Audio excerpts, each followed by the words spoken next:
got it. We know what you feel, you want it. We got what you want, you can have it. We got what you need, you want it. We know what you want, we got it. We know what you feel, you want it. We got what you want, you can have it. Orientation in this place we call Earth. Love from conception, from your mom, your birth. Pops planted the seed in the turf. From there, you must find out what life is worth. Grew up learning your do's and don'ts before working on your motor skills, working on your coordination, right? And orientation to what you like. The brand new thing, so gentle the soul we're capturing. In this distance, the alphabets the kids sing. They celebrate when it's time to go outside. As you get older, you learn to let all the troubles in your life just glide away. Stay focused, keep it smooth, keep you cool. Things in life can make it get rude. If you let it, don't let it. If you let it, don't let it. If you let it, don't let it. If you let it, don't let it. If you let it, let it. Let it, what? If you let it, don't let it. Let it. If you let it, what? Don't let it. If you let it, don't let it. Let it. Don't let it. We got what you need, you want it. We know what you want, we got it. We know what you feel, you want it. We got what you want, you can have it. We got what you need, you want it. We know what you want, we got it. We know what you feel, you want it. We got what you want, you can have it. We embark on this journey through your soul. We wanna have a good time. We embark on this journey through your soul. We wanna have a good time. We do something that you know you can't deny. We're just slipping in and out on a journey, you and I, on a mission to salvation. Our spirit be our transportation. We think you'll do a little love and that is true. For real, we bring something that you know you can't deny. We're just slipping in and out on a journey, you and I. We got what you need, you want it. We know what you want, we got it. We know what you feel, you want it. We got what you want, you can have it. We got what you need, you want it. We know what you want, we got it. We know.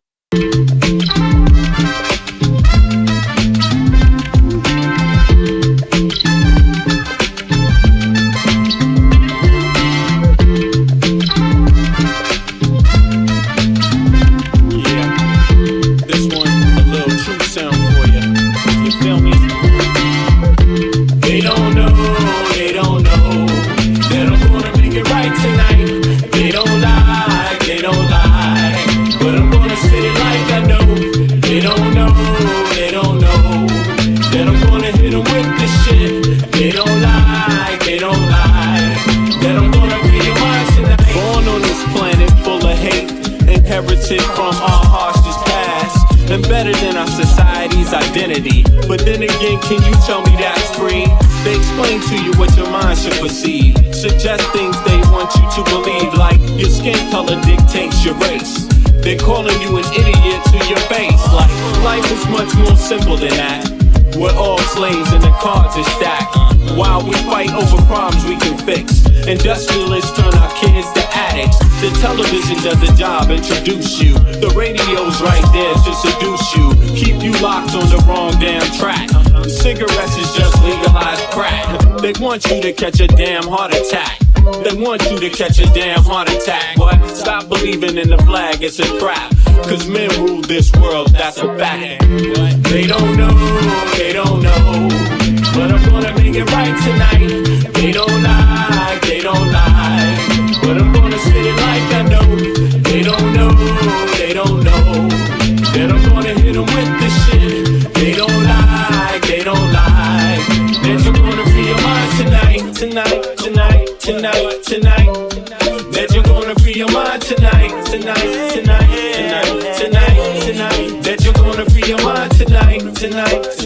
tonight, tonight, tonight. That you're gonna free your mind tonight, tonight, tonight, tonight, tonight. If you see a man that needs help, then help a brother. If you see a sister on her own, still love her. Cause life is about how you choose to see it. But you gotta teach people how to learn to see it. The planet's been through suffering many times. We propagate many wars many times. The people need to wake up and stop accepting deceit from their own government's deception. You can't blame the people for needing protection from the government's bad reputation. We need to sing a song called Free the Nation. Cause we done had a whole lot of separation. Racism, classism, nationalism, based on keeping people out on the plantation. That's the plan, no doubt. Cause rich people got a plan, no doubt. If you still don't understand and believe that we are all one from the same mother, and respect each woman and man with the same consideration you would like to be given on a daily, then you need to retire so the new generation can take over and show you how to live and govern this place we call Earth home.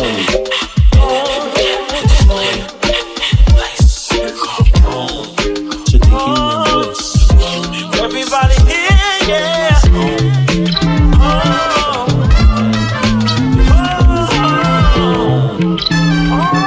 Check it out. They don't know, kid. They don't know, they don't know. But I'm gonna make it right tonight. They don't lie, they don't lie.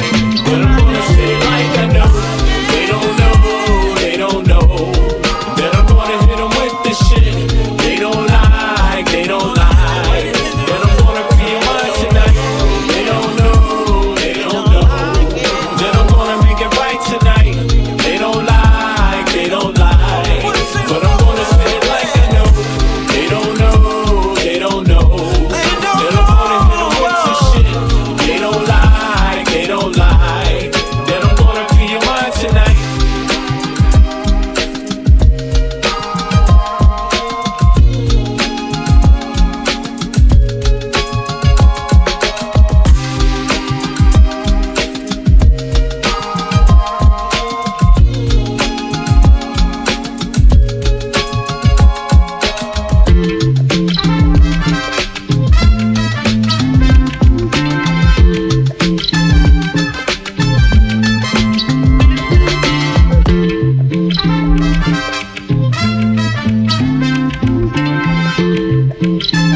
Been a tragedy for the human race. It's a tragedy, and not that things haven't been bad before.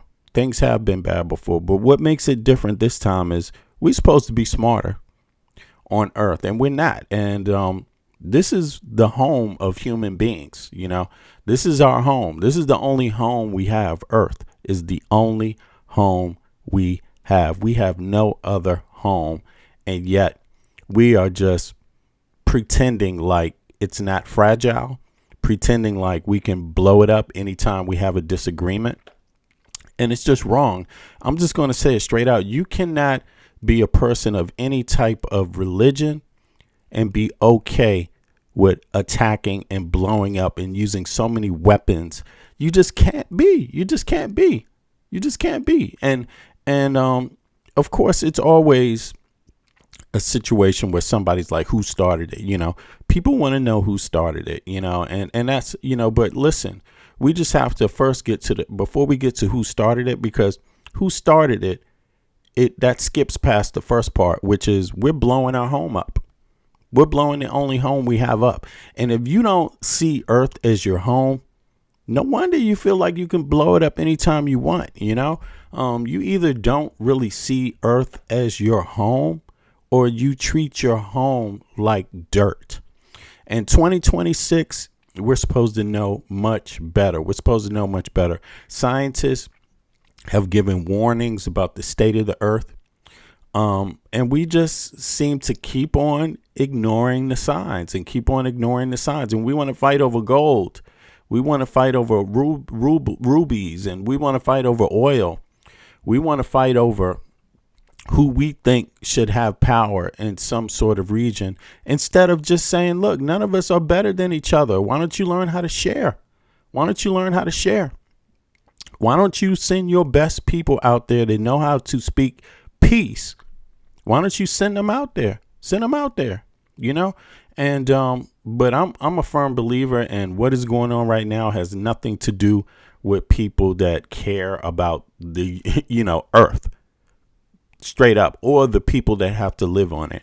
The way these things are being conducted, especially against, and I'm not saying you have to agree with anybody, but the way things are being conducted, it's just too much. It's too much. And I'm not for it. I'm with the people that say it's no good. We shouldn't initiate these kind of wars. And it was one group that initiated it. And no, it doesn't have anything to do with Iran getting a nuclear bomb. You don't have the right to tell other people what they can do with their science. If they're not attacking you with the science, then what is the point? Arguing and fighting over something that's fictional, something that hasn't come into being. You know, why not argue and fight over what people actually really do have right now? Why not argue and fight over that? You know, and it just kind of goes to show you that they don't need any reason. They don't need any reason. You can fabricate a reason in 2026, a mystical ghost. Oh no, they're going to have a bomb. You know, it's just absolutely absurd. It's absolute. We have bombs. The United States has nuclear bombs. Russia has nuclear bombs. China has nuclear bombs. How come they didn't use it?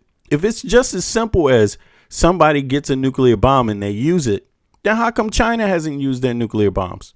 Are they somehow, you know, where do they fit in the picture? Are they civilized? Are the Chinese civilized? What about the U.S.? Are we just so you could see where this is going? Look, North Korea, do they have a nuclear bomb? Have they used it? You see what I mean? So you don't always get your way on Earth. You don't always get your way, but it's not an excuse. It's not an excuse. So I feel sorry for the children of Earth, from all groups of people, you deserve better, and you don't have better. You don't have better right now. You don't have better. So take a look around and applaud the countries that are not engaging in this shit. Applaud the countries that aren't, but it's unfortunately it's too many countries that are. I mean, they're selling weapons in Sudan. Same countries that are over here in the Middle East, you know, same people involved in the Middle East that are tripping over who's going to have a nuclear bomb and who's going to have influence. They got some other shit going on in Sudan where they're selling weapons, taking different sides. You know, look, all this shit is carnage. The children deserve better, and the children ain't going to get better from you. Okay, that's really what it is. The children ain't going to get better from you because you don't have leadership that can speak to peace. You only have leadership that can speak to war. And that's what you're going to get. That's what we're going to get. Because that's the kind of leadership we have right now. We have that in Russia. We have that pretty much in China. Don't be, confused about it. Yeah, we have it in China. We have it in China. You know, we have it in the United States. We have it in other places in the world. We have it in Israel. We have it, you know, and I'm not saying trying to evade, but China sells weapons to people that kill other people. They have weapons that kill little babies too. You see what I'm saying? So, you know, let's be real about it. There's a lot of weapons proliferation going on around Earth right now. And it's killing babies, and we cool with that in 2026. That's where we are as human beings on Earth, the only planet that we have, the place that the little children can't escape and find any other place. You know what I mean? The place people are not allowed to roam. Their home, Earth. They're not allowed to roam it. Immigrants, people that are asylum seekers are seen as dirt on their home, in their home, Earth. They're not allowed to roam. So Earth has become like a prison, pretty much. It's pretty much a prison at this point, and it's ruled by prison guards. You know what I'm saying? And they want to make jail labor. They want to make you work for free too. They even want to make you work for free. If you don't cooperate outside in some of these places, they will lock you up and have you working for pennies, even zero. So, you know, it's just a sad state of affairs. But in any case, you know, that is the world we have to look at. And after we look at it for what it is, running out of clean water, you know, running out of plant life, after we look at it for what it really is, then we can come with solutions, you know. But I'm a firm believer in nobody that's involved in any of these conflicts, if they're not worried about the other things, then they're just not worried at all, period, you know. And it's clear there's a lot of people that's more worried about power and all of this shit and less worried about peace, you know. So I'm going to applaud the folks that really don't have the means to go blow up a whole lot of shit. You know what I'm saying? I'm going to applaud the people that really don't have the means to attack others.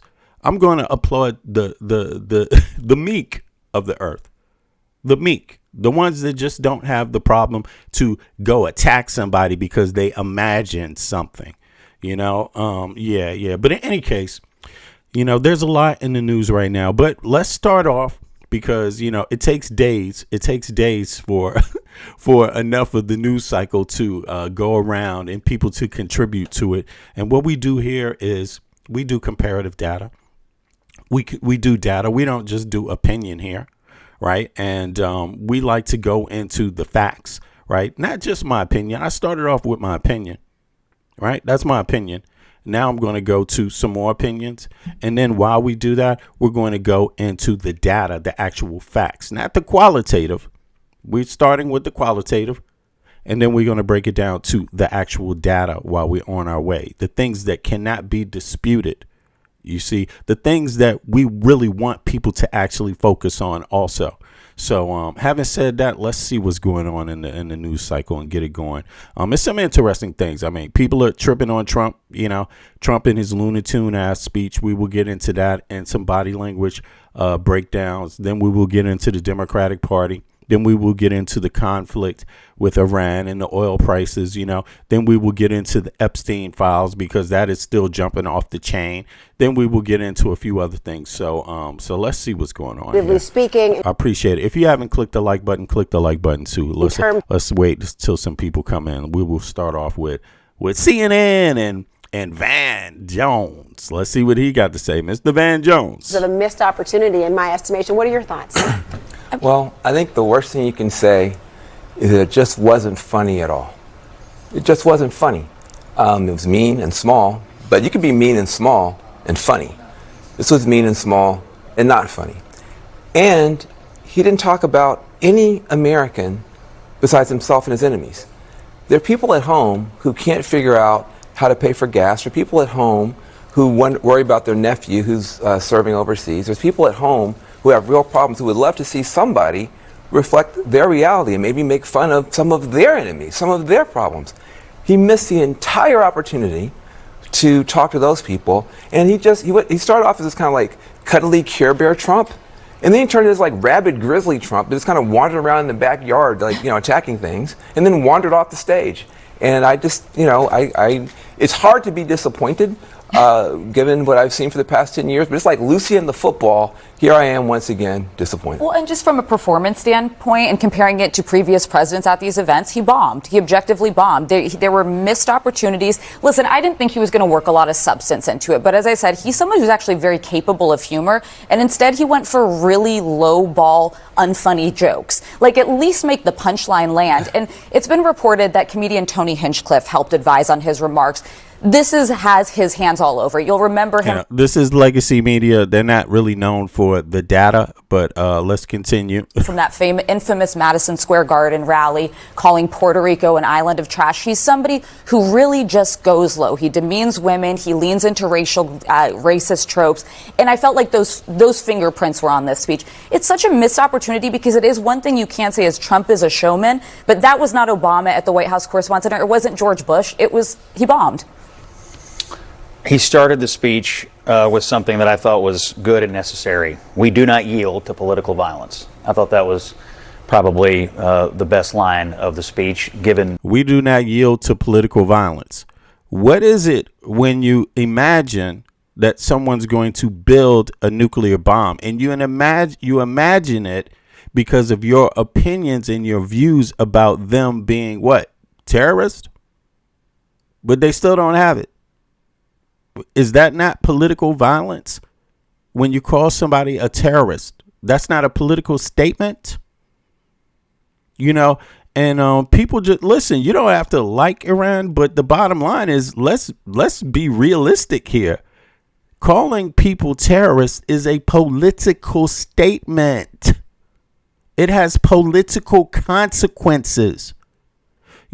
So then what did you do? You bomb them. After you call them a terrorist. That's actually what happened. The nature of the event tonight. And he ended the speech by saying, I have great respect for your profession. Now, the middle of it is going to be controversial because some of the jokes landed and some of the jokes didn't. I thought the best joke was the RFK joke. I hope you enjoyed the beef. He ran over the cow. I think that was probably the best joke. Some of the jokes veered off into very sort of ornery insults, and that's not going to land for many audiences. But I did like the part about not yielding to political violence, and I did like the fact that he did show respect to the press and their role in our American politics. Yeah, the problem was, the other 59 minutes of the 1 hour and 4 minute speech. That was the issue of that kind of donut hole of everything else there. And look, journalists were big boys and girls, right? And I don't necessarily want to dwell on the attacks on us and our colleagues because they're just objectively great reporters, and we love them. We love the work they do. The bigger question I have is why do this way? What possible advantage does he get out of a speech that maybe different people are watching? Maybe more people are watching, maybe has a different feel because it's the second time around at the White House Correspondents' Dinner. But look, the vast majority of people are just going to consume it as social media bites and bits. And so, he's got a team of people out. That's all legacy media gives is bites and bits. What the hell does he talk about? The rest of the people this is all you giving them is bites and bits. I mean, okay. There, they'll push out the stuff that they think is good or landed or is funny. But, it's just like our expectation is you're going to use this moment to show your TV performance chops and just do great television. Instead, he just kind of does this like rambling grievance tour, and some of these things will maybe play well on social media. But listen to who he mentioned. I kept a little bit of a running list of the people he talked about. Right, Lawrence O'Donnell, Anderson Cooper. Listen. I just want to make sure that people understand this. I'm not making this up. I don't make up things here. When a world leader or president calls another country a terrorist nation or state sponsor of terrorism, it is fundamentally a political statement. Okay, so though it often carries heavy legal and economic weight as well, it's a political statement. Then they followed it up with bombing them. That's actually what happened.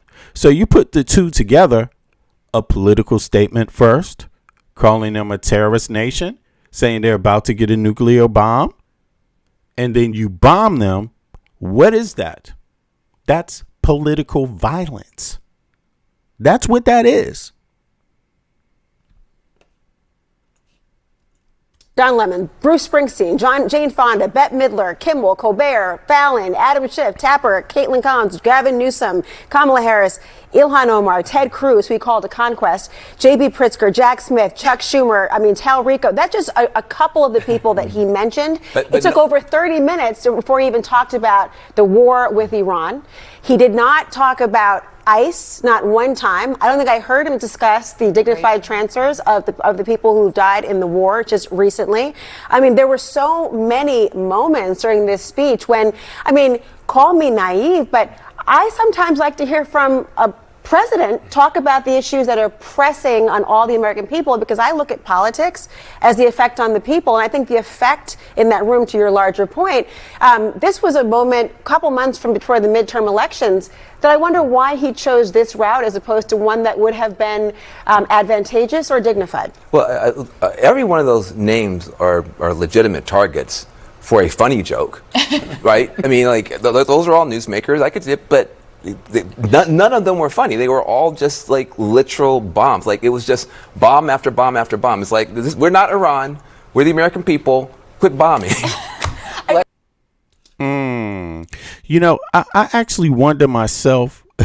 Everybody, G here. Hold on. I actually wonder myself, like, that was CNN. Now, look, obviously I like to, did I not do this right? 2 seconds. I like to actually take a look at the news and see it, and react in real time. So that apparently, I had to watch it. So I didn't know what CNN was going to take up everybody's time with, right? But they spent a lot of time there just saying he bombed. What is that? What is that? That he bombed? That he bombed? It's worse than that. It's way worse, but yeah, in any case, now let's check out Dr. G's body analysis on Trump. So big up to Dr. G here. Let's see here.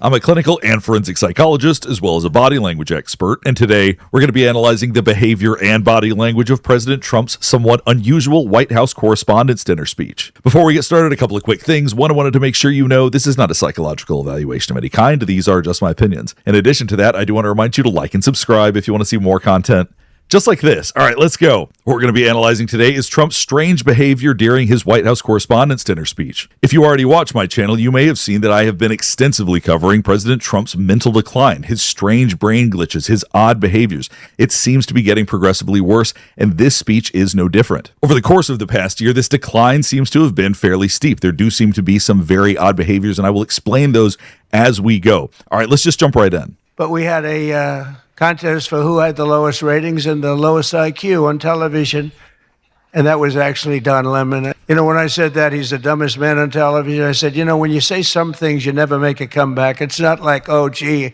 hey, Don, let's have dinner some night. But I know what I'm saying. Did you catch that right there? But I know what I'm saying. I cannot figure out what on earth that's in reference to or what it's supposed to mean. I think that we are hearing internal thoughts out loud. I think there's a lot of confusion. Listen to this again, then we're going to jump back and cover some other areas. When you say some things, you never make a comeback. It's not like, oh, gee, hey, Don, let's have dinner some night. But I know what I'm saying. And then you have Bette Midler and Jane Fonda actually held. So this is concerning on a couple of levels. One is that he's saying things that make no sense, and two, he seems unaware that he's telling you that he's thinking that people are looking at him saying he doesn't know what the fuck he's saying, and he's just said it out loud. But I know what I'm saying. Yeah, interesting. This is wild.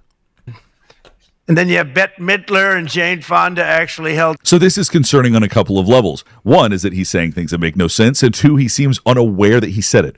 And the Waldorf people are doing a really nice job. We're proud of them, actually, because, when I left town, I was a little angry. I was a little bit angry.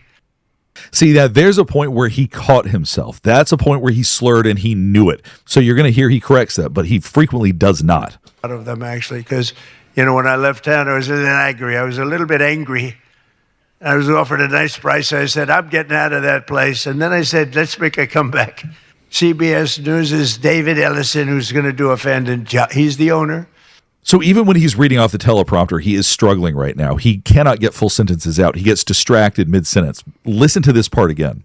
Last time, in fact, it's so successful that I've been informed by CBS News' David Ellison, who's going to do a fantastic job. He's the owner. To be honest, He's slurring. He said going to do a fantastic job, man. This is, yeah, anyway. last time, in fact, it's so successful that I've been informed by CBS News' David Ellison, who's going to do a fantastic job. He's the owner. To be honest, it's just about the only way that they're going to ever get me back here. You're going to have to change the name of the dinner. But how's that one going? Not too good. Now, Trump is someone who does tend to go off script a little bit, but he's rambling more. He's mumbling more to himself. With the dinner. But how's that one going? Not too good. And what about Bruce Springsteen? What the hell happened to that guy? He looks like hell. I don't care what anyone says. I'm not supposed to say. I'm sure he doesn't like the way I look, but I don't. So now he's going off script again a little bit. There's high points that he's hitting, but you're about to see when he goes off script. That's when the verbal problems happen. I look so bad. But at a recent concert, Bruce, all he did was talk politics. He tried to say the word concert, and it came out as complete nonsense. Listen closely here. I don't care what anyone says. I'm not supposed to say. I'm sure he doesn't like the way I look, but I don't look so bad. But at a recent concert, Bruce, all he did was talk politics. He ought to run for office. That'd be interesting. But all he talked about, he made. And the further this goes, the more he's starting to slur his words. The harder it is for him to be emphatic, the harder it is for him to keep his energy up. Now you're seeing him start to stumble. But this is only about halfway through the speech.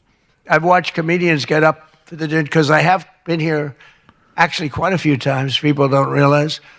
And there's one time in particular when Barack Hussein Obama hosted it. Do you know who that is? So pay attention to the way he says that. He does not comprehend what he is reading because he's not saying it the right way. He is confused by what he's reading. In particular, when Barack Hussein Obama hosted it. Do you know who that is? And he hit me hard. But TikTok, good old TikTok, and I was able to get it sold to a group of very wealthy people, mostly Americans. I was told President Xi, who's... Listen to this sentence again. He is just so impulsive. He is struggling so much to make sense. Just listen closely. Sold to a group of very wealthy people, mostly Americans. I was told President... mostly Americans, I were told. Sold to a group of very wealthy people, mostly Americans. I was told President Xi, who's... Right now, he's talking about a conversation he had with the president of China about purchasing TikTok, about Americans purchasing TikTok. And what he says is just incoherent. Once again. Actually, I mentioned his name.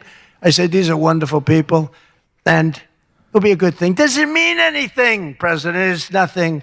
It's nothing. They love your country. We'd love to see you approve the deal. And he goes, all right. After stories, he hits enough high points at the end for people to believe they know what he's talking about, but everything in the middle is just nonsense. And he goes, all right. After stories, he hits enough high points at the end for people to believe they know what he's talking about, but everything in the middle is just nonsense. It's just gibberish, basically. It's a good thing. Does it mean anything, President? It's nothing. It's nothing. They love your country. So they thought about going with a professional clown for entertainment, but Adam Shifty Schiff was not available. You know, he's known, I called him, I hate some people, you know, I shouldn't say this, I'm not supposed to hate, I'm supposed to love everybody, but he's a terrible person, he's a liar, and I called him Watermelon. So you can hear the agitation, the anger, he's very mean-spirited throughout a lot of this. Watermelon head, because he has the largest head I've ever seen with the smallest neck, pencil neck. How does that big, fat, ugly head stand on a little pencil neck? But listen to President Trump struggle right here. If you're not paying attention, you might not notice that he is struggling. But when it comes to his nickname for Adam Schiff, just listen again. This head I've ever seen with the smallest neck, pencil neck. How does that big, fat, ugly head stand on a little pencil neck? And then I'm told that even Rosie O'Donnell reached out from Ireland. She really wanted to be here in order to honor me. She loves me very much, and she was desperate to come back to the United States and pay her respect to Donald J. Trump. But that didn't work out, unfortunately, because nobody wanted her to come back. But she's one of the greatest sufferers. See, there was supposed to be a joke in there, but he couldn't get to the punchline. He's struggling to make sense of what he is supposed to say. And historically, he's somebody that could talk off the cuff a little bit. He might make a joke out of what they're talking about, and he does that a little bit here. But in general, he's getting lost and then just meandering. He understands it to a degree, but there's an underlying thread of confusion about the different lines he's delivering. But I want to personally congratulate CNN's Caitlin Collins on receiving her award. It was all about me. It's a fake. She shouldn't get the award. There's so much anger and confusion here. Now, he is someone that can be angry, but listen to this. This really is next level, even by President Trump standards. Receiving her award. It was all about me. It's a fake. She shouldn't get the award. It was a fake, but I didn't mind. I said, Caitlin, congratulations. But it was fake. There's no question about it. But she's a young, attractive woman. She never smiles. I said, Caitlin, do you have a smile? Smile. You have a nice position. You're at CNN Fake News. You should be a happy person. And, it's interesting because there's no boundaries to what Trump says is fake. If he doesn't like it, it's fake. If he doesn't like the outcome, it's fake. That's the only thing it has to be. Nothing else has to be. There's nothing else connected to it. So the award that she got, Caitlin Collins, is fake. Right? I mean, how many things the election is fake? Even the one that he won. It's just, this is what people go for. This is what people are accepting. This is what the elected officials of the United States of America in Congress and in the Senate, the majority, have decided is okay. This is them doing this. This is not even Trump doing it at this point. This is them doing this. This is them doing this. You got to understand that. Like, what are they going to allow next? The man to walk on stage in a diaper and they will just still not impeach him? What are they waiting for? Are they waiting for enough people to die? Like, are they waiting for Americans? I mean, think about it. It's the United States government. So they obviously want more Americans to die and suffer because Americans are suffering and dying through this. They're supposed to care a little bit about others too, nonetheless, right? Since they're a superpower, right? Since they're on the global stage, you would think, since they're members of the UN, you would think they cared about others too, right? But let's just say they don't. Let's just say they only care about Americans. If you care about Americans, why would you allow this to go on 1 second more? Because Americans are literally suffering and dying through this. Only an enemy, in my view, would allow this to happen. Only a person that has a real disdain for Americans would just accept this. Where else do they do this? What other country? Any other Western country where they're doing this? Where is this happening? What Western country is this happening in? There's so much rage and so much seething anger underneath what he's saying, and it seems to get worse as the night goes on. Now, I talked about in my last video about him, or at least my last video analyzing this aspect of his speeches, it seemed like that he might be sundowning, and that seems potentially true here as well. He seems to be struggling more at night, having word-finding issues, slurring his words more, having issues with being coherent, saying things that don't make any sense, saying things that are on his mind that he shouldn't say. We are seeing more of that at night, and this is a great example of that. You're at CNN Fake News. You should be a happy person. So smile, Caitlin, just smile. But we attack, and I thought Caitlin had really made it. See, he just said, and we attack. I don't even know what that was attached to. CNN Fake News. You should be a happy person. So smile, Caitlin, just smile. But we attack, and I thought Caitlin had really made it. See, we attack was attached to nothing. That made absolutely no sense. So smile, Caitlin, just smile. But we attack, and I thought Caitlin had really made it. See, we attack was attached to nothing. That made absolutely no sense. Smile, but we attack, and I thought Caitlin had. So I said, Stephen, nobody called? No, sir. 2 hours later, I say, "Hi, Steve. How are we doing? Everything good? Anybody call?" "No, sir. No press calls." I say, "I'm president." "Nope, they never call." So this went on for about a week. I'd say, "Caroline, did the press call?" "No, sir. No calls." I said, "Nothing." It's over a week. I haven't received a call. So I said, "You know what I'll do? I'm going to give the press my phone number." That was the stupidest thing I ever did. I'm getting a call every 3.7 minutes. Now, this does give us some insight into President Trump. When he's not being talked about, he gave out his number just to make sure that the press would talk about him. That is wild. But the press calls, I'm getting calls, ring, ring. I was with somebody today. Now, I talk about his decision-making getting worse. I've talked about how I actually don't think that the war in Iran would have happened had he been of more sound mind. Him giving out his number to press also is a crazy thing to do. He said, "I've never heard a phone ring as much as fresh." And there he is tripping up on more words. It's becoming more evident when you pay attention to it, but it's constant. Rafika, what's up? Always tripping up over his words, and he can't seem to get out more than a couple of sentences without mushing words together, without combining words together. Somebody today, he said, "I've never heard a phone ring as much as fresh." Now, I look at the thing and usually just delete, delete, delete. He was leading in the deceased crowd, and there were a lot of them. You're finding out there's a lot of them. Look at the numbers that just came out yesterday. And it's traditional that at least one or two potential presidential hopefuls attend the correspondence dinner, but many of them seem to have really chickened out.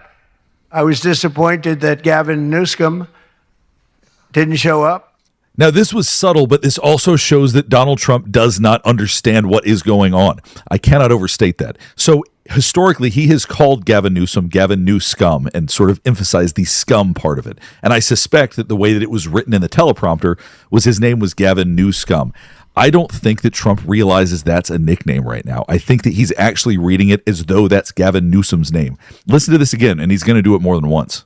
The correspondence dinner, but many of them seem to have really chickened out. I was disappointed that Gavin Newsom. See, Newscomb, he pronounced it as though that was actually his name. He does not realize that's a nickname that he came up with. But the teleprompter probably has it written in there, and he's confused by it. To be fair, there's only one thing we know about Gavin, and that's that he definitely doesn't want to fight fire with water. He's got a lot of water he never uses. What a disaster. That should have never happened. All right, let me see something here. Let me take a look at the chat real quick. Boom. Listen, here's what I want to know, because I want somebody to hop up from the chat, and I don't want it to be my my normal commentators, right? Let me see here. So I'm going to put the link right here, and I want to see who's got a special opinion about something. Somebody that wants to educate the audience. Here is the panel link. So I want some new folks to come on up. Let me see here. So I want anybody people that have some unique perspective, people that feel like they have something important to say, hop on up. By the way, do you think also, here's a question for the chat, but don't be afraid to hop up now. All right, because I like to hear your voice. When people have opinions, I get interested in them. I like to know what they sound like. You know what I mean? Just so I know they're not trolls. You know what I mean? And especially when somebody mentions an ethnic group, I like to know, are they from that ethnic group? And I like to hear their voice when they say it and ask questions. So here we are. When they have a particular political view also, I like to have them hop up, because right now we're talking about Trump, paying attention to what Trump is doing. Trump is the president, and you got to be able to focus on what's happening right now to change anything. But here's the question I have. Are you going to vote? Is voting important? Did you vote? Are you going to vote? Do you believe voting can change this?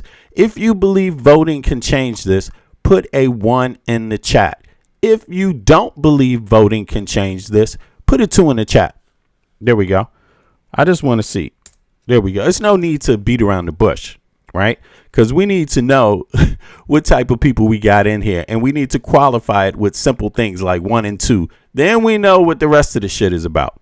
So come on now, everybody in the chat, and don't ignore the question. Everybody that's in the chat, that's the rules of the chat. Everybody that listens to this program knows it. The rules of the chat are, when we ask a 1 and 2 question, if you've been in this chat, you need to answer it. So 1 or 2. If you think voting is going to solve this right here, put a 1 in the chat. If you don't, put a 2 in the chat. Let's see. It's interesting. Okay, you see? There we go. So either I don't understand. Maybe this is the time delay. So let's give it a chance. Put a 1 in the chat if you think voting will solve this problem right here on the screen. Put a 2 in the chat if you don't. All right. Let's see here. I'm just curious. I'm curious because otherwise, I consider it more like propaganda and disinformation.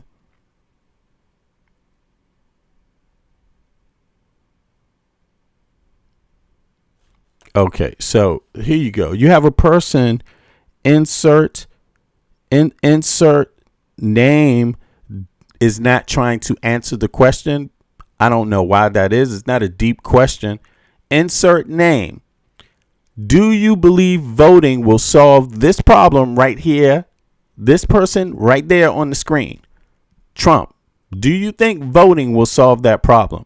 Put a 1 in the chat if you do. Insert name. Put a 2 in the chat if you don't. Insert name. Yeah, you see somebody just there you go. There you are. So no problem. It's okay. I just wanted to give you ample opportunity to be heard, right, and to share your views. But apparently you scared to answer a question. So what that means is that that's a person who doesn't vote and is scared to say it. That's all that is. So you can disregard everything else because it was just disinformation from a troll. You don't know if the person's American. You don't know if the person's black. Notice how they mentioned black people. See, all I'm saying is that if you start talking about people's ethnicities, hop your ass up here so we can know what the fuck you are. That's all. That's all I'm saying. That's it. If you want to talk, you could talk about people's ethnicity and talk about what they are, but let people know who you are. Don't be scared. Now, insert name, panel. There's the link. Although you are blocked from the chat for 24 hours, you can still click that link and hop up and share with people who you are. Let us know your ethnicity also. All right. So let's continue now. But Gavin Newsom recently. See, said it again. He does not realize that is supposed to be a joke. Disaster. That should have never happened. But Gavin Newsom recently did a career-threatening, one of the worst interviews I've ever seen, where he said that he can't read a speech. He's incapable of reading a speech. Jay Bay, will voting solve this problem? Will voting remove Trump? Will voting remove the problem? Will voting make a difference in the United States of America? Put a 1 in the chat, Jay Bay. If not, put a 2 in the chat, Jay Bay. Don't hide. Answer the questions. All right, let's continue. Irony. We're going to continue. I just want to let people know it's asked, so keep an eye and see if they answer. With all of this, but I'm going to continue. He can't read a speech. He's incapable of reading a speech. He's a low IQ person. He's smarter, however, than all of the people in the room. And then he gets sued for being a racist, okay, when he said that.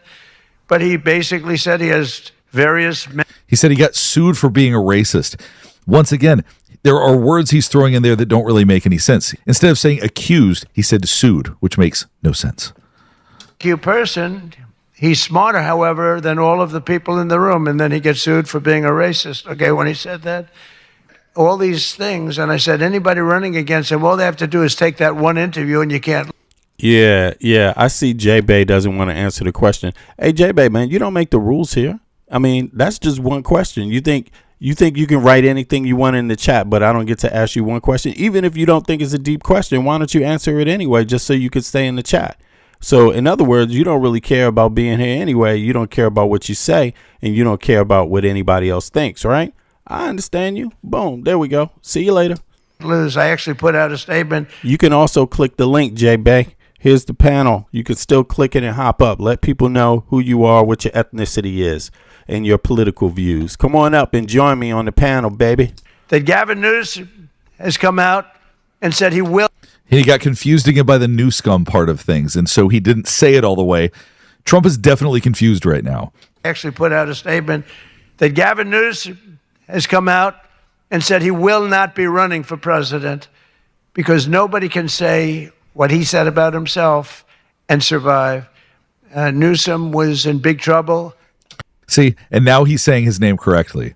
when he openly admitted that Kamala was smarter than him. She said, Kamala is smarter. If Kamala. And he just said she said Kamala was smarter. This whole part is a disaster, which is so ironic because he was saying that Gavin Newsom can't deliver speeches, which clearly he's struggling with right now himself.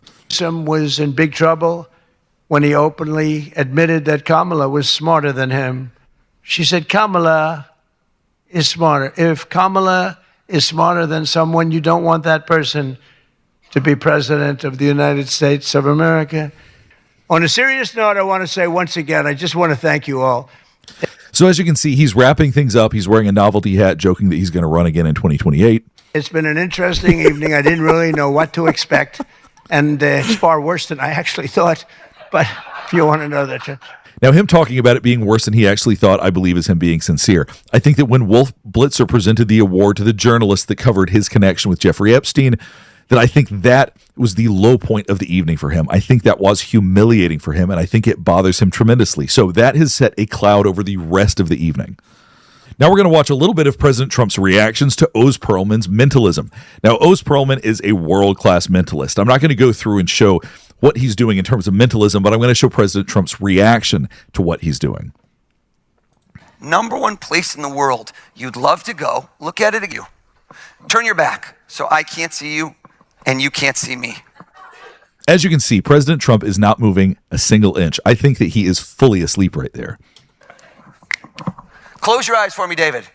There's a passport involved. David, keep your eyes closed. Keep your eyes closed. Keep your eyes closed. What was the place when I said spin it? Now, you're briefly going to see President Trump wake up just enough to lean back and get into a more comfortable position. When he's doing that, his eyebrows are up. I wouldn't say that he's fully awake at this point, but I would say awake enough to at least move. Watch this right here. Keep your eyes closed. What was the place when I said spin it? Stop right there. Where did you want to go? Tell us. See, his eyebrows are up.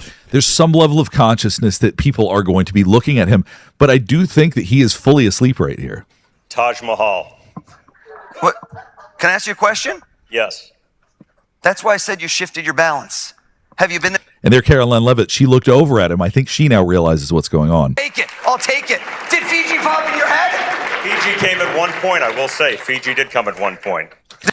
The clapping seems to have alerted him a little bit, but he still seems to be quite asleep.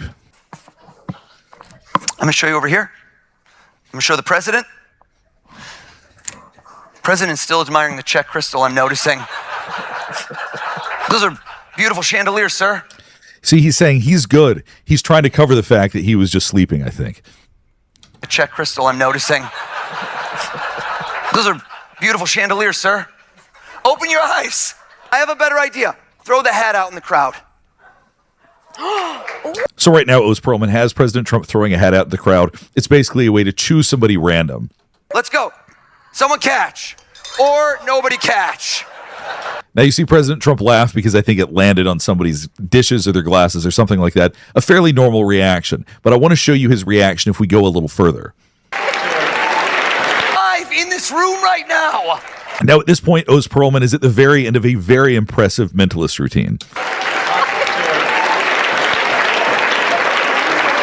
So when we look at this expression right here, it can mean one of two things. One is that he's frustrated that he's not the center of attention. That's always a possibility. Or two, he really does not understand what's going on around him. Mentalist routines can be very complex. It requires that you hold on to a lot of different information. I actually don't think he's able to follow what's going on right now. And that's why we have this expression. Crazy. All right, let's go ahead and start to wrap things up. Hopefully this is helping you better understand some of the psychology and the body language we observed from President Trump today. We saw someone who was raging, impulsive. His judgment was bad. There was so many problems throughout the speech. He was confused so many times. I do not think he knew half the time what he was reading. And unfortunately, I think that this is only going to get worse. I think in the next 6 to 8 months, we're going to see a dramatic change in the way that he presents based on everything that we saw today and everything we've been seeing for the past few months. If you have any other thoughts about this, or if there's anything else you want me to analyze. Right. Yeah, just that was interesting to watch. I mean, we didn't learn anything much. Trump is out there, and this is what I really think the more dangerous part is. Everybody knows Trump is out there. Everyone knows it. Everyone knows Trump is out there 1 trillion times more than Biden ever was on any day while he was president. That's totally obvious. If you don't see that, you are totally biased. No one needs to even communicate with you at this point, right? You're not going to be taken serious. It's one thing to not like Biden's actual policies. That's interesting at best. That's interesting at best, especially when you compare them to Trump's policies. But nonetheless, that's a decent conversation to have. Policy. But it's obvious Biden didn't do this to anybody. He's not a walking joke. You know, Trump is literally a walking joke, right? And what does that mean for the state of the United States? That means, guess what, man? Your life is a walking joke. That's what that means. When you accept having a president, and even worse, when you have elected officials that accept the president as being a walking joke, a person that doesn't know what's going on, a person that just utterly rambles, a person that has to that disobeys the advice, security advice from the Pentagon, the intelligence community of his own country. That's what you have in Trump. You're a joke when you do that. You see, and your life is in danger. American citizens, nobody's thinking about your life right now. Your life doesn't matter. You're just a cash cow. You're there to give up the money like a slave with no choice at all while you wait for the Congress and the Senate to remove a walking joke. That's the state of your life. So that's where it gets serious. That's where it gets serious at. That's the only reason why I just want to review this part right here to make it very, very clear. This is you. This is your life. This is your life. This is the person in charge of your life. This is the person that decides whether you pay a little more for your groceries or not. Pay a little more for your gas. How do you have a gas car? How are the prices right now? I bet you love those prices unless you got maybe some of you are millionaires. I'm waiting for the first millionaire to come back in the chat. I'm okay. Trump made me a millionaire. Trump made me a millionaire. Well, hop your ass up and explain how that happened, because even the millionaires lost money on this MFer. Okay? Like, damn. In any case, let's move on. Now let's flip it. Listen, some of you all are so biased, you can't sit down and just be honest about Trump. I understand it. I can understand a biased person would only talk about the people that they are, that they cap for. You know what I'm saying? But that's not me. What I'm going to do now is play a Democrat, you see? And then we're going to have some talk about what he says. We're going to debate. Are you happy about it? Do you like it, Dems? Are you satisfied with this, Dem?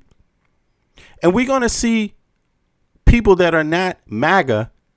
We're going to see how they react differently. See, a Trump sycophant, a MAGA pawn, a Putin pawn, an Israeli pawn would just say, Trump is great, greatest president ever. I'm doing great. I'm a millionaire because of Trump. That's what you would say. People that are not pawns actually have the right to criticize even their own party. Okay, that's because they're real adults and thinking people. Okay, and they realize they all getting their goddamn tax money, so you have the right to criticize. Did you know that? Only a slave doesn't criticize a politician in their own party or in their own country. What the hell? All right, so they're not here for you to kiss their ass. Even if you like some of their policies or don't, they are not here for you to kiss their ass. They are public servants. They're supposed to work for you, and you're supposed to tell them what the fuck you want done. Okay? You're supposed to boss them around. That's what they're there for. All right. So let's hear Leader Jeffries. Here with me now is the House Democratic leader, Congressman Hakeem Jeffries. Mr. Leader, thank you so much for being here. I know that you are launching what Democrats are calling 100 Days Out weekend of action, with more than 400 grassroots events in competitive states, including Pennsylvania, where you're going to be speaking later today. At the same time, your party is fighting over whether the path back to the majority runs through the center or the activist left, who want to defund the police, abolish ICE, end aid to Israel, open borders. I know that you call the Democratic Party a mosaic, but are you going to push any of those positions if you win the majority back? Well, what unites the party, and certainly what will take place over the next 100 days beginning today, is a focus on us fighting for an affordable America, based on the reality that life in this country is far too expensive, and everybody agrees that that's the dynamic that the country confronts. Too many people are working hard, they're playing by the rules, but they can't thrive and they can barely survive. Not enough food on the table, not enough gas in the tank, unable to actually regularly and consistently afford to pay the rent or pay the mortgage. We want to drive down the cost of groceries, drive down and lower the cost of gasoline, drive down the cost of housing, and also make sure that health care is affordable for every single American. Right. But to do those things, which is the messaging that I've heard you say, especially recently, you need to come up with policy proposals. So will those policy proposals be in line with what some of the more progressive members who keep getting elected are pushing? Or will you sort of move more towards the moderate area where if you do win the majority, it will be likely because they pick up swing districts? Well, we want to make sure that we are solving problems on behalf of the American people, and that's in every possible area. It is clear that what unites Democrats, for instance, we forcefully have been pushing back against the one big ugly bill and the effort to enact the largest cut to Medicaid in American history. That's a disgrace, and clearly that needs to be reversed. We need to make sure that we do things like extending the Affordable Care Act tax credits so that more than 20 million people actually can have health care that they can afford restored to them, as opposed to the situation that they confront right now because of MAGA extremist policies, which is that they've experienced dramatic increases in their health insurance premiums, in some cases more than $1,000 per month.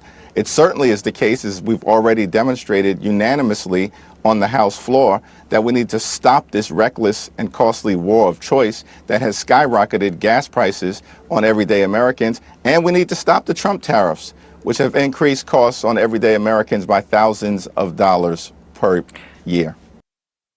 You, according to my colleague Manu Raju, have clashed with Senator Bernie Sanders over the fact that he is campaigning for progressive candidates, some of whom are challenging incumbents you back, including members of the Congressional Black Caucus.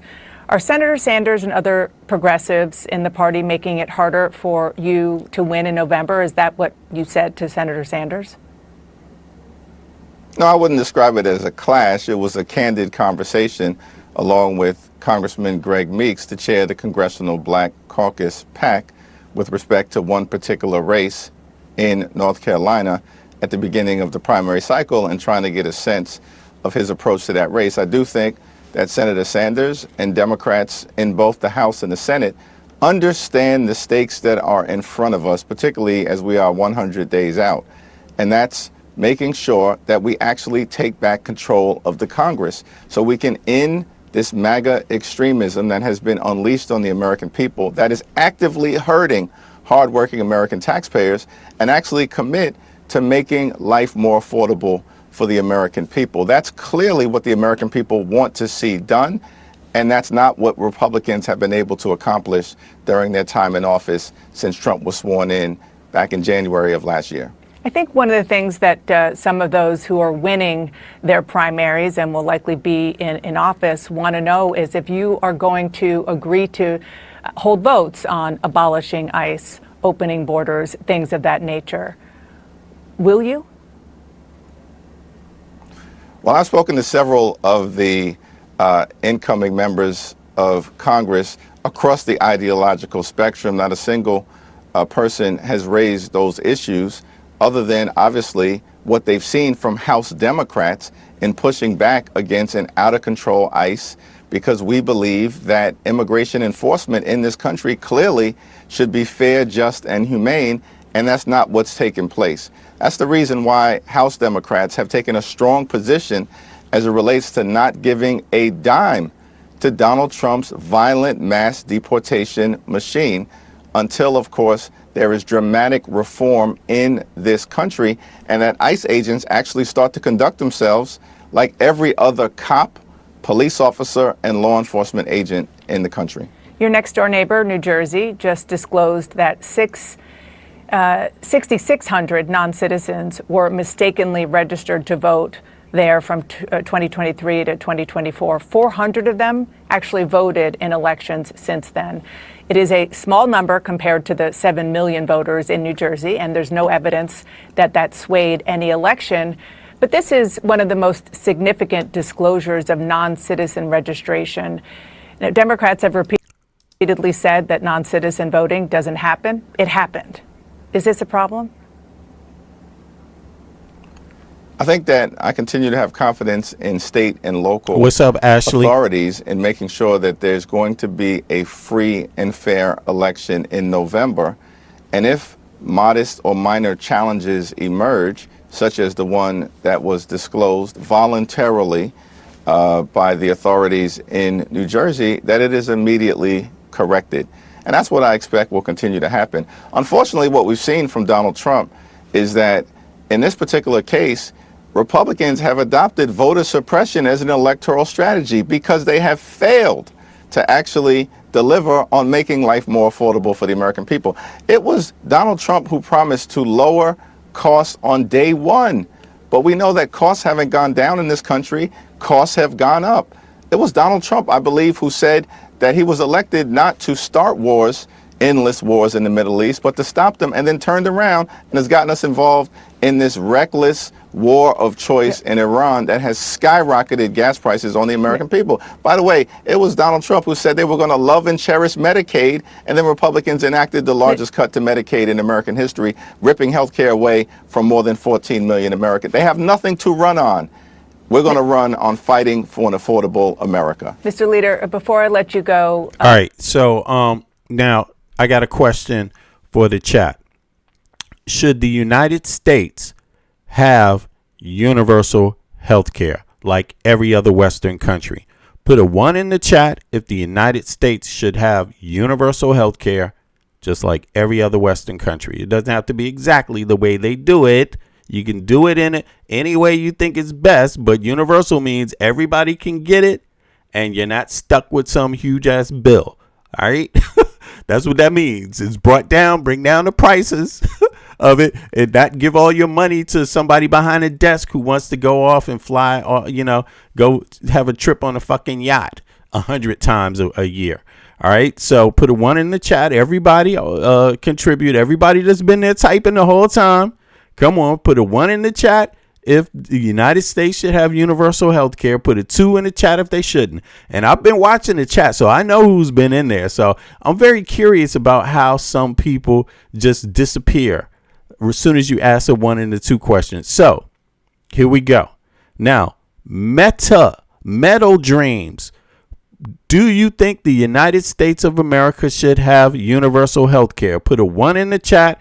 Put a 2 in the chat if the answer is no. Metal Dreams. Because, you see the person didn't answer the question. That means you can't trust what they say. Because they don't want a simple qualifier. You see what I mean? Now I'm going to ask you again, Metal Dreams. Should the United States have universal health care? Put a 1 in the chat. Put a 2 in the chat if they shouldn't. Put a 1 in the chat if they should. Very simple. Okay, there you have it. So, now Metal Dreams, it's interesting because Israel has universal health care. Should Israel have universal health care? Put a 3 in the chat if Israel should have universal health care. Put a 4 in the chat if Israel should not have universal health care. I'm curious, I'm just curious if things should be fair. I'm curious because, Israel gets Americans' money. You would think, you would think we could have it, we would have the same rights, right? it's pretty interesting. Okay, well, Whitebird said who cares? All right, Whitebird, I'll show you who cares. I'll tell you what. Boom. Come back in 5 minutes. I care. Okay? It's I'm the one conducting this, and I ask you the question. Duh. Okay? Come back when you have your thinking cap on. Okay? Take a break. Go get a cup of caffeine and come back awake. All right? I know what the fuck I'm doing. I've been doing this for a minute, and you're here. Okay, so I must be doing something right, unless you like wasting your goddamn time. Okay, now here's another question. I'm just curious about this. Should the United States, NATO, all NATO nations have universal health care? All. Israel has universal health care.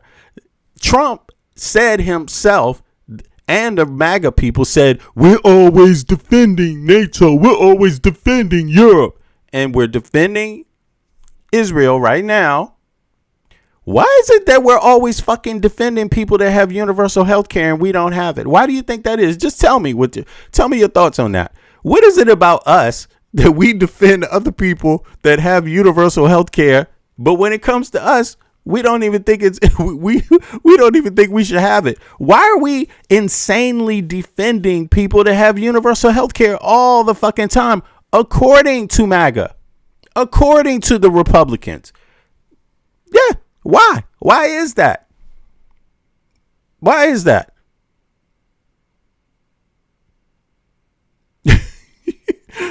I mean, I'm just curious about that. All right, well, let's just go on. I think it's really strange when you defend things you don't like. I think it's really strange when you always have this thing about you're defending. You even complain about it. But they all have universal health care. Everybody that you've claimed that you've defended, they all have universal health care. I think there are people like the universal health care they have too. So you're actually defending things that they like? In any case, let's go on. I mean, it's just odd. It's just something you notice, something that makes you go, All right? Joining us, Hofstra University law professor James Sample, MS Now senior White House reporter Vaughn Hilliard, senior editor at The Atlantic Hannah Rosen, and MS Now national security and intelligence analyst and former assistant FBI special agent in charge, Michael Feinberg. Everybody, welcome. Vaughn, Ty Cobb warned last night that was a predicate for Donald Trump to declare a national emergency. What reporting do you have? 3.5 months from the midterm elections, the president of the United States told the American public that their voting machines and systems were a threat of being manipulated and their elections effectively being taken over by hostile foreign actors.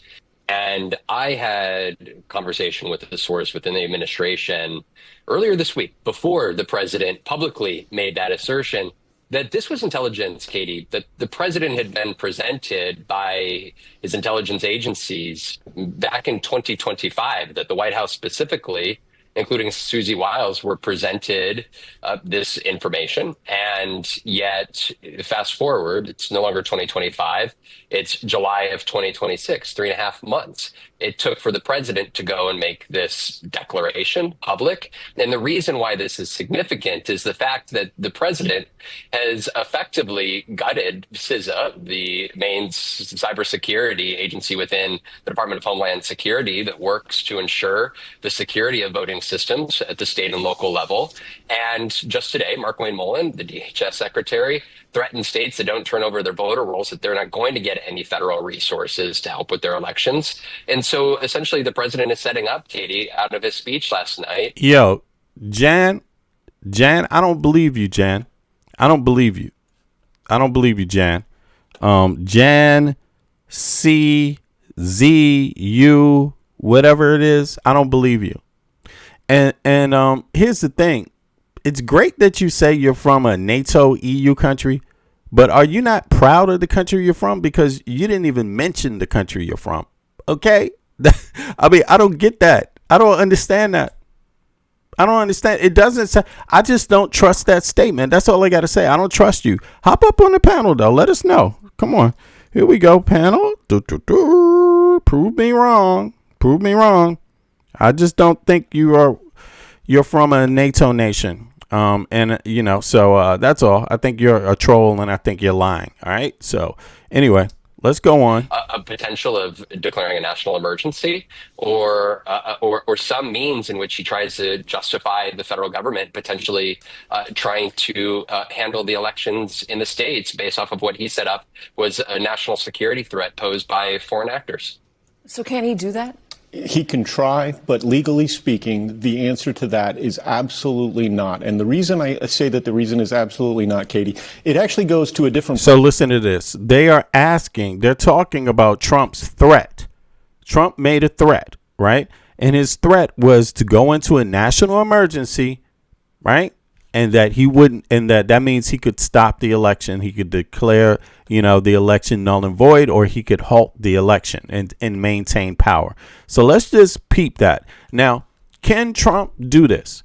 Do you think it's okay for Trump to issue a national emergency and stop the elections?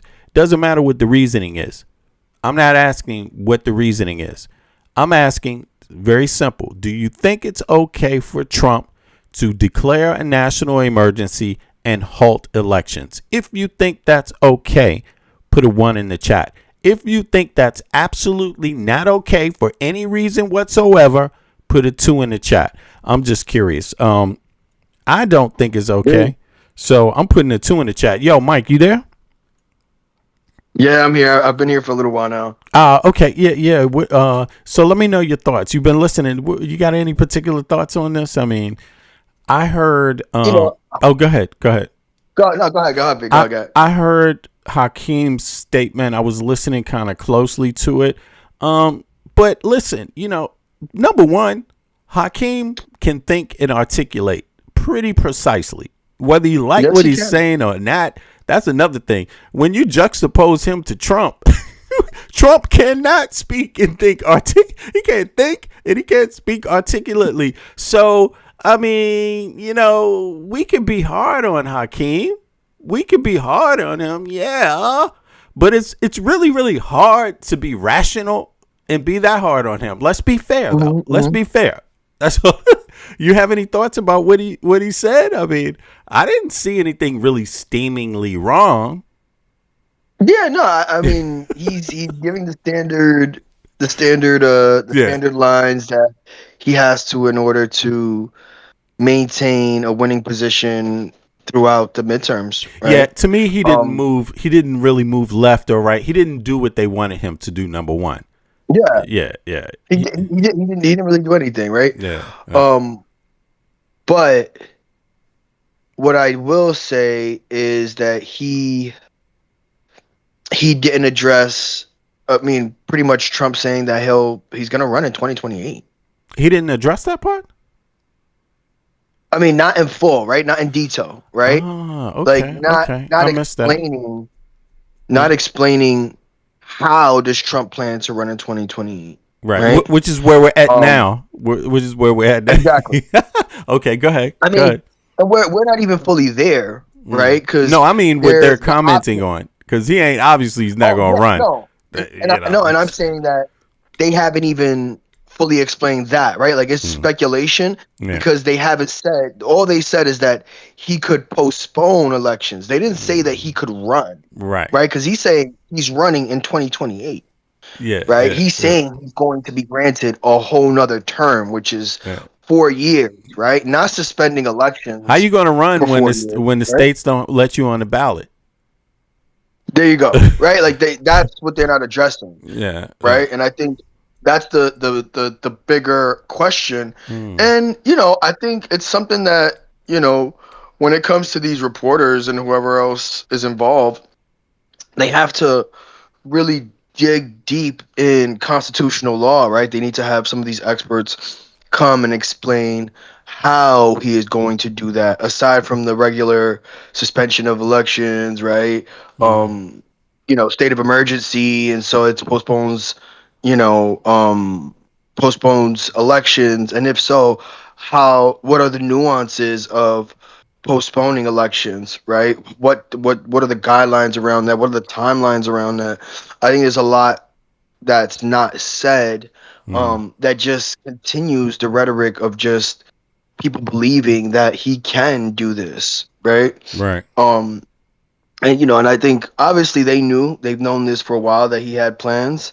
He hasn't directly said it. I think he's maybe said it one other time, that they're thinking about it. And I want to know what changed between then and now that he's definitive on it. I think that's where. So you didn't think you didn't think Hakeem answered that enough?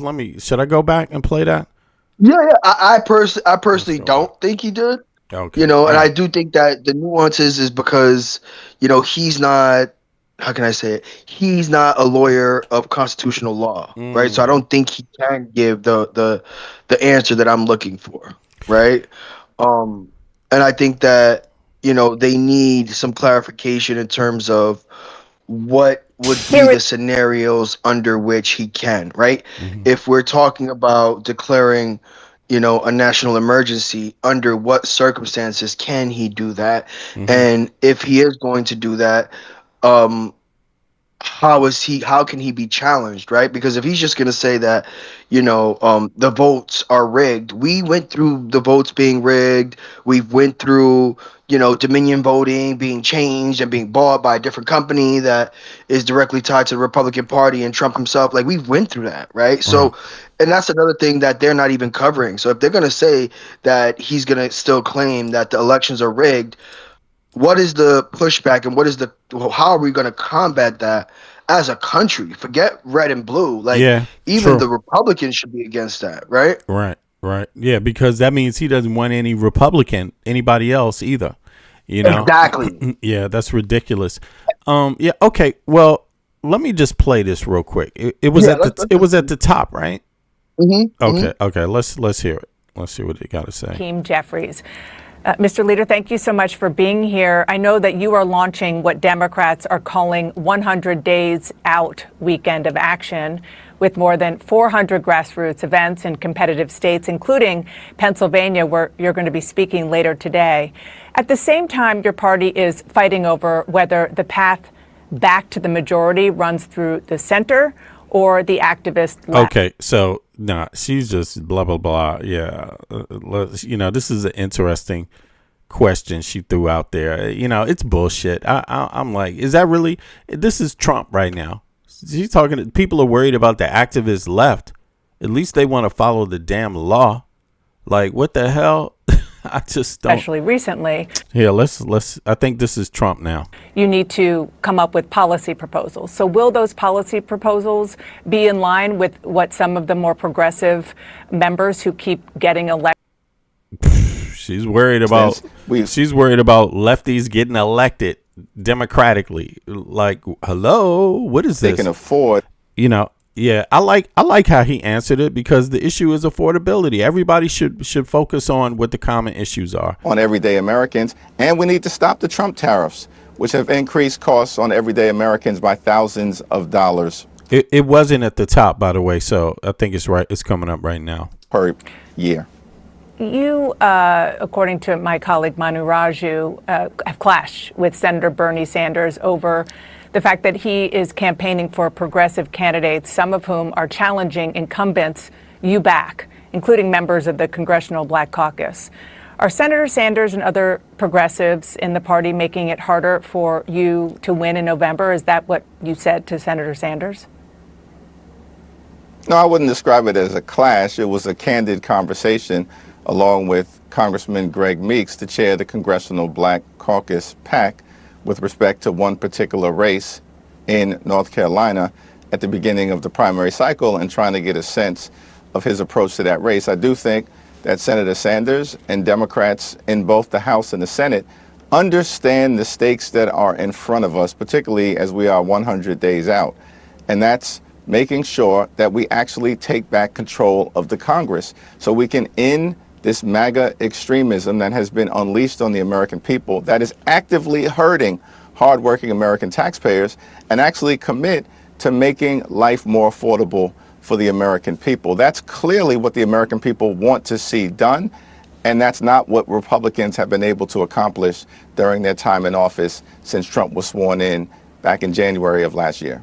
I think one of the things that some of those who are winning their primaries and will likely be in office want to know is if you are going to agree to hold votes on abolishing ICE, opening borders, things of that nature. Will you? I don't understand this. I mean, opening borders? The border's fucking open. Like, what is this? People coming in and out of the country every goddamn day. What is she talking about? Like, opening the borders. Like, that's not even a question. Like, you know, how about, is your next Congress planning on passing comprehensive immigration reform? How about that? That's a great question to ask. That would be wonderful if we could get comprehensive immigration reform. Right now, we don't have any. We don't have it. All we have is people getting sent to work camps. Pretty much. It started off with a few people superficially being sent back on planes. Some of them still are, but there's a lot of people that are sitting right in there. They're not getting thrown out right now. They're actually working, you know, inside of the United States, just like prisoners work in U.S. prisons for corporations, making pennies. That's not really helping jobs outside for everybody else. You know, they're undermining the job market. But in any case, I just want to only hear the part about Trump. Several of the incoming members of Congress across the ideological spectrum, not a single person has raised those issues other than obviously what they've seen from House Democrats in pushing back against an out of control ICE, because we believe that immigration enforcement in this country clearly should be fair, just, and humane, and that's not what's taken place. That's the reason why House Democrats have taken a strong position as it relates to not giving a dime to Donald Trump's violent mass deportation machine until, of course, there is dramatic reform in this country and that ICE agents actually start to conduct themselves like every other cop, police officer, and law enforcement agent in the country. Your next door neighbor, New Jersey, just disclosed that 6,600 non-citizens were mistakenly registered to vote. Are they still one of the most? Yo, are you sure he asked that question? Yo, Michael, did she ask that question about Trump voting or Trump running? They skipped over it. No, they skipped over it. So she never asked it. And notice how when that's it. Yeah. He asked about policies on affordability. Yeah. How he just mentioned tariffs. He did that. He does not want to use the talking points based off of the DSAs. Right. Okay, he does not. If you notice, he's curtailed all the way over it. Right. Right. And notice how that's why I said he doesn't have answers because she didn't even ask it. Right. When we talk about legacy media already gave Jeffries the questions before he even hopped up to speak on it. That's the difference with legacy media, right? He would not be platformed if he disagreed with one of those questions, right? And like I said, he's not too savvy. Well, most aren't too savvy and knowledgeable on constitutional law and the nuances of it. Neither am I, right? Like I understand a broad perspective of it, but when it comes to the finer details, like Trump openly announcing, aside from him declaring a national security threat, in terms of voting machines, which already have been debunked. Can any president do that going forward, right? Is he setting that precedence that any president can just make up a claim and then indefinitely stay in office? But my idea is he wouldn't use the verbiage of him running a third term, right? I just don't believe that he would. It's crazy because her job is a journalist. So she heard him say that. You can't say that it's her job to actually want to know, is he serious? Yes. If so, how would he do that? Is it possible? And she didn't ask that question. So I see where you're at. I actually was confused by your question, bro. So let's go on. Let's just, I agree with you 100%. He also didn't take up the talking points of the Democratic Socialists, which aren't really, what does it mean? Because we saw some right-wing Aryan nation, anti-immigrants, racist, right? Just yesterday, who called himself socialist, right? We saw.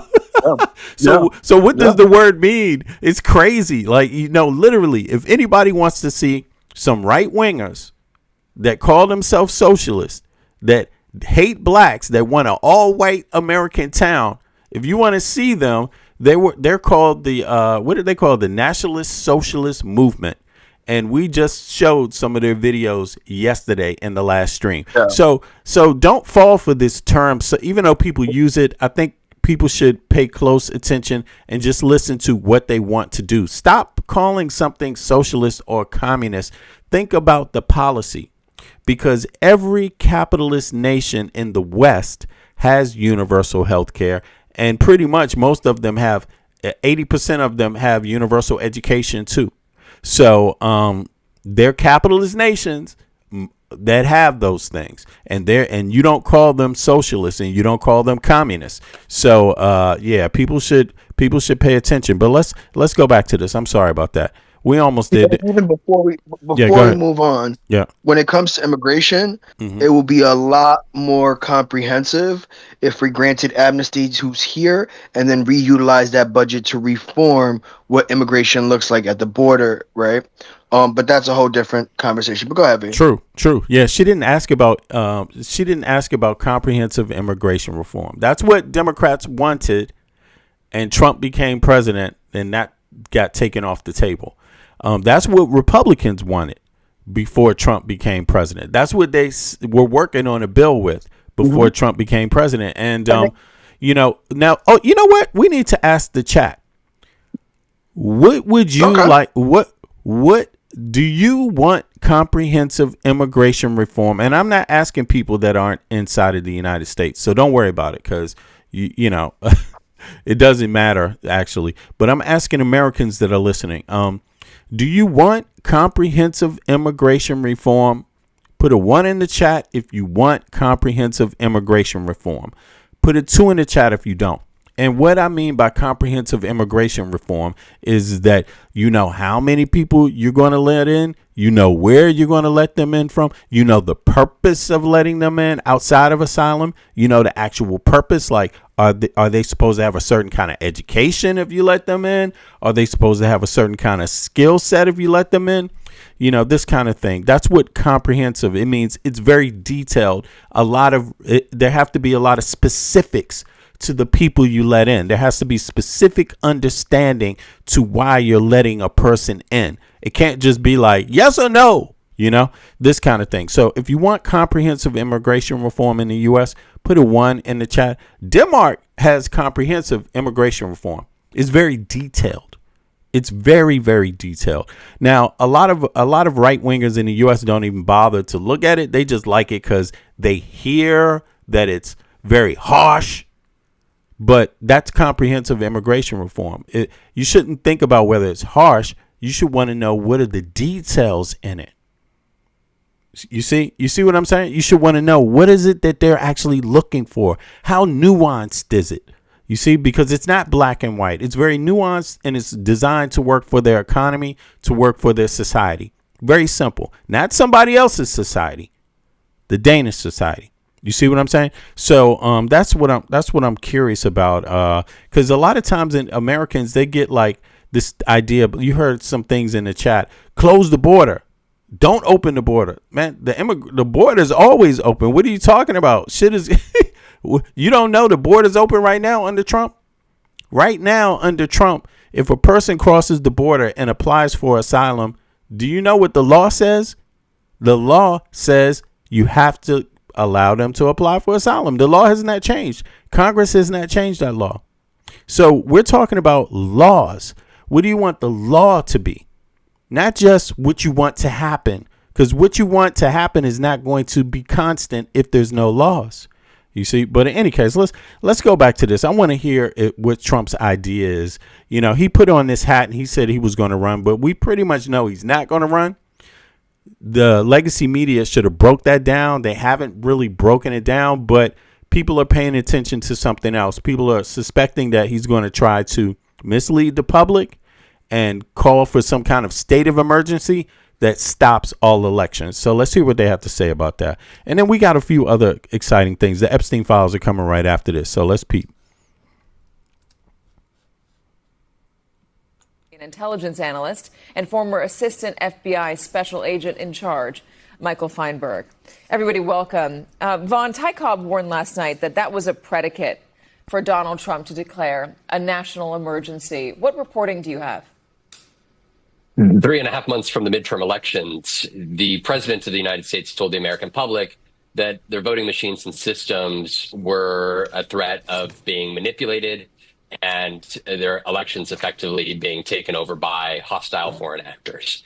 And I had a conversation with a source within the administration earlier this week, before the president publicly made that assertion, that this was intelligence, Katie, that the president had been presented by his intelligence agencies back in 2025, that the White House specifically, including Susie Wiles, were presented this information. And yet, fast forward, it's no longer 2025.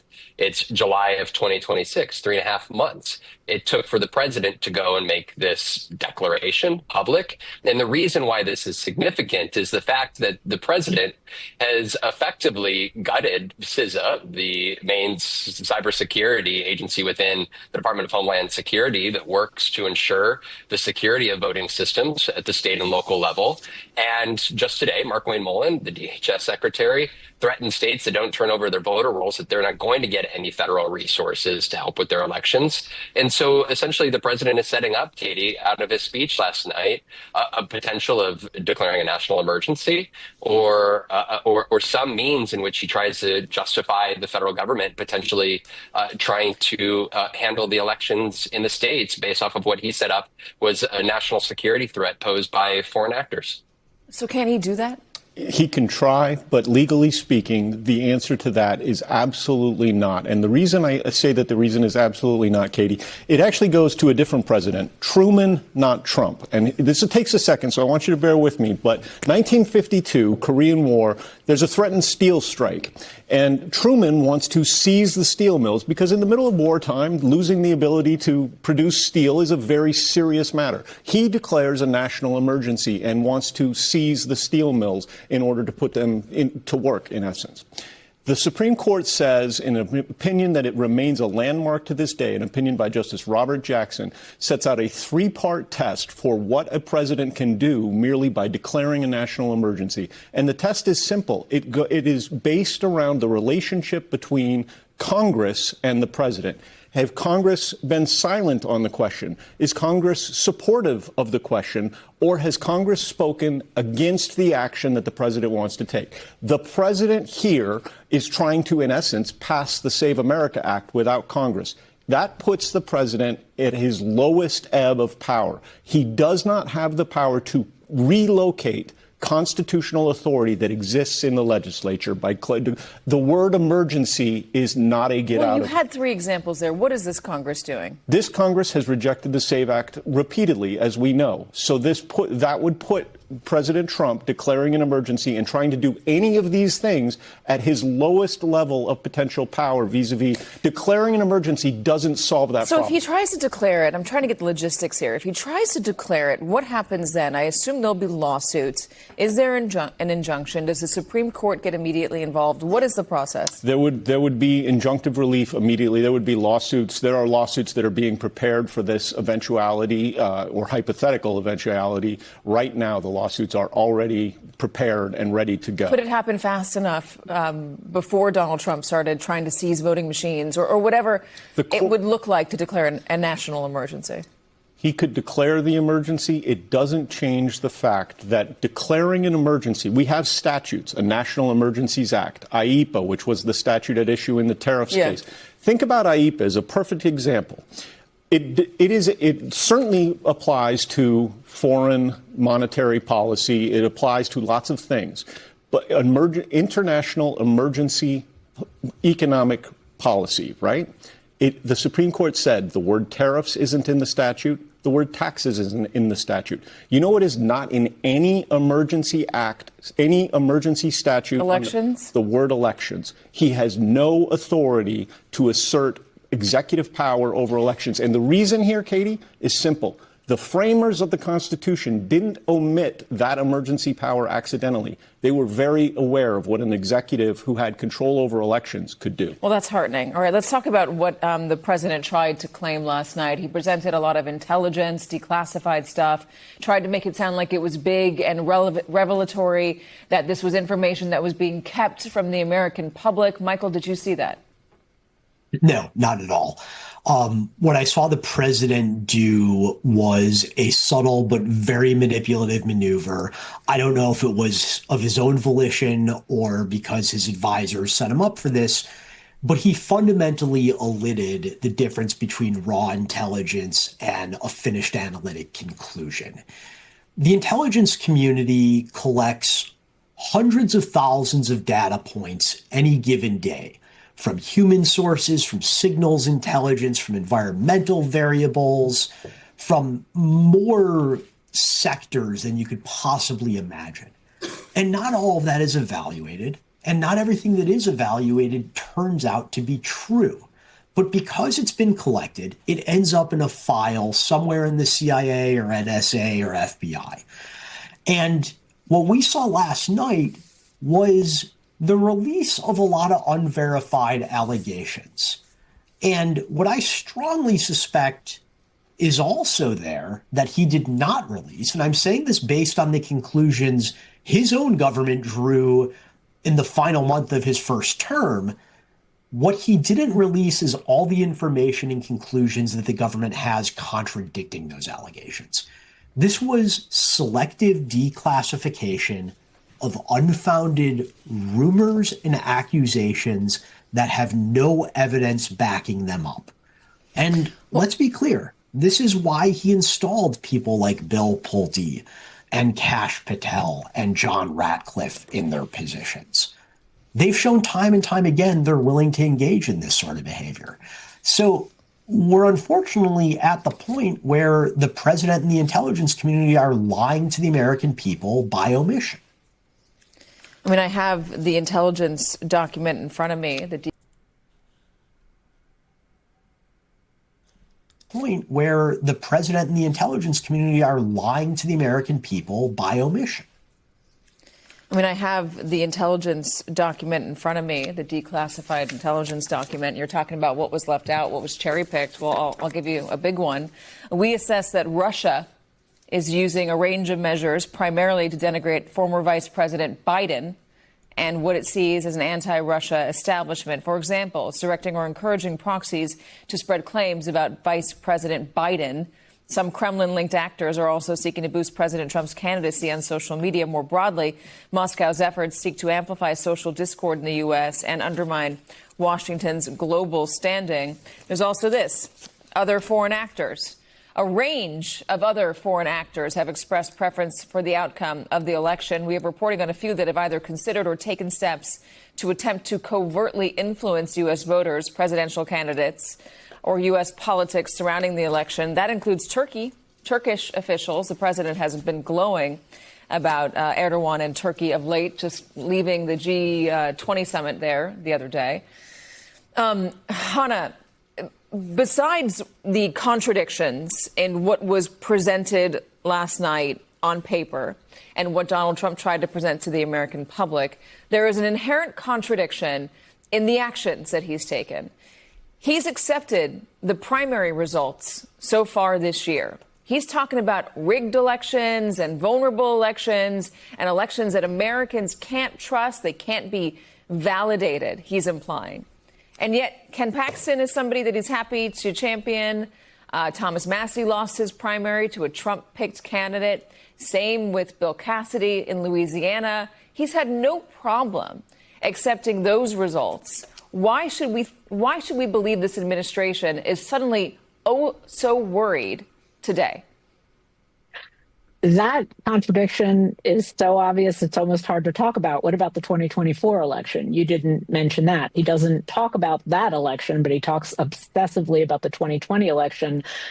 So what happened? Like, all the machines got fixed in 2024, but they were broken in 2020. I mean, the argument really does not hang together. The one thing we haven't talked about yet is the power of the states. Inherently, as many people have said, the president has limited powers. The executive branch has limited powers over elections for a reason, but the states don't. And one big change between 2020 and now is that a lot of election deniers, election skeptics, whatever you want to call them, have risen to power in states like Nevada, Arizona, Georgia, a lot of swing states, and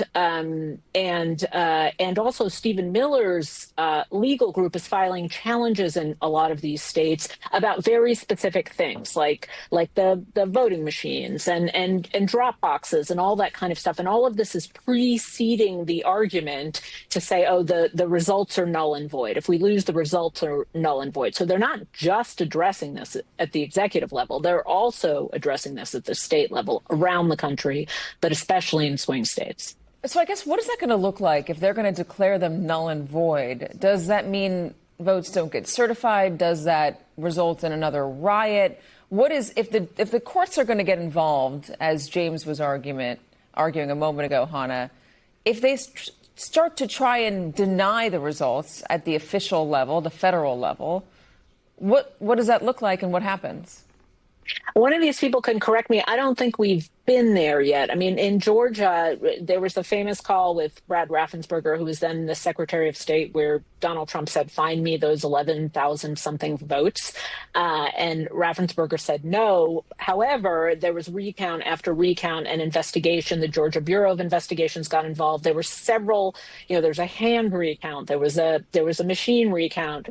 And yet he still doesn't accept the results of that election. So I'm not sure, but he hasn't Tulsi Gabbard went down there. The head of intelligence went down there. Now she's not even the head of intelligence anymore. She just left, ran away, disappeared because her husband has heart problems. I don't know. Looks very suspicious. Now her brother is being arrested. Is he being arrested for? Was he arrested just the other day for trying to lure young kids into a hotel room? Like, this is the strangest goddamn thing. I mean, I definitely do not believe she stepped down at all because of her husband. To me, that I think it's something else. Look, it says it right here, right? Let me pull this up for people to see. This is she, right? Tulsi Gabbard. Where is this at? Yeah, right. Let me pull it over a little bit. It says, this is really crazy. Hold on. This is it, right? Her brother. Can I make it more available to people? Right, here we go. It says Tulsi Gabbard's brother charged after allegedly trying to lure children into a Waikiki hotel room. Right. That is facts, yo. This is facts. This was the lady, the head of intelligence, appointed by Trump. The lady who's got Harry Krishna. See, what I think happened to her is they knew that the story would come out about her getting orders from her Harry Krishna cult leader in regards to her communicating when she was an elected official at one time, communicating on behalf, communicating in Congress on behalf of the Harry Krishnas, right? And no one knew, right? She has some strange opinions, right? So I think she knew that was going to leak. I think that's why she disappeared. I don't think she could take the pressure, and I think the intelligence community know that she's phony, right? But here's the thing. Why would Trump appoint her anyway? What experience does she have? None. She's basically fresh, just total fresh meat, right? But he put her there for a reason. Now it turns out that her brother is a weirdo, right? So I think she knew about that leak that was about to, or knew about the stories that were about to come out about her. And I think the pressure was just too high. She did go down to Georgia. When have you ever heard of the head of intelligence going to visit a state to investigate an election? The FBI was there, the head of intelligence. She was trying to cook up this thing. Now they're trying to say it's foreigners that that tampered with the votes, a foreign government. So, again, it's clear that they're doing Putin's bidding. It's clear. And I think she knew the American people are finding out. And I think she just, I'm out of here. Like, seriously. And I suspect Kash Patel just doesn't have the brains, right? But if he had some brains, he would probably leave, because I'm quite sure all of the rank and file in the FBI have their sights on him. Like, the dude is a total phony. Like, the United States government is huge. It is huge. It represents 350 million people. So it's a big affair, right? It's huge. So the rank and file are huge. They are many. They are plentiful, right? So when you're an appointee, you're walking into a whole infrastructure as the new person. And everybody else there has been there for maybe decades. You see what I mean? A decade, maybe more. So everyone that's looking at you can see that you're fresh meat, can see that you don't know what you're doing, can see that you don't even act right, can see that something is not right with you. They can all see it. And I don't think you can just sit there and fake it, right? So I think she just like, pew. But in any case, she is the one that participated in this election fraud shit too. And so, this is a really big topic for Americans right now. The troll farms, you see a lot of trolls coming into this chat. They just talk about shit that has nothing to do with the topic, right? And it's because it's part of their disinformation campaign, right? They want to be a part of leftist movements, right? And they want to try to sway the election by having some other type of conversation, right? Indirectly, that can kind of sway people's minds. Like you can see me clearing the chat up there. Like I told this person, I don't believe you, and they didn't even bother to respond. You know what I'm saying? It's a troll. It's a troll. So what you're going to see in this midterm election and leading up, and I already said this, is you are going to see probably more trolls than ever on social media, right? You're going to see it because they're very, very worried. You already heard the intelligence community there. The experts, they're saying that these people prefer Trump. They're trying to keep him in power anyway. They're going to have their disinformation networks because that's the biggest thing they have is disinformation. They don't have pretty much of anything else. So they're going to put it on right now and try to sway people's minds from basically voting in their own best interest, right? They like what Trump is doing. They like that Trump started this war with Iran for different reasons. And that's sad in itself, right? Because people are being killed. Right. You would think that Russia wouldn't want that. But I told people some time ago that Russia, they don't have a reputation of liking Muslims. China doesn't have a reputation of liking Muslims. No, they don't. But they're not in this because they align culturally. They're in this because they align geopolitically about getting the U.S. and Western powers out of that region. That's where they want to dominate now. They want to dominate the Middle East. And if they want to dominate the Middle East, that means they want to dominate the Mediterranean Sea and they want to dominate the Red Sea. They want to dominate trade.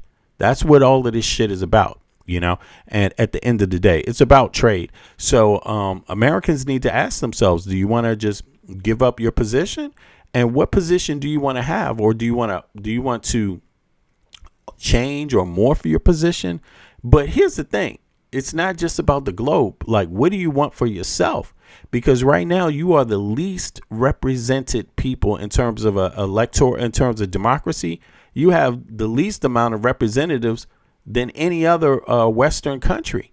Like, if you compare the United States to the EU, for example, the EU has twice the representatives per person in their parliament, right? The EU has twice off the bat. But if you break it down to different countries, some countries have like 35 times more per person representation in their parliament. Like Denmark has Danish people have 30 times more time political representation for their taxes. That's what I'm saying. So people in the U.S., you really got to start taking a hold of these things and really taking control of your taxes, because you pay a lot of taxes. Only 45% of it is used to affect your own communities. Only 45%. Any other Western nation, you go there and it starts at 60% of the taxes they pay are for their communities, right? And then even in Denmark, it's like 70%.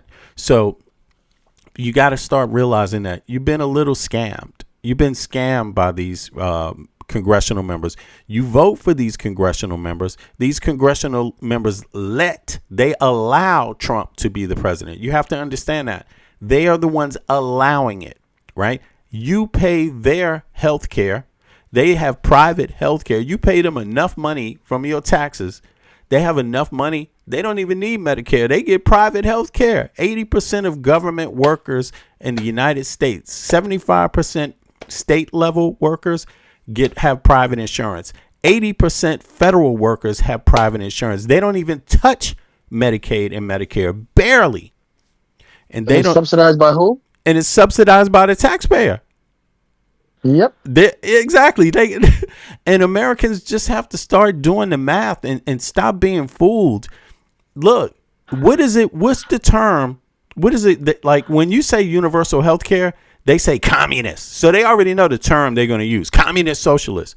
But I got a question. What's the term that you use when the taxpayers pay for government workers' private insurance through the tax system? What is that called? What's that called? Is that called socialism or communism? Because it's the same people paying for it. It comes through the taxes. Why isn't it communist when the American people pay you a good enough salary that you can afford private insurance? Why is that not communist? Why is that not socialist? And again, American people need to understand they're coming for you if you don't use your brain. They don't care about you. You are last. If you don't learn to think, you are last in this world. You're last in the West already. And you can feel it. You know how it feels to be last in the West. That's why you were fucking angry about Biden. That's why you're fucking angry about Trump. And that's why you're fucking blaming poor people and middle class people instead of blaming up, because you're last. See, people that are intelligent in the Western world, they blame the motherfuckers on top and demand that they have at least the basic standards and rights that they have with their tax dollars. That's what people who aren't last do. They demand shit for their taxes. People that are last, they don't even know what the tax system is for. They don't even know. Anybody can fool them. People can talk down to them. People can gaslight them. And they still just be like, I don't know. I don't want nothing more for my taxes. All they can get out of their mouth is Obama, Biden. They can't get anything else intelligent out of their mouth. They don't know what percentage of the taxes that they pay actually go to doing something for their communities. They can't give you a number because they never looked it up because they're too stupid to do that. You see what I mean? So it's only going to be like this kind of partisan divide. And they literally said it right here. They said that Russia is trying to divide Americans. And they're going to push that hard on social media. Even here in the chat, they're going to push it hard. They're going to push it hard. Biden's not the president. Obama's not the president. Kamala Harris is not the president. Trump is the topic. The Republicans are the majority in Congress and in the Senate and in the Supreme Court. That is the topic. The people who are the majority have the power. They have more say than the people who are the majority. It's that simple. We're talking about civics. We're talking about math. We're not talking about personalities. Okay. Yeah. You don't even know the personalities in the EU, and they have better representation than you. You don't even know their names, and they got universal health care. You don't even know. You don't know all the members of the parliaments, and you don't even know the name of the fucking parties, and they have universal health care. You don't know. All you know is that you hate socialism, and you don't even, and you're living right in it right now. You paying for every government worker's fucking health care right now, and you got no problem with it, and yet you don't even expect the same for you. I mean, you let your own kids down. You let your own families down. You let your own communities down, and you think it's smart. All right, well, let's go. Let's get into it here. Let's see. Oh, well, I can tell you one thing. Although I'm an American citizen, born and raised in Washington, D.C., both sides of my family go back to the colonial period. But as a grown-ass man, I live in Denmark.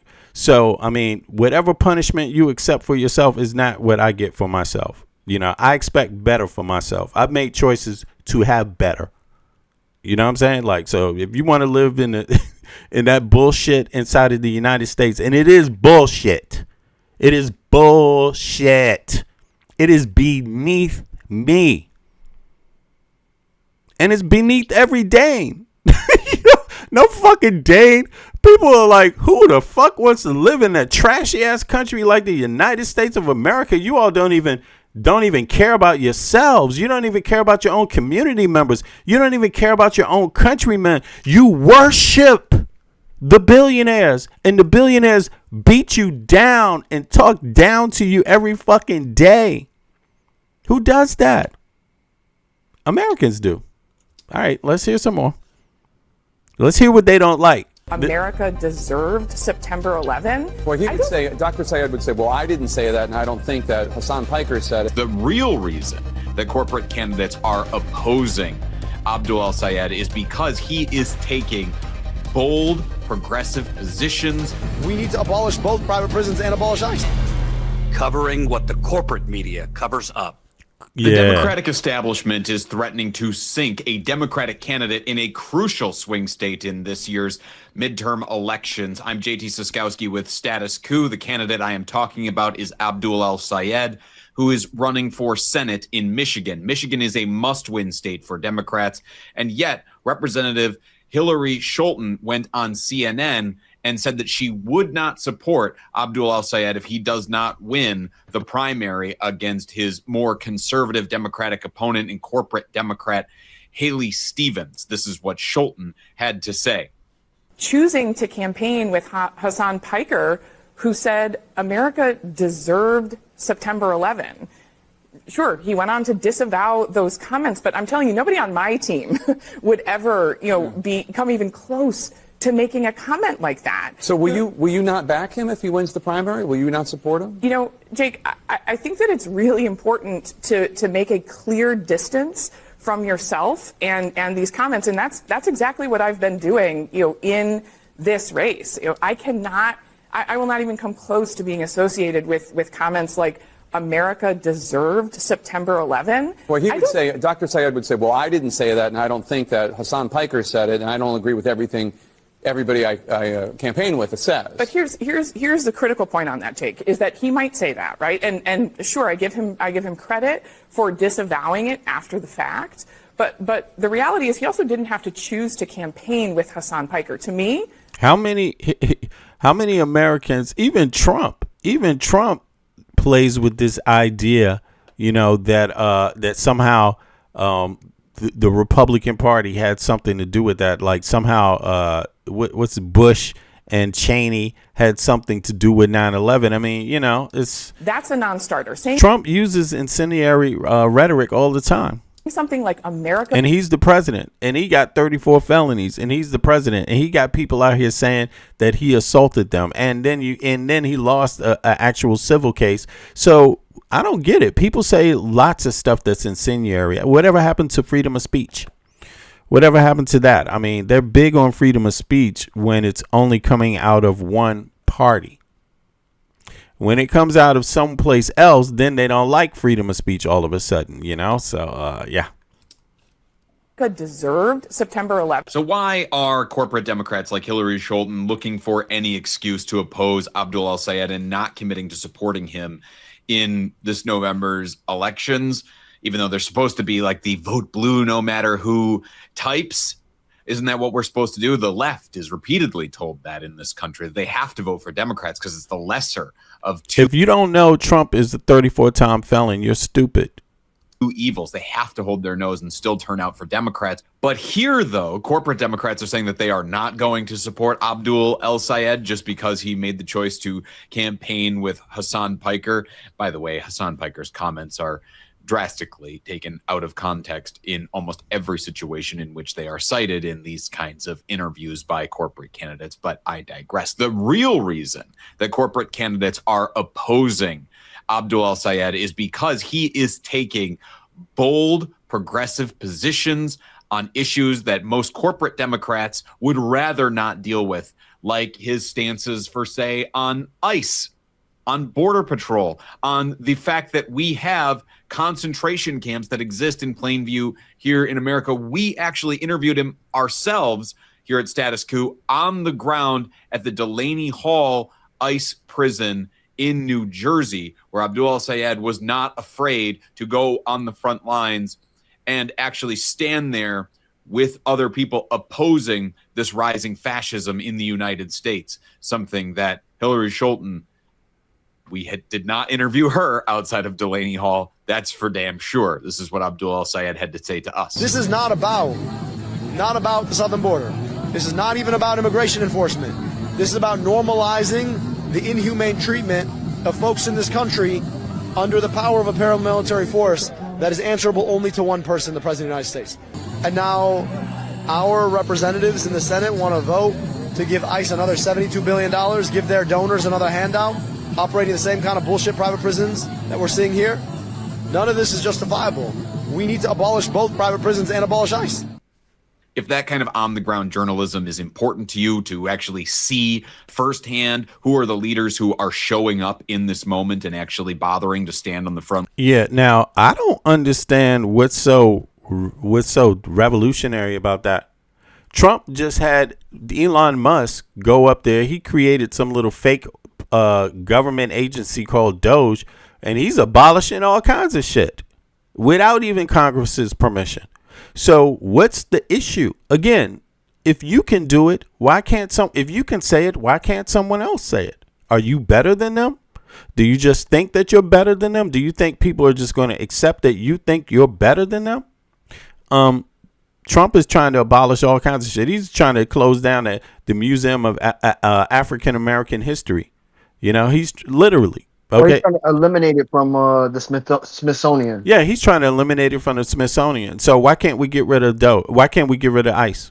What's the problem with that? It uses federal dollars. It's our tax dollars. Why can't we stop it if it's our tax dollars? Why can't we vote against it if it wouldn't exist if it doesn't have our support, the American people's support, the voters' support. Without that, nothing exists. Period. You don't have a country. Okay, so American people can abolish anything they vote on. That means he can run on it. So if he wants to run on abolishing ICE, great. What is ICE doing? Are they effective? When was the last report you've read about how effective ICE is? Have you read one? Put a one in the chat if you've read an ICE report about their effectiveness. I'm talking about from an agency that's not necessarily ICE themselves. You know, I mean, look, there's nothing. I don't understand this. You know, it happens. They abolish things all the time. They get rid of things. They fire people all the time. Would you rather have him say, "Let's fire 100,000 ICE agencies. They're using too much money. They're not productive enough," and then just walk in one day and fire them? And not even go to Congress about it. Maybe the next president should do that. Wouldn't that be great? I think it would be fabulous. Lines of this resistance to the Trump regime and its creeping fascism. Well, then. Anything wrong with abolishing private prisons? Why does a prison need to be private? It's already getting your goddamn tax dollars. If it's private, why are our tax dollars involved? Why are we giving tax dollars to private corporations to house prisoners? How effective are they at rehabilitating the prisoners? When was the last time you read a report on how effective these corporations are at rehabilitating criminals, people that get locked up? I don't get it. I don't see what's so great about it. Actually, do you know how many Western countries do not have private prisons? Did you ever research it? Did you ever ask? Or is it just weird in your mind and you never bothered to research? You know, I think that's what it is. When you're dumb and you're ignorant, everything sounds weird when it's rational and reasonable. And I would encourage you to subscribe to us here at Status Coup. Get subscribed, and then also go to statuscoup.com/join for as low as $5 a month. You go to keep us doing that on-the-ground reporting, which is incredibly expensive. It costs us thousands, tens of thousands of dollars a month to be able to travel, to have hotel stays, to have transportation, to have food, to have equipment for our cameras. So if you can, go to statuscoup.com/join. It goes a long way. But Hillary Scholten's attacks on Abdul al-Sayed do not end just with this kind of lazy Hassan Piker narrative. No, they go even further than that to justify her opposition to backing Abdul al-Sayed, who is leading in the polls in Michigan. We'll talk about that in just a second, but this is more of Scholten's attacks on Abdul al-Sayed. Senator Bernie Sanders, who also was supporting Graham Plattner, who had, He's leading in the polls. That means that AIPAC money is not really what people want to hear right now. People aren't impressed with commercials. People want substance, and they want to know exactly what you're going to do, because look, we had a lot of complaints before. We had complaints about Democrats not delivering, right? We had a lot of people dissing Democrats, your rank and file. They called Kamala Harris a communist. Did you know that? That was in 2024 when they called her a communist, yeah. People complained. They said the Democrats did not do enough. All right. That's what they said. They were frustrated about the Democrats. Yes, they were. And now you have someone that says they want to do more. Somebody that agrees with you. Somebody that says, yeah, the Democrats, they didn't do enough. I understand the Republicans because they were right. The Democrats didn't do enough. They didn't deliver on their word. And now you have somebody who is. And the people are like, he sounds like he'll do it, because the other ones didn't seem like they really were up for it, And here's the thing. When you call somebody a socialist or a communist in the United States of America, that can only mean that you don't like them because they're not like the people that already had power, who did nothing.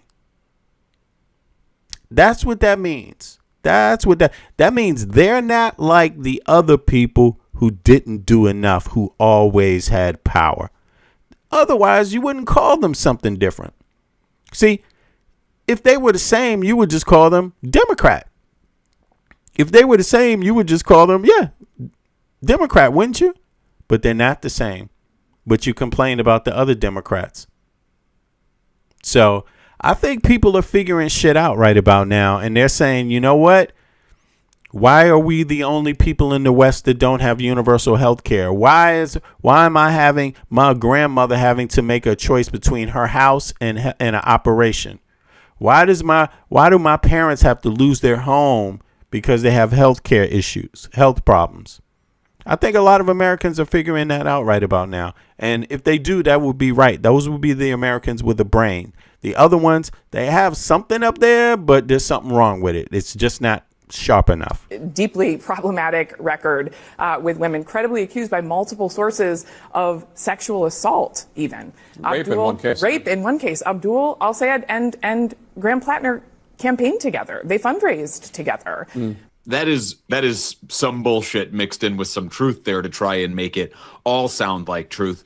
She tries to claim there that Abdul al-Sayed campaigned with Graham Plattner. That is not true. They are campaigning in completely different states, and they did not do campaign events together. To the extent that they did fundraise together, they sent two, and that is the extent of it, 2 joint fundraising emails. That's it. That is the extent to which they campaigned together, as Hillary Scholten wants to claim there. And God forbid, I mean, this is the Democratic Party is so averse to the democratic process here, because Abdul al-Sayed is leading in many polls of the Michigan Senate race, in some cases by double digits. I mean, we're talking about 15 points that he is up over Haley Stevens, the conservative. He's not coming with the same Republican Democrat narrative. That's what it is. People want something different because, believe it or not, a lot of Americans aren't just so a Republican or Democrat. There's a lot in the middle too. And a lot of them are tired of both parties. A lot of them are tired of both parties who have always had, let's think about this. Democrats, your rank and file Democrat, your center Democrat, and your center Republican have always had the power. They've always had the power. And people are tired of it now. They haven't delivered.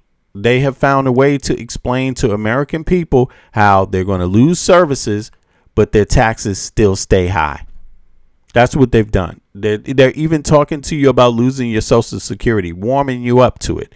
Trump already told you, look, they rolled back the goddamn, what is it? What is this? What is natural disaster federal funding? They rolled that back just on day one, said, fuck this.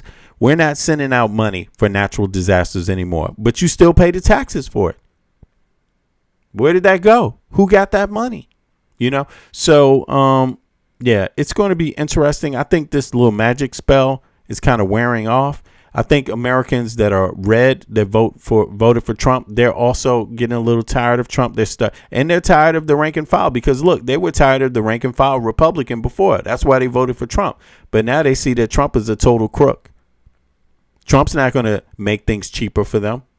Trump's not going to get them any jobs. Trump doesn't know how to make jobs. The same people that supported Trump are the same people that run prisons, private prisons, and got prisoners making auto parts, selling the shit to Canada, making clothes, selling the shit to Switzerland and other countries. Like straight up, getting paid no money.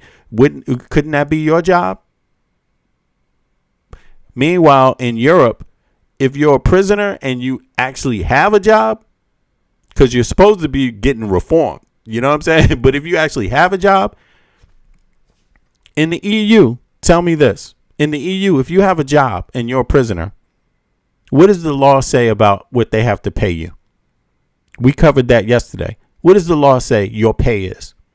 In the EU, if you have a job, they have to pay you what? The market value for that job. That means they got to pay you the same as somebody on the outside. You know what that does? That helps protect their job market. That's what that does. Right now, you can't get jobs in America because all the prisoners are doing the fucking jobs for 1 penny an hour. How's that going to help you get a job? How's that going to boost jobs? Your tax dollars are going to the same people that are paying for the prison. You're paying for the prisons with your tax dollars, and they have prisoners taking a job where they're only paying them for 1 penny, 2 cents an hour. It's all backwards. It's all backwards. And are they getting any real help? You know, rehabilitation? Are they getting any? No. It's all a scam in the U.S. It's all a scam, you know. And if you too ignorant to see it, then that's your future. That's your right. That's your life. You deserve to have it the way you have it. Basically, you don't want better, then you don't want better. Nobody can make you to want better, you know, for yourself. But in any case, let's move on to the Iran scandal here. Shit is going on and it's getting hot. And this is your tax dollars too. This is your tax dollars paying for this. Hoorah, hoorah. Yay. Plenty of money for this. Do you ever feel like a plastic bag? Okay, never mind. The U.S. and Iran appear to be holding their fire this weekend following nearly 2 weeks of intensifying bombing after President Trump spent the past week teasing a, quote, massive attack on Iran. The New York Times reports that President Trump has set aside for now plans to sharply escalate the American military assault, adding that a particular concern is that intensifying the war could dangerously drain the Pentagon's already diminished stockpile of Patriot air defense munitions. White House Communications Director Steve... Yo, you there, Mike? You there? Can you hear me? Yeah, I can hear you. Go ahead, bro. Sorry about that. Okay. Go ahead. Yep. Yeah, no. I was just saying, you know, obviously Mike Johnson had brought up Social Security. They're trying to reduce their mandatory spending, even though that mandatory spending is linked to our taxes. We pay a Social Security tax, right? Yeah. And yet they are avoiding, right? They'll give tax breaks to the richest, but what they won't do is tax them higher past a certain income limit on Social Security to avoid a deficit in that Social Security funding, right? Right. You know, the MAGA movement is a libertarian's wet dream disguised as Make America Great Again, right? Oh, wow. Where they get to try to privatize everything as much. Yeah, they getting their jollies off on MAGA, right? You know what I'm saying? Yeah. Yeah.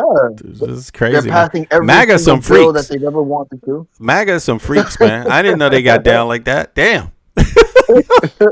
They're sadomasochists, for sure. They out there, bro. They out there. They next thing you know, they gonna be out on the corner selling that ass for Trump. Woo! I mean, who says they aren't? That's what they. And when we look at this current war, right, and where it's led, what it's leading to, the higher oil prices, right, with inclusion of the tariffs, but also the high increase of fertilizer, right? Farmers were already struggling, and higher prices on fertilizer is only going to kill them even more, right? Nobody So- cares. Nobody cares. Nobody cares, bro. The Congress, yeah. the whoever, the. I'm sorry, but look, we have a Congress. More than half don't care at all.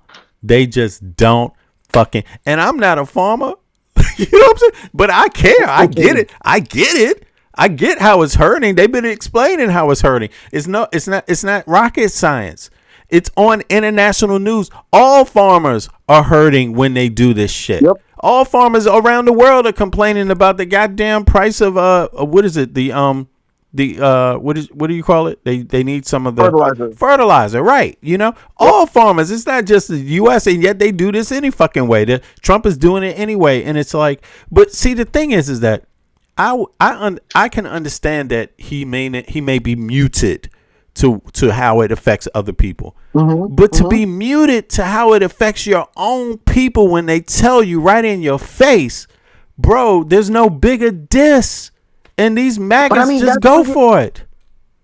But that's where your representatives come in. Those are the ones who are supposed to be like, hey, look, this is hurting all of us. We need to stop it. But especially from the Republican side, they haven't been doing it, right? But like we spoke about before, this is why individuals are turning to other parties within the two-party system, like MAGA, but also DSA, right? Also DSA. Yeah. Right? The DSA movement's a movement because of that, birth from the extremism of MAGA, right? Facts. Where now they can have these productive conversations in terms of progressiveness, right? And then they continue to use the same old tactics of like Red Scare, as if we live in Russia or as if we live in a strict communist society, right? Where one day, one day Congress wakes up and says, you know what, we're going to pass all of these communist bills. No, that's not how it works, right? And so to think that one elected official or one representatives who's just as progressive as the next is a communist just because they don't agree with your ideology. He's a communist. It's old news. He's a communist because he wants you to have what the Western standard says citizens should have. That makes him a communist. Yeah. He wants you to have the same thing that every other Westerner has. Something wrong with that? That's crazy. And I think that's something that a lot of Democrats still haven't done yet. Right? They haven't done the comparative analysis, comparative data to show American citizens how viable something like universal health care is. Because they're in the pockets. It's the money, bro. I mean, of course. It's the money. Lobbyists who man. won't allow them to talk about it. But then, let's speak about, obviously even legacy media, right? Like legacy media could be even proposing these questions. They're in the pocket. And they in the pocket, like they did to Jeffries, right? Yeah. Like they did to Jeffries, they just gave him softballs to for him to hit and ignore how are we going to pass progressive reform to make affordability great, Jeffries? Well, it starts with tariffs. It starts with us stopping the tariffs. It's just like, oh, you just said one thing out of the many things that are plaguing American citizens when it comes to affordability, and you're utilizing something that's very temporary versus long-lasting legislation, like actual reform, right? Actual reform, right? Mm-hmm. Giving tax credits to homeowners in the form of, a form of a subsidy, right? They don't want to speak about different ways we can reform our current structure, right? Because that means that there's less money for them, right? And the lobbyists who they're speaking for versus the representatives, the people that they're representing, right? And I think that's the hypocrisy, right? Especially from a person like a Jeffries, right? But again, yes, he speaks eloquently, he's educated, but he still is not serving his constituents to their full problem. And in fact, he gives pushback to individuals like Bernie's. And if we notice how he said that, I didn't agree, I didn't disagree. Yeah, he said it was a frank conversation. Exactly, right? Well, we all know these are the same individuals who sabotaged Bernie's run for presidency, right? And so when we look at that, we know that these people are lying. But again, not even legacy media would give them pushback on that, right? Would give them pushback on the thought of, hey, what do you mean by that? What progressive legislations do you plan to pass, right? None of the actual questions that lead individuals to believe that you're actually going to make that change. And then they get surprised when a person like Abdul Saeed or Roosevelt. Mamdani. Yeah, go ahead. Go Yeah. ahead. I'm looking at the No, chat. Sorry. Mamdani, Go ahead. right? Yeah. Yeah, Mamdani, who wants to pass reform, right? Who wants to pass proper legislation that allows for people to get better, right? To get better at, life in general, affordability and long-term affordability in the United States, right? Because that's the larger, okay, fine, the next individuals take charge, whatever the case is, but they pass a temporary bill that lasts until the end of that presidency, so that way you're forced to continue to side with one side, one side in a two-sided party, right? Because that's the larger issue, right? They're passing these temporary reforms because they don't want to pass major reform. And to be honest with you, the only person who's done anything near that has been President Trump, but it's just been to the detriment of America. Yeah. And, just to make it clear to everybody that's listening, right? And everybody in the chat also, what's going on here is that what they're calling extreme left in the United States of America is what is called center European politics. Straight up. It's called center European politics. Elder care, being concerned about the elderly, being concerned about children, their rights, elderly, their rights, health care and education, those in Europe, those are called center European politics. That's not left or right. Everybody is in agreement about those things. The right wing might be like too much immigrants, but we need health care too. They would never take the right wing's not trying to take away the health care from the elderly people. It's fucking crazy. You know what I'm saying?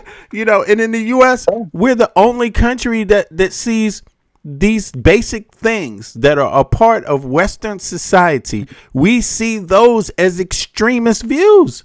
It's utter nonsense.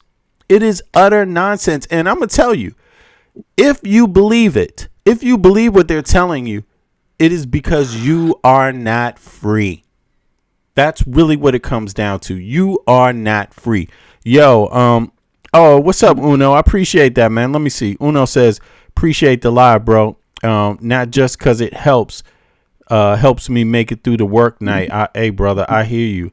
The chat is 100 even I have nothing to add. Oh, I feel you. And you know what? Thank you so much. That means a lot to us too, because, we here because we know we have the information and we know that we're making a difference, and we're not doing it for the money. We here because, like, seriously, I'm born and raised in Washington, D.C. My father's from Washington, D.C. Both sides of my family go back to the colonial period. But as a grown ass man, I actually live in Europe. I live in a country called Denmark, and I'll be damned if I'm going to sit up here and just let my country go through this shit. And I had enough. I had enough, man. I had to go through a transformation as an American living outside of the U.S. And I came through that transformation realizing that, wait a second, it's us who aren't free. We're not free in the West, bro. In the U.S., we are not free. Everybody else is outside of the U.S. in the Western world is balancing freedom. They're talking about freedom. They know what it means. We are exploiting our own country, people. That's what our government does. It exploits American people, and it's not a left or right thing. They're exploiting people on the right, the middle class and the poor. They're exploiting people on the left, the middle class and the poor. They're exploiting people in the center, the middle class and the poor. They are doing it. And Americans have to wake up and stop accepting being last in the West. Like, we are last. We are last in the West. And that means last in freedom.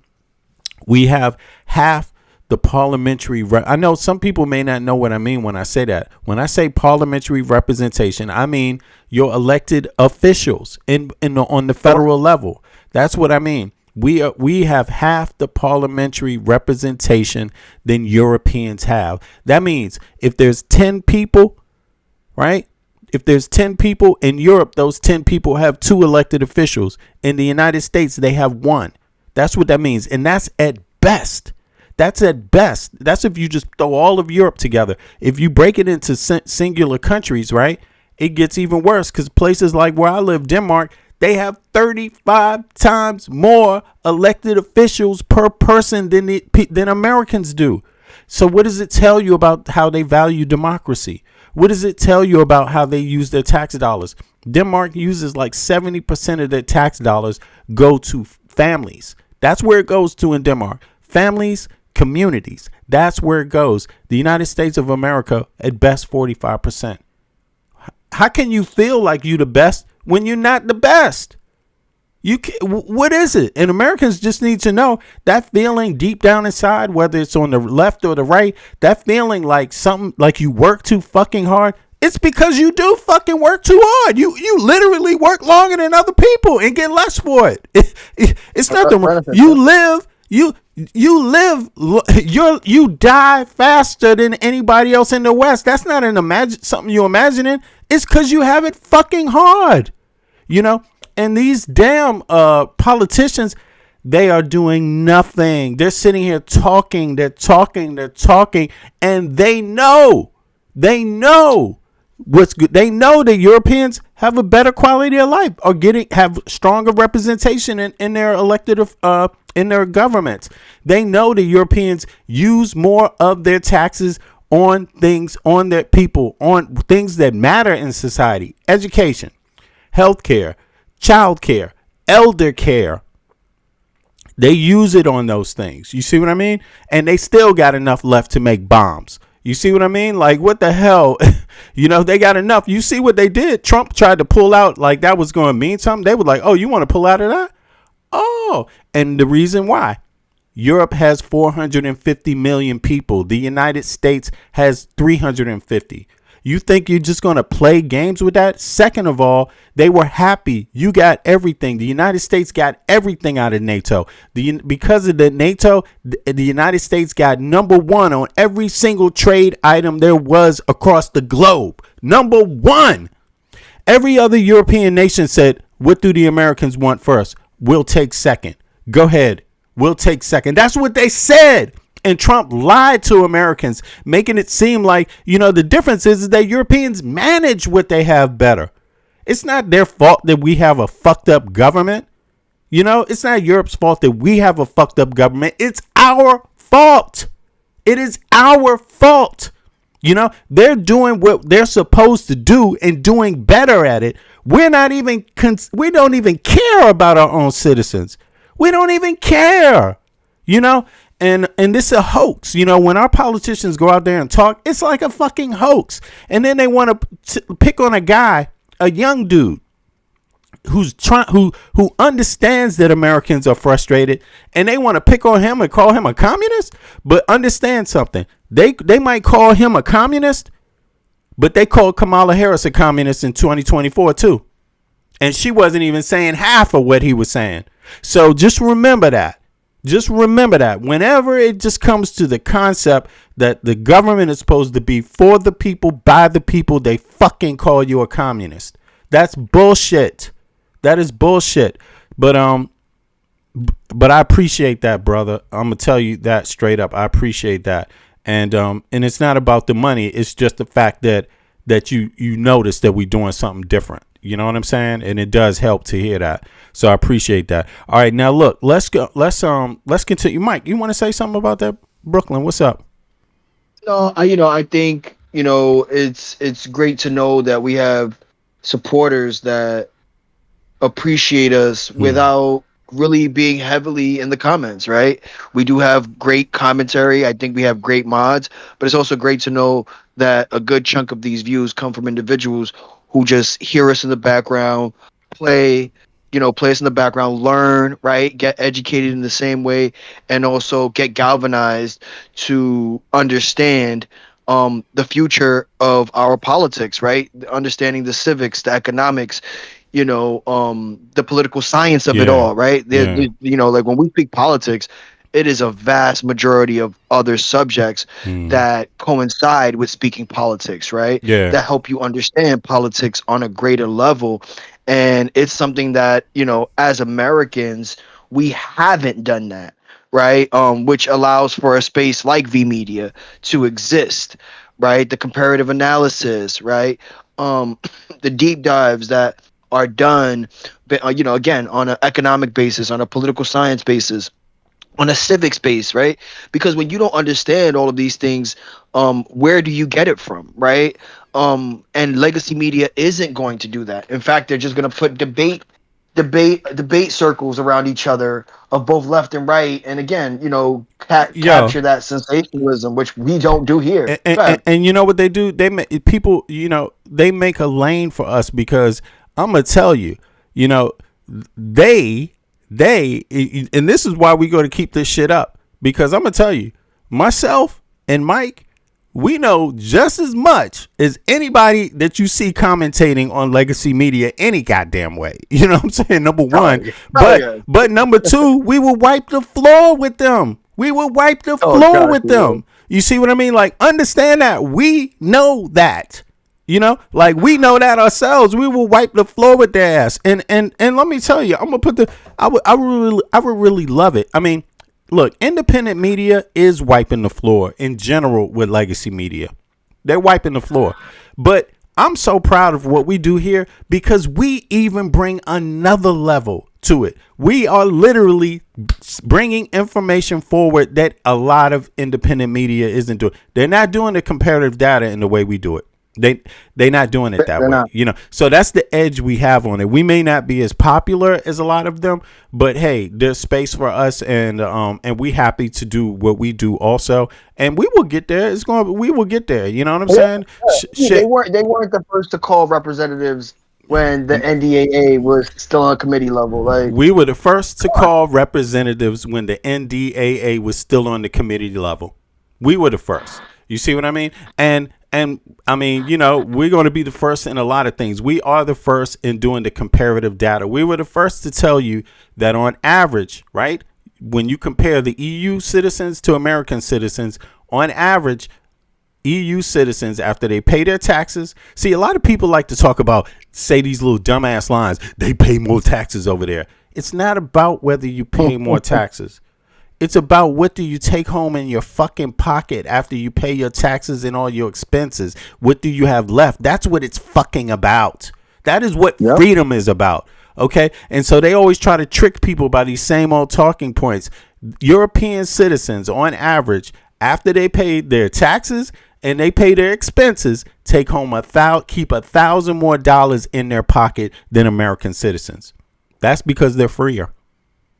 That's what that is about. So forget the little funny, black and white conversation about they pay more taxes. Do you know what they get for their taxes? It's not about how much money you pay, how much you pay in taxes. It's about how you manage your taxes. Okay, there's nothing wrong with paying taxes when you actually get loads of shit for it. When it's managed properly, there's nothing wrong with that. The United States, that shit, you pay loads of taxes and it's managed piss poor. You paying taxes into a Medicaid and Medicare system to where if you have a health problem, they can refuse you because you can't afford the deductible in cash or the copay in cash. What kind of system is that? And this is the system that they left you with. And it's not good enough to blame one party. No, it's not that. It's about understand what you're doing right now and say to yourself, I will never vote for anyone else that ever does not want to change that. Period. Don't ever do it. Don't vote for anyone else that wants that system to continue. You know who you should vote for? Democratic Socialists, because they're telling you it's stupid. They're telling you you're being robbed. Support the people that are telling you the truth. You're being robbed. That's why nobody else in the West has that system that the United States of America have because they don't fucking want to be robbed. They're not stupid. You know, like seriously, Americans are getting robbed. Anyway, let's move on to the next topic, bro. I appreciate that. I appreciate the support. No doubt. No doubt. Now let's continue because there's more. Peep gang. Do you ever feel like a plastic bag? Okay, never mind. The U.S. and Iran appear to be holding their fire this weekend. This is where the money's going to, you know. Following nearly 2 weeks of intensifying bombing, after President Trump spent the past week teasing a, quote, massive attack on Iran. The New York Times reports that President Trump has set aside for now plans to sharply escalate the American military assault, adding that a particular concern is that intensifying the war could dangerously drain the Pentagon's already diminished stockpile of Patriot air defense munitions. White House Communications Director Stephen Chung told The Times that the president has always been consistent, that he prefers a diplomatic solution, but is keeping all options on the table. A senior White House official tells MS Now that Trump met with top advisors and cabinet members on Friday to weigh escalating military action against Iran. Despite the lull in fighting, tensions remain high in the region. And the U.S. military said Saturday that it's enforcing its naval blockade of Iranian ports. It disabled a commercial ship Friday that the U.S. says it tried to violate the blockade. Adding to the uncertainty, Israeli Prime Minister Benjamin Netanyahu, that is an evergreen sentence, plans to meet with Trump in Washington on Tuesday. We are joined now by some of our favorite guests, Lara Seligman, the Wall Street Journal national security reporter, and Alan Eyre, former senior U.S. diplomat and distinguished diplomatic fellow at the Middle East Institute. He was a senior member of the Obama administration's negotiating team for the 2015 Iran nuclear deal. Wait, Lara or Laura? Lara. So sorry. Common mistake. Thank Lara you both. Croft. Oh, that's good. That's good. We love Lara. They do too much laughing here though on MS Now, like shit is okay. But yeah, I appreciate that, Maurice. Appreciate it. Maurice says y'all kicking crazy knowledge around the function of this criminal enterprise. Great to hear. Yo, thank you for the support, no doubt, Maurice. And we're gonna be kicking ass because people's lives are in danger and people need change, you know. So yeah, reality is the motivation, but I appreciate that 100. All right, let's hear them. Sometimes I get frustrated because it's too much laughing, you know, with this stuff. We laugh here too, but they do this shit every day, like calmly tell you the news. It's like, man. Yes, I do too. I'm wondering, Laura, if you could just give us sort of a table setter. Your paper had some excellent reporting last week about the president's private beliefs that a diplomatic off-ramp here seems unlikely, and that the only thing Iran can respond to is what was the phrase that was used in Josh's reporting? It was something about bombing the crap out of them. But of course, yes. Where are we now? Because I do feel like we joke about this all the time, and it's not funny, but we are. If you looked at the headlines, you might think that we're back in February. Right. It's certainly been a roller coaster of a week. We started off the week with the president vowing some major escalation, even potentially bombing Pickaxe Mountain, which is the underground facility where Israel believes that Iran has stashed, have moved a bunch of centrifuges, thousands of uranium enrichment centrifuges in the fall. But now last night was the second I believe Israel has universal health care. That's what I believe. Night in a row that we've paused strikes after 12 straight days of striking Iran. So what's going on exactly? I think there's a couple of different options. It could be that there was some diplomatic breakthrough that we don't know about. It could be, as was reported, that General Kane, the Joint Chiefs of Staff, were raising concerns in this meeting on Friday about munition stockpiles, specifically air defenses. It's possible, but from what I've heard... Since when does this happen? When do the Joint Chiefs of Staff tell your president, cool it down, we're running out of supplies, and the president is still not under control by the Congress or the Senate? How's that possible? How's that possible? That's the state right now. Like, there's not supposed to be anything close to that happening. No way, shape, or form. They're literally telling you, listen, we're reaching a critical point right now. stop what you're doing, we will not be able to defend effectively. And this motherfucker is still running around. How's that possible? I mean, you know, that's really you just got a madman. We covered this too when it came down to the ballistic missiles and between the war in Ukraine and now the war in Iran, and how we were in crisis of even having missiles at our bases to continue just regular basic defense, right? Centrifuges. We knew this going into the war. Yeah, running out of centrifuges. We're using our weapons, fucking around with Iran, who's not really even a threat to us anyway, which is exactly what Putin's and China's plan is. They want the U.S. to be bogged down in the Middle East with Iran so that they can't defend anything else. That's their strategy. And Trump is doing it. Just like Trump is repeating the Russian disinformation talking points, he is literally living out their strategy. And I'm just like, listen, something got to give. Something has to give. I mean, but you're right, bro. We talked about this months ago, and now it's not a suspicion anymore. Now the Joint Chiefs are telling them. Now the Joint Chiefs are telling them, bro. Okay. Look, and apparently that's fake news, right? He's just gonna call it fake news, right? It's a Democratic hoax, I guess. Yo, that ain't gonna work though. I'm sorry, because you're gonna pay with your life. Like, I mean, not that people aren't already paying. Look, if you see somebody on the internet that's acting like things are not bad, that's because they are a troll. Either that or they're the last little bastion of people that still believe the trolls, you know, haven't totally woken up yet. Like, shit is bad. Things are bad, and things are worse in the U.S. You know, things are very bad there. So, some got to give. I'm just curious who's going to give first. It's obviously not Congress. Congress and the Senate, they ain't doing nothing. Supreme Court, what are they going to do? You can't depend on them, right? I'm just curious. I'm curious right now. We know that the election is coming. That we do know. We pretty much can say that is the countdown to Armageddon. Like, if Trump tries to stop this election, we're going to see shit give right then and there. I'm talking about who's going to give. Something got to give. Yeah, I think everyone's trying to make it 2 more months. What is it? Hold on, let me see. It's the end of July now. August, September, November. Yeah, August, September. It's 2 months and a week. 2 months and a week is the countdown. Can you survive that long? Can you make it?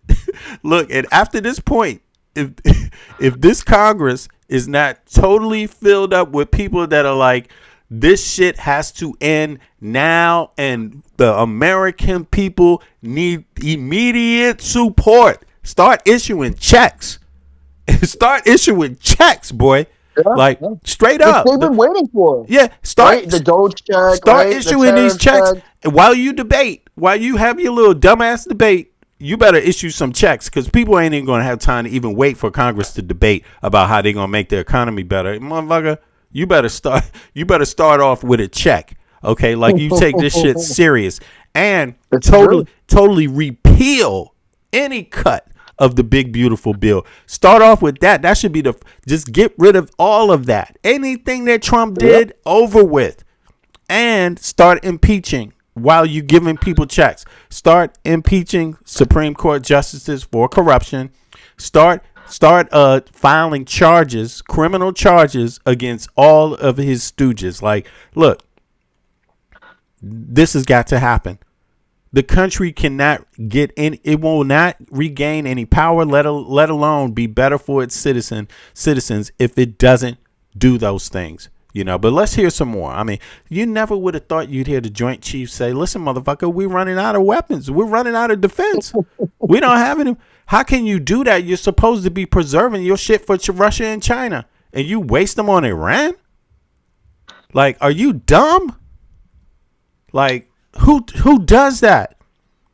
Who does that? And I know somebody dumbass is going to be like, well, you gave them to Ukraine. We gave them old shit that we don't even use and can't use. And if we didn't use it, if we didn't give it to someone to use, it wouldn't even be usable. Yep. Options are still on the table. There could still be a major escalation in the coming days. We just Register to vote. Pauses on this is scary. when it had been so consistent for so Silence long. is By the way, scary. the quote I was looking for was Trump is in revenge mode against Tehran. Yes, revenge mode. Revenge for? I'm not sure since we started this. Yesterday we had on CIA Director John Brennan and talked about whether or not, what he feels about the world, where it's going. Listen to what he said to Anthony.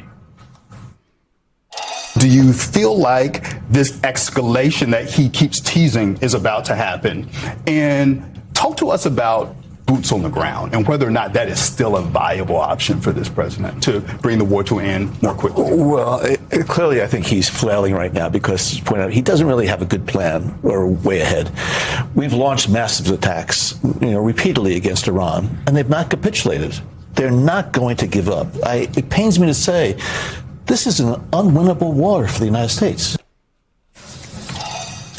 Do you agree with that? Is this an unwinnable war? He stole my talking points. I'm done. Take that. You can go. That's it. Yeah, I mean, President Trump is flailing. The Iranians are not going to capitulate on their red lines as a result of more kinetic force. We're back to where we were before, which is Iran says the U.S. broke the MOU because it had control or administrative control of the Strait of Hormuz. It is going to insist on that. That is a red line. So you will have to pry that from their cold, dead fingers. They need it for strategic leverage. The U.S. doesn't want that to happen. President Trump's best case scenario, which he won't be able to achieve, is getting the Strait of Hormuz back to the way it was February 28th. 100 to 130 ships a day passing through. Global economy getting the blood it needs to keep pumping. So Laura just mentioned in her great setup about the dwindling supply of munitions and air missiles. My question for you, are we less safe today as a country than we were 5 months ago? No different. Iran was never a threat in the short or midterm to the United States. They didn't have nuclear weapons. Anybody that thought they were a threat to the United States of America are just extremely ignorant. It doesn't matter if whatever your bigotry is. If you don't like Muslims or you don't like Shiites or you don't like Iran, it doesn't even matter if you think they're terrorists. They were no threat to us. Like, goddamn, that's called science. Okay, understand. Understand math and science, God damn it. Listen, do you know if somebody gives a kid $100 and send them to the store to buy some shit and the kid doesn't know how to fucking count, don't you know the kid's going to get ripped off? Don't you know that? Right? So this is a matter of that. American people who believe that they were a threat to us can't fucking count. That's what it is. Like, it's just incredibly ignorant, oh my God. We don't have missiles that can reach us. So we're as safe as we've ever been from a purely military point of view. Economically, oil's up 35%, gas and diesel is up 40%, jet fuel is up 50%, home heating oil 60%, European LNG over 100%. But I guess my question is about preparation right now, right? The conflict in Iran is not the only global hotspot. And so with the dwindling supply of munitions and missiles and all those type of things, I just wonder, are we less prepared to defend ourselves? I see your point. Massively. Yeah, we've squandered our seed corn, wasted our capital, burned through our bankroll. We don't have a significant number now of air defense missiles as we did before.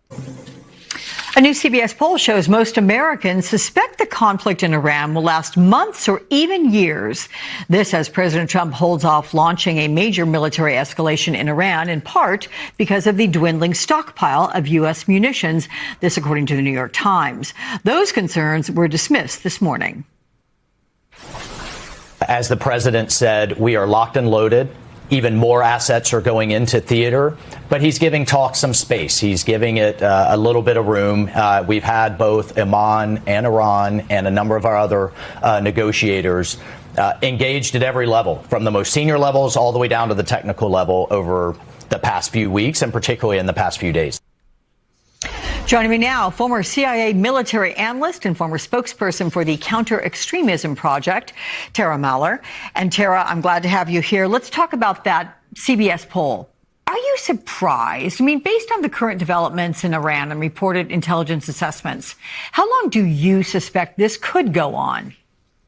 I'm not actually surprised. Somebody in the chat said Trump is saving the world. Yeah, but we didn't elect him. Nobody elected his ass. The president of the United States' job is to save the United States, not the world. You know what I'm saying? I'm just saying. You know, that's like saying he's saving the universe and shit. Like, come on, man. People need real shit. People need practical things. They need government. That's what government is about, improving their lives and their security where they are. You know what I'm saying? Not halfway around the world. I mean, listen, we can play a role with everybody else. We can contribute with everybody else. But goddamn, that's not the job. The first job is yourself. You know? He's saving the world. Yeah, okay, whatever. And what part of the world do you live in? Like, do you pay taxes in the United States or what? You pay your taxes somewhere else? Like, nah, buddy. But in the same breath, they'll say that we want to isolate ourselves and we shouldn't be defending everyone. Hence the NATO talk, right? Exactly. You know, I mean, that person's not American. That person's not American. Period. No. Yeah, exactly. And even if they are, they're cultivized by Trump, clearly, because anyone who could say that and think that and believe it, they're delusional. Because you can't give one policy nor one point that actually proves your point. You just can't.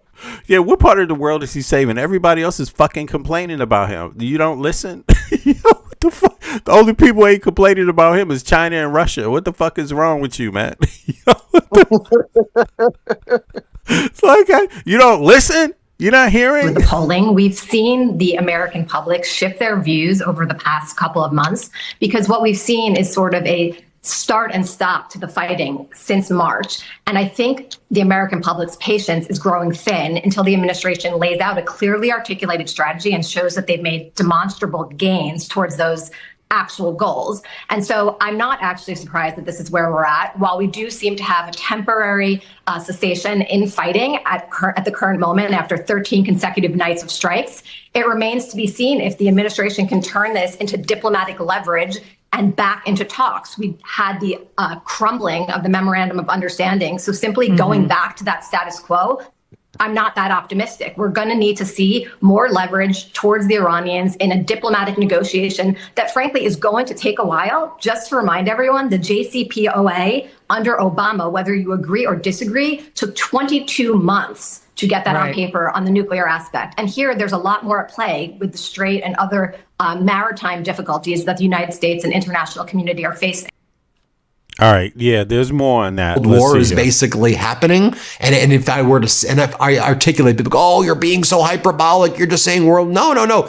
That's what's at stake right here. And I believe the warning was much bigger than just escalating in Iran, which is bad. We shouldn't. These are war crimes that Trump and Netanyahu are involved in. This is a catastrophic and unlawful war that most Americans, including MAGA people, but most Americans don't want to be involved in at all. But they're saying you escalate, you don't have enough munitions to even fight a war against Iran, and you've run out of munitions now if China and Russia get involved, and they're going to get involved because now with the strike of the Iranian ship in the Caspian Sea that was destroyed and Iranians were killed, whether it was truly a commercial ship or a military ship, Iran's now looking at Ukraine. China's coming in now on the side of Iran. Russia is, obviously allied with Iran. Russia's speaking with North Korea. North Korea is doing a lot of ballistic missile and cruise missile tests right now. Russia's got its ships around Japan for a reason. China's got its ships around Australia. These are all objective, undisputed facts. I want to hear that one more time. Russia's got its ships around Japan for a reason. Russia has its ships around Japan. China's got its ships around Australia. These are all objective, undisputed. So this was the theory. This is what people warned Trump of. If you get bogged down with Iran, you won't, and any place, if you get bogged down in the Middle East in a conflict, you won't be able to defend Asia. So there's 2 points. There's 2 axes here. One is the Middle East, because that's where the Red Sea and the Mediterranean trade routes connect. The other route, let me pull up the map. Yeah, it's better when we have the map up. Let me see here. So let's see. Where's the map at? Boom. So people can get a clear understanding of this. Let me see. Let's go back now. Do I not? I don't need that. Here we go. Yeah. So let's go. Let's pull the map up. Right. So here we go. Here. Let me pull out a little bit so people can see better. Right now, here on the Horn of Africa, you see Yemen right there. And this is being contested right here by Yemen. You know, they're already threatening, right? So there's the Mediterranean, the Red Sea right here. I'm sorry. The Red Sea, you see, you go up, and then right where Israel is, or you could say Egypt, right? There's the Straits, the Sinai, right? Isn't that the Sinai? What is this? I'm sorry. I'm so bad with names sometimes. But here, this is where the trade route is, right? It comes through this port right here. There's a port. You see? Right here. Everybody see that? Boom. Right? That is the canal that's built. So it comes right through this canal and out into all these ships. The Suez Canal. That's what it is. I'm sorry. Yeah. So there you have it. The Suez Canal lets out into the Mediterranean. The Mediterranean, right, lets out into the Atlantic. Now, why is that? That is definitely a security issue, because for Europe. That's a security issue for Europe. It's a major security issue for Europe. It's also a security issue for South America, right? When you're talking about trade, but more specifically, it's the U.S.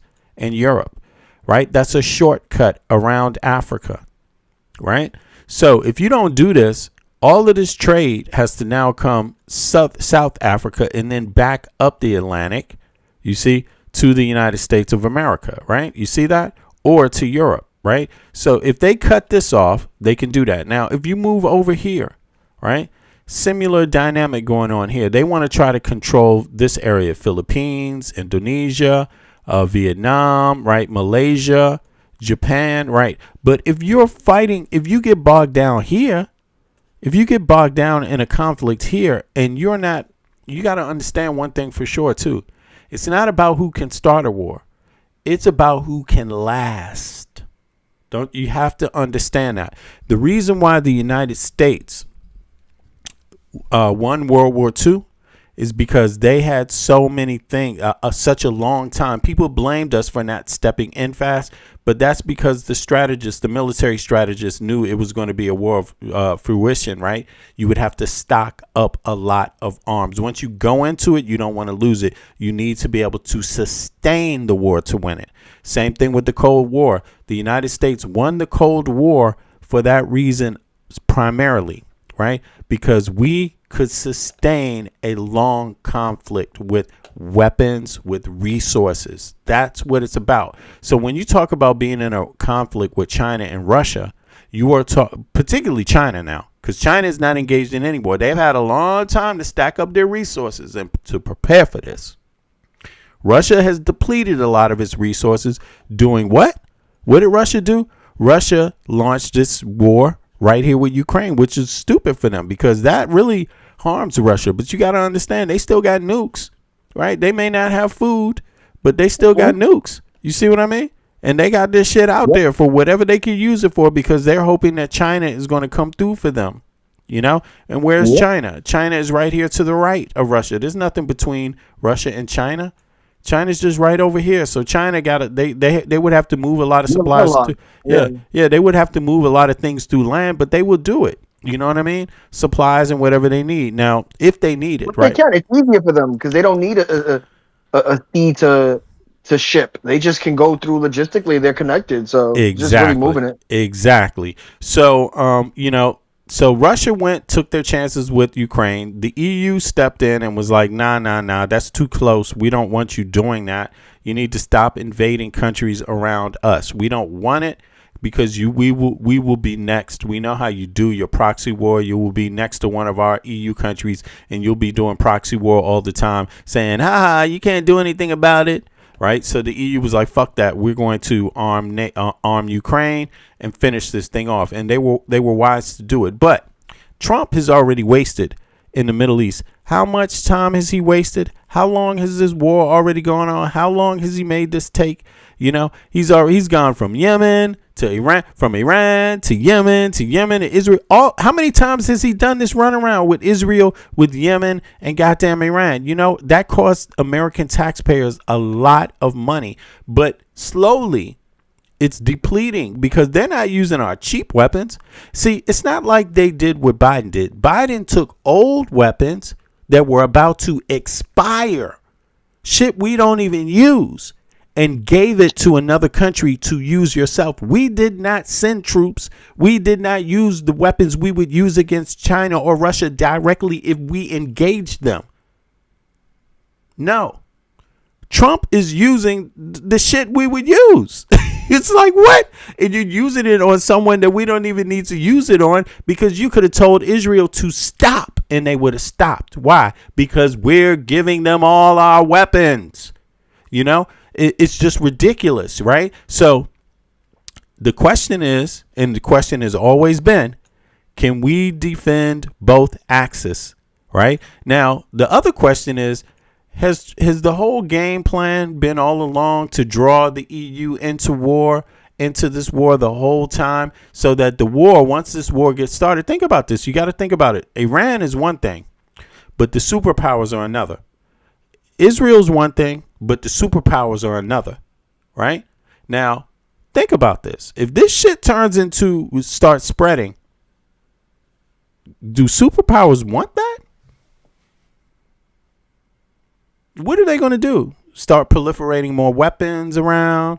More people start killing? Who would all of this have been for? That's another thing. Starts to lead to nukes, right? Yes, and this is what people are talking about now. It leads to nukes. It leads to a lot of killing, a lot of death, a lot of So and why would it be? What would it have been for? Because after all, can't we just share? Can't we just get along? Can't we just share?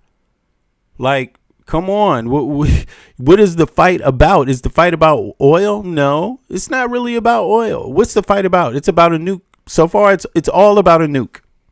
With Russia, the fight was about what? It was about, you don't want Ukraine to become a NATO nation.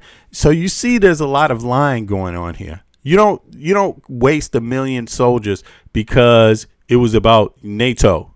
No. So you can see there's something else going on. Obviously, there's a big play happening. Anytime you get Trump working with Putin and working with Xi, coming out every day of the week saying, yeah, I like him, I trust him, there is a bigger play going on. But let me ask you something, bro. What do you think about this? What's your thoughts on this dynamic, man? In terms of what? What in particular? Just like, what is afoot? What is afoot? Like, is it? Oh, I mean, yeah. This is legitimately Russia and China doing what they planned for. They planned years in ahead. Right. These are not reactionary countries. If right? we lose they planned it out. If we lose Asia, the next thing they will be doing is about to attack the fucking United States, bro, right here on the Western coast.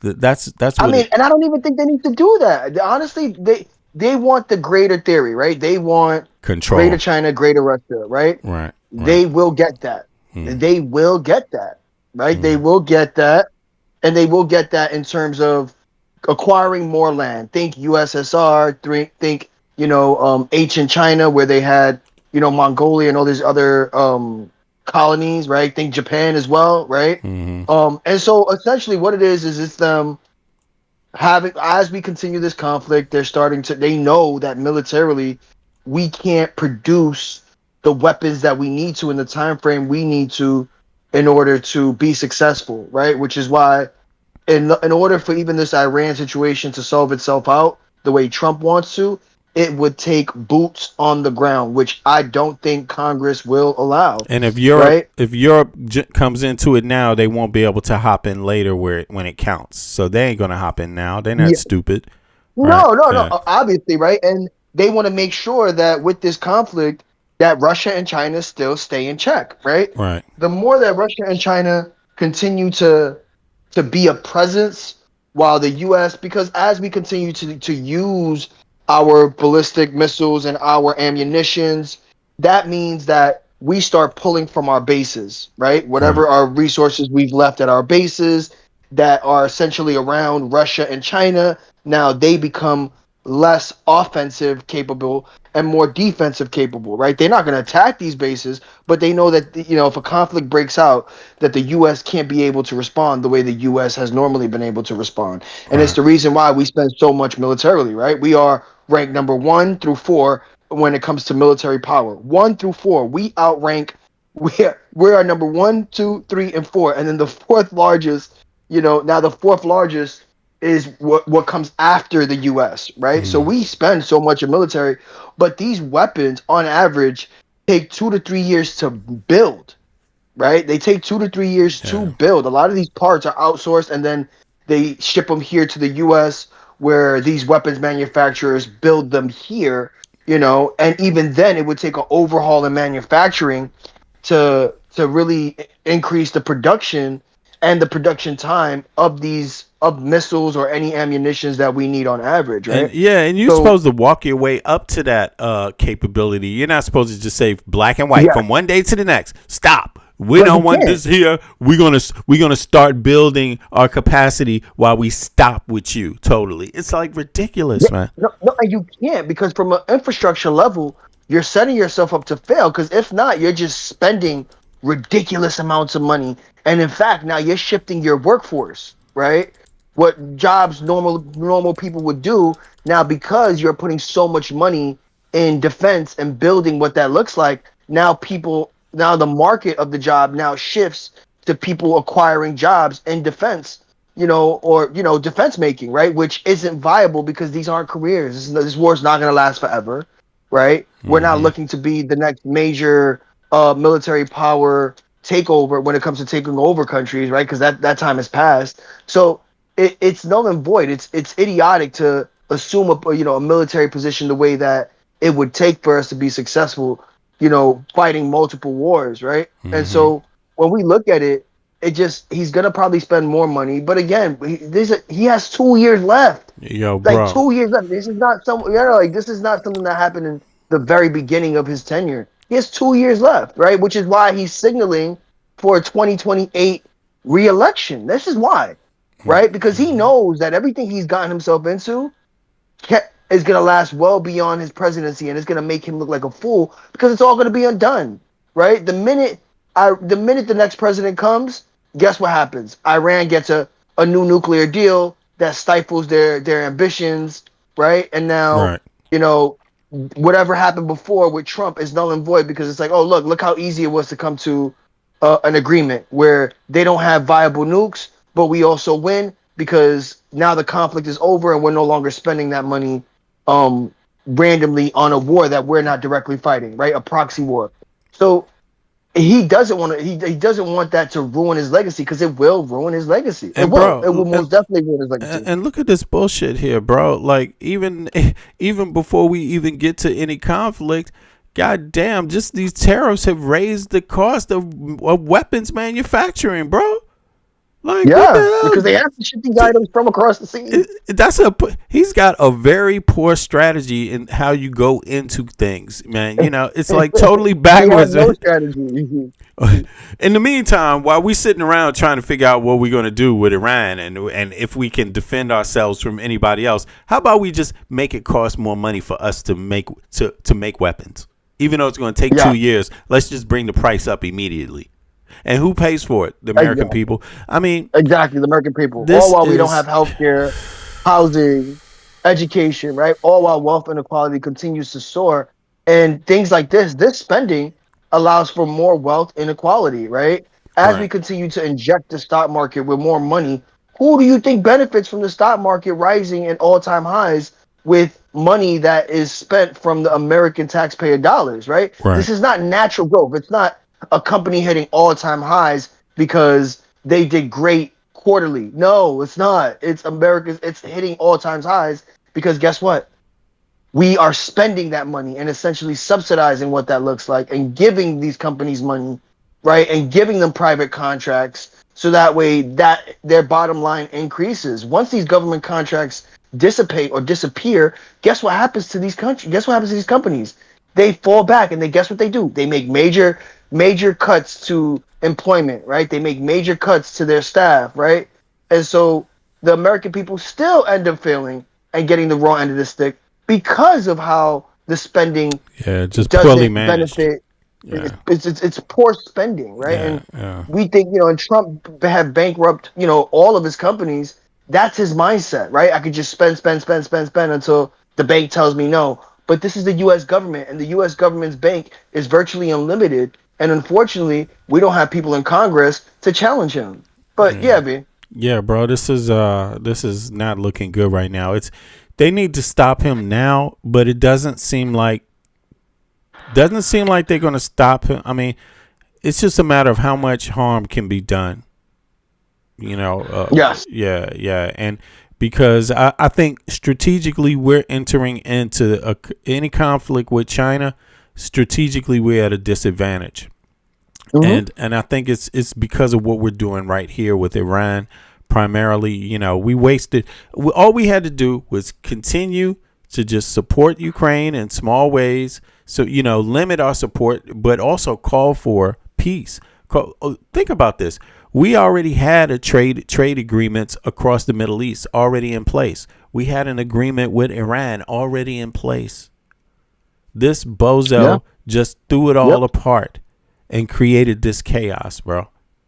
Look, and even to take it a step further, V, when we look at it, even if there is a peace treaty agreed on with the next president, guess what we're gonna have to do? We're gonna have to pay for Iran. Yeah, they inherit the problem. Yeah, we have to pay for them to reconstruct it. Exactly, it was already bro. a rhetoric when they came to this news when they were at a potential deal marker, right? It said we would have to pay $30 trillion to help rebuild Iran, right? And Trump was yeah, exactly. That's so terrible, man.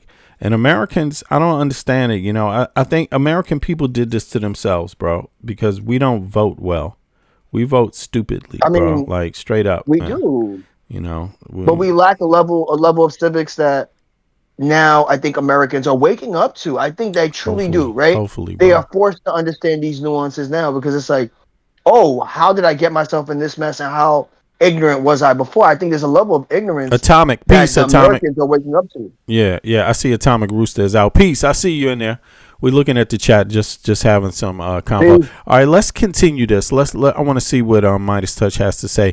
And then, by the way, there's some new videos by Iran that they dropped some videos, right? Some new video about Trump and Marco Rubio and shit. So let's peep. Facts. Let's take a look right now so you can see for yourself the type of damage that's been done to the United States military arsenal. And most of this stuff has been geolocated on surveillance footage. The U.S. has suppressed surveillance footage from Planet Labs and other areas that do the satellite surveillance footage for private use. That's those overhead, those Google Earth type stuff, but these satellite photos. The U.S. also banned the European Union, or asked the European Union to stop its companies and its assets from utilizing its satellite footage. So a lot of this comes from China and Russia. You still get it from other places. And Iran said, look, here's what we hit, and here's what we can prove that we hit. 47 radar and air defense systems, 44 support and logistics systems, 48 operational infrastructure like those containerized housing and barracks, 49 aircraft and aerial assets. You take a look at this list. Radar and defense systems, 7 command and control centers, 3 satellite communication systems, 6 Patriot air defense radars, 3 air and maritime surveillance control radars, 8 detection and early warning radar systems, 7 air and missile defense radars, 3 EPS radar systems, 2 EPS 117 radars, 5 117 radars, 5 long range radars, 2 air defense radars, 1 tactical radar complex. Now support and logistics facilities. 6 fighter jet and helicopter maintenance centers, 3 support and logistics centers. These are all U.S. military facilities and equipment. 12 fuel storage tanks, 17 warehouses storing weapons, spare parts, naval equipment, and aircraft components, 6 missile storage depots, operational infrastructure, 6 MQ drone hangars, 1 F-15 fighter preparation hangar, 1 drone hangar containing 8 factory new drones, 2 command centers, 1 aircraft carrier refueling platform, 1 P-8 aircraft hangar, 4 HIMAR missile launchers, 5 fighter aircraft hangars, 4 Patriot air defense complexes, 6 missile launch platforms, 1 fuel pumping station, 2 signal communication centers, 1 intelligence data center, 1 artificial intelligence and data processing facility associated with Amazon, 1 depot for remotely operated unmanned surface vessels, 1 fuel pier, 4 fighter aircraft shelters, 6 aircraft parking and operating ramps, and in terms of aircraft and aerial assets, 11 fighter aircraft and helicopters destroyed or damaged on the ground, 17 reconnaissance and operational drones, including 8 factory new aircraft, 1 F-15 fighter jet, 1 P-8 maritime patrol aircraft, 1 C-17 transport aircraft, 8 aerial refueling aircraft, 4 heavy helicopters, 6 stored missiles, in the past 2 weeks. All of that in the past 2 weeks. And you can take a look at that, and 85 to 90% you can locate and geo-target and geolocate on the surveillance footage, on the satellite footage that we've been showing you. One thing I've definitely noticed as I've gotten older is that. All right. Yeah, I see Lucky. Welcome to YouTube, Lucky. You joined 2 years ago. Welcome to you, Lucky. Lucky says War Department has about 3,350 fighter jets. Yeah. But yeah, what does that mean? Exactly. Those fighters need what? Missiles and ammunition. Yeah, exactly. Oh my God. They're gonna need missiles and ammunition. You know that, right? That's what we were just discussing. It's like, what the? It's like, wow. What else do we have? We got 3,000. We have 40,000 pencils and writing pads for the fucking. It's like 300 pencil sharpeners. It's like, what the hell? 3 million pencil sharpeners ready to go, sir. It's like, listen. It's Trump's own advisories that are saying, hey, look, we're fucking running out of missiles, and we have someone who's not his advisor to say, hey, but we have jets? Come on, your critical thinking skills have failed you in life, buddy. I'm sorry to insult you, but you didn't think that one through. You know, right? We have individuals on the inside of the military who actually have a full count. We don't even have a full count, but we can speculate from what previous announcements have made, right? In terms of how robust our military ammunition is. And here you come putting in fighter jets as if fighter jets matter. You know, do you not think that oh my gosh. Go ahead, well, in security and geopolitics and also in warfare, logistics matter, right? And so we're not even supposed to be fighting Iran because that's not who our real threat is. Okay, we're supposed to be preserving ammunition, stockpiling shit for a serious threat, which is China. They have 1 billion people. Yeah, they have a smaller military, right? They're military men, but they're significant. And also you have to take into account you don't know everything they have. Yeah, we do not know everything that China has. Nope. But they have years blocking us from knowing that. Right. They lock it down because why? They're an authoritarian communist nation. They track They control everybody. every piece of information that comes out. They track every single piece of information. And they track their population on camera, bro. Like, what the fuck? They track, so how do you want better? They track the spending that you can do within the country. You can't take money out of the country. So it's led to essentially a housing bubble and forced, cheaper housing because the only other asset they could buy is houses. So, like, that's how much China controls their population. You don't right? know, and down to the money you take out. But go ahead. and they're controlling. They already have control over the majority of raw materials on Earth. So that means they have more raw material access than the United States has to even make their weapons with. So you have to factor these things in. But Iran is not. We're running our own military. Our own Pentagon is saying we don't need to be in this war with Iran because we're running out of weapons, and it takes 2 years to make some of these weapons, like these rockets and shit like this. These are the things we're running out of. So it's we do have an impressive military, but strategy and logistics is what wins. And that's the thing. And you can never underestimate that China may have already stockpiled up more arms than we know, and they're not wasting none of them. So if China enters into a conflict, they will be for the first time using their weapons. And trust me, they have enough weapons now to where they have a choice to give some of them out before they run out, start giving them out to other people to use, or they're going to have to start using them themselves. I mean, because weapons have a timetable, they run out. You can't just sit on it. It's not like it's not like some, they can't sit on the shelf. They have a time. They have a lifespan. Timetables, they become obsolete in terms of their effectiveness, right? Like something that was built 20 years ago is not going to be as effective in modern warfare, right? Exactly. So modern warfare has become a lot cheaper due to drones, right? And you see how Iran is defending itself while still being cut off logistically, right? Yeah. So these are things that a lot of individuals don't necessarily know, right? And if you cared about it so much to make a comment on it, you should educate yourself.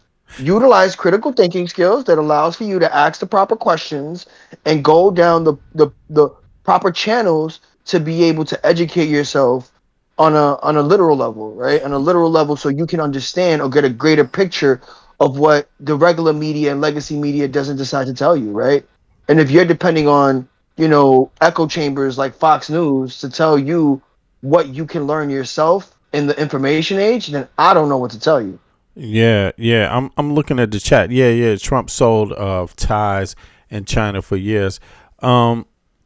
He still owes them. Yeah. I hear you, man. Shit. I think we're pretty much on the same page. Like, this stuff. Yeah, I guess they in the chat battling each other. They debating. Some folks are debating each other. But listen, I mean, it's no question the United States has a huge military and big military capacity. But weapons and money is not the same as strategy and logistics. Right now, we are being outmaneuvered.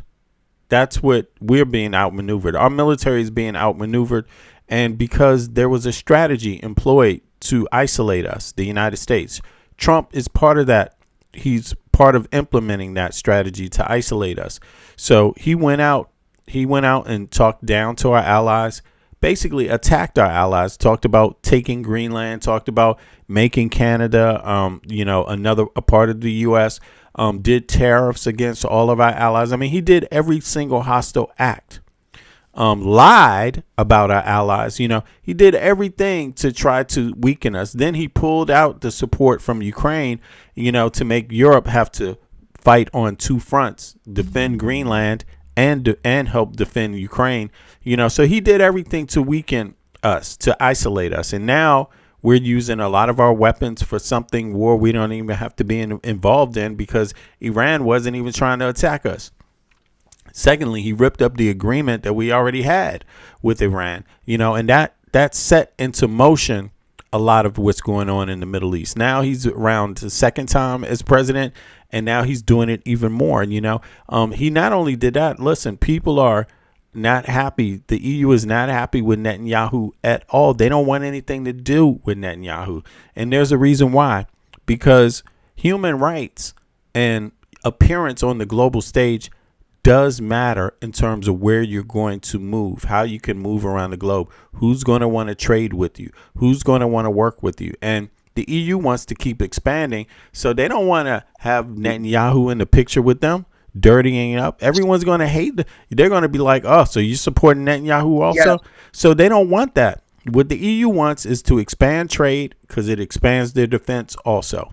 More trade, more bilateral trade, which they established with Asia, which they established with South America. Now Trump is trying to fuck it up with Asia, which pretty much is about trade too. You see, so it's very complex. Therefore, Trump shouldn't have done a motherfucking thing. He should have just stood still when he became president and let the same thing that was happening continue. We would have been in much more better shape for the future conflict. Now he chose this conflict with Iran when he didn't have to choose it. And now that exposes a weakness. We're isolated, where we're begging our allies instead of unified within NATO. He's still fighting Netanyahu's war, which no one else in NATO wants. Everyone else in NATO said no to it. So he's still going against everybody in NATO. So that's one of the reasons why we're so weak right now, because we cannot win alone. We can't win alone. We can't win a war with China, a war with Russia. I mean, Russia's weak, but we cannot win a war. We can't even win a war with China and Iran together, like straight up. Because a lot of other, maybe, who wants to fight for Trump? Who wants to fight? Would India want to go to war with China for Trump? Nobody wants this bozo. No one wants to do nothing for anybody. No one wants to follow that bozo's lead into anything. That's the problem right now. So, and yes, American people are in a precarious situation too, because our economy is all fucked up. But look, see, yeah, that's exactly where we have deterred. So, the major deterrent to nuclear war has been global economics, right? The more cohesiveness in a global economic world has led to them less wars overall. And the reason why is because of things like that are presenting itself with Iran, right? Yeah. The fact that it affects global prices, not just Iran's prices, but global prices, right? 20% of oil production is ran on a global scale through Iran, right? So, of course, that's the reason why it's been such a big deterrent. But the more countries start ignoring that, like the U.S., the more the nuclear option becomes more viable, right? Because now countries start getting desperate, right? They're like, look, we need to end this now, because if we don't end this now, we're gonna be screwed. We're gonna be screwed going forward. So that's essentially where the U.S. is trying to avoid it. But in order to avoid it, they're going to need to do boots on the ground. In order to do boots on the ground, you got to go through Congress, right? So we'll see how loyal our representatives are to us when we say we don't want this conflict in Iran, right? We'll see if Trump is going to be able to put the pressure that he has been. But go ahead, Vin. Yeah, because he's talking about it. All right, let's play some more of this, because there's more exciting news around this topic. So let's hear some more. And by the so far it's bad. I mean, did y'all hear the list of things the fucking Iranians destroyed? U.S. assets in the region? They destroyed a whole lot of shit. Like, if you haven't heard it, rewind the video 15 minutes from now and hear it again. Like, that was a long list my sellers read off of destroyed U.S. assets that Iran hit, in just 1 month. You have IRGC spokesperson Brigadier General Hussein Mouhabi. He told Tasneem in a podcast basically that. And they went through it one by one by one by one. And we've been showing you, and these are in the bases in Bahrain and Qatar and Syria and Erbil in Iraq and Jordan and all of these areas that we've been covering. That took place, folks. Oh, do me a favor. Click the like button, y'all. If you haven't clicked the like button, do me a favor. Click the like button. Let's get it over 100, please. Come on now. Appreciate in 2 weeks. So don't tell me, this war's costed $37 billion. No. Hundreds of billions of dollars in military equipment has been lost, and probably over $50 billion in the past 2 weeks alone. And those early radar detection systems, if you now were to escalate and Iran has its ballistic missiles and its Shaheeds, which it does, Iran would be able to strike the U.S. bases with impunity, and all of our service members are sitting targets in these containerized barracks at this point. And if Iran wanted to wipe out these containerized barracks, they could. They could inflict, if they wanted to right now, tens of thousands of casualties on service members. They're not doing it because they know that they've got momentum on their side. Why would they want to rally U.S. public sentiment against them right now when most people in the U.S. are against the war? They know that between their control of Hormuz Strait, Bab el-Mandab through the Houthis at this point, that they're positioned, and Donald in a way that's strong, way stronger than Trump is right now, and way stronger than the U.S. is, that time is on their side, not on the U.S. side. Iran was able to get out billions and billions of dollars worth of oil during the ceasefire. They were able to rebuild. They had a plan while Donald Trump was out there acting like a maniac. And so they have the ability to go on right now 18 months, 2 years, at least, and they've got the support of China, and they're working with Russia. And so that's what the warning was from Dan Raisin Kane.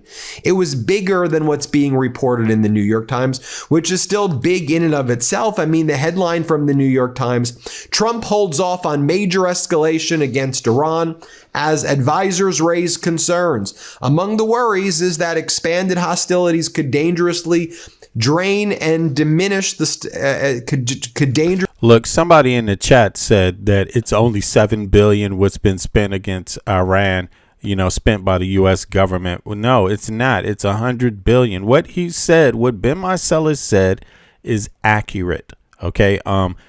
If you don't know, $1 billion a day. It's $1 billion. Exactly. It's $1 billion a day, man. You better. Can you understand how expensive these missiles are? You know what I think? I don't think Chris is American, because if you're American, you follow your money being spent. Chris is talking about it's $7 billion. No, it's $1 billion a day, man. Do you know how long this conflict has gone on? But in any case, just for people to know, it's a lot of money, and somebody got to pay for it. Of course, we still don't have free healthcare. Yeah, if it's not, and we still don't have universal healthcare. Loads of Americans don't have access to healthcare. But if it's not your money and you're not a U.S. citizen, I can understand you not knowing. But if you are an American citizen and you think only $7 billion, man, something is wrong with you. You better fix it too fast, because you ain't going nowhere like that. The diminished stockpile of air defense munitions. It goes on to say how Dan Raisin Kane, chairman of the Joint Chiefs, told Donald Trump, look, we're alienating our Gulf allies right now already because we're showing that the U.S. security umbrella doesn't work, and Iran's able to strike them with impunity right now, and their economies are suffering right now.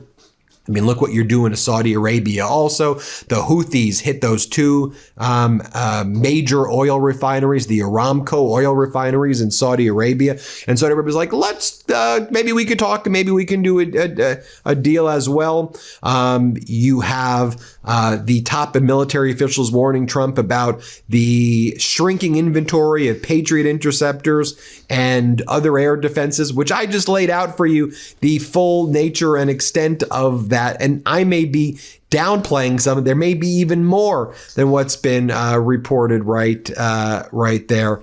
And so, as I said, though, the broader issue is China, Russia being drawn in.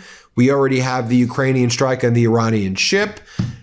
The wars are merging, and the U.S. isn't able to fight a world war. And our homeland is defenseless. And what happens if China strikes Taiwan? What happens if China, if there is a world war, what happens to the Southeast Asian countries? The U.S. security umbrella is shattered. The Iranian Khyber-Shekin ballistic missile right now is proving to be also incredibly effective. U.S. officials also warning Donald Trump, hey, these Khyber-Shekin missiles right now by the Iranians are cheaper to make. And they're able to also evade the remaining interceptors that we have.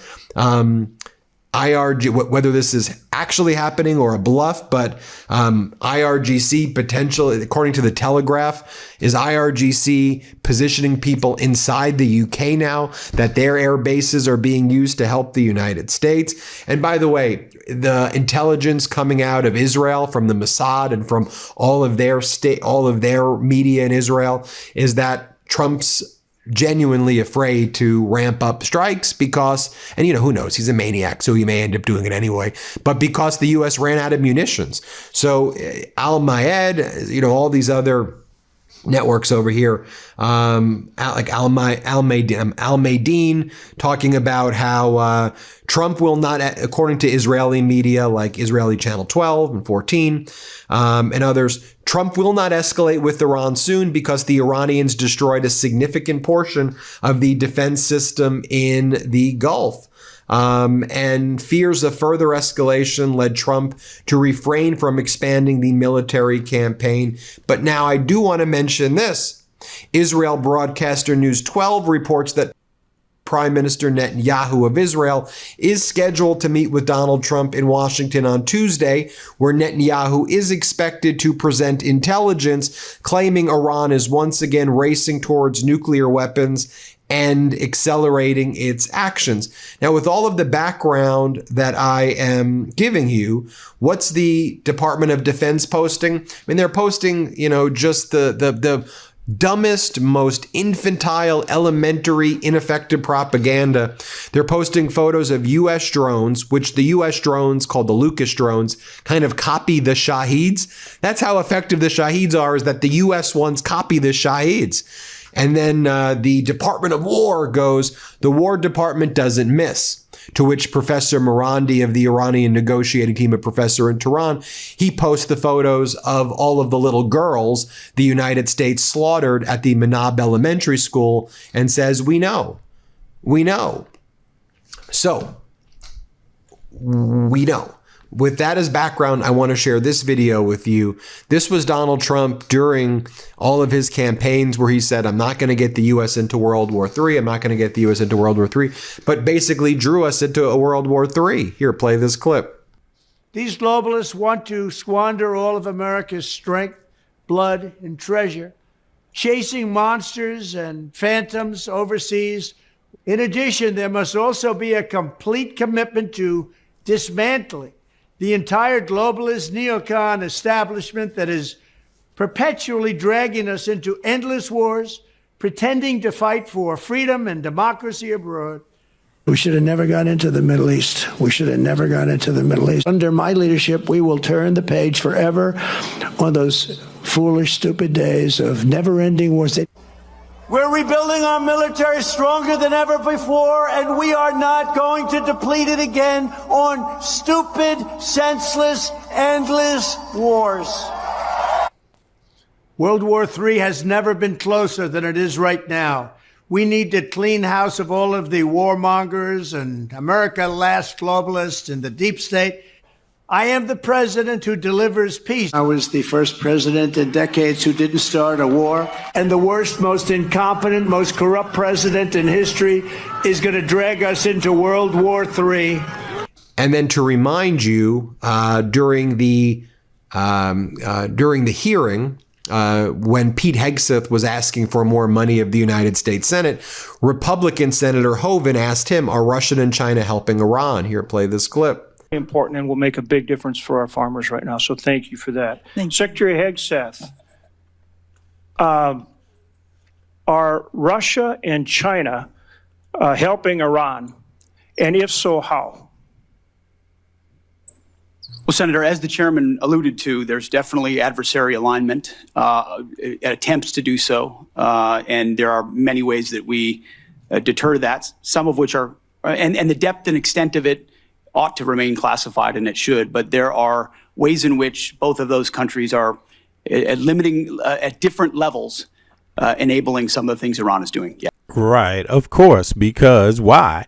Because they want the U.S. to use as much of their weapons right there as possible so they cannot withstand the next event that will happen somewhere else on the global stage, where NATO needs to be defended, where U.S. interests need to be defended, where U.S. allies need to be defended, like the South Pacific.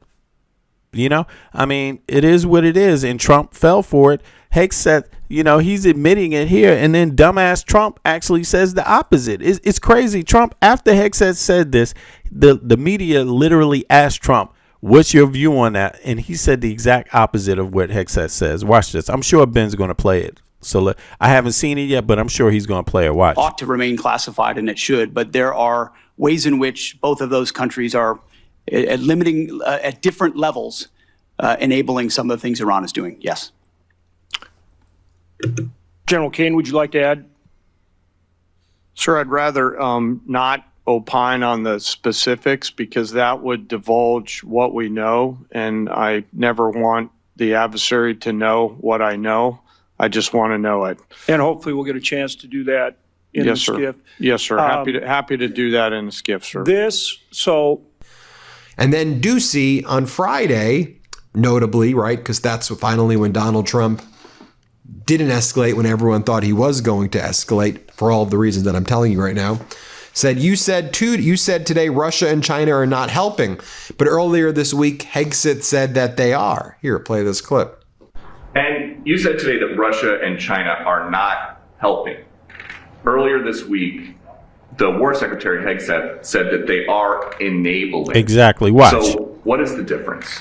Well, and listen, y'all, this moron is about to say, well, we know he's going to contradict Hegseth. But in light of this, do me a favor. So we're also not contradictory. Right now, we only have 89 likes. Yo, please, everybody just watching, click the like button.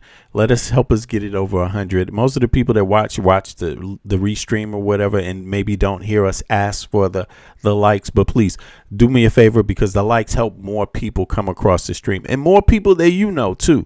More of the people that watch the things that you watch will actually come over here when you click like. That's how the algorithm works.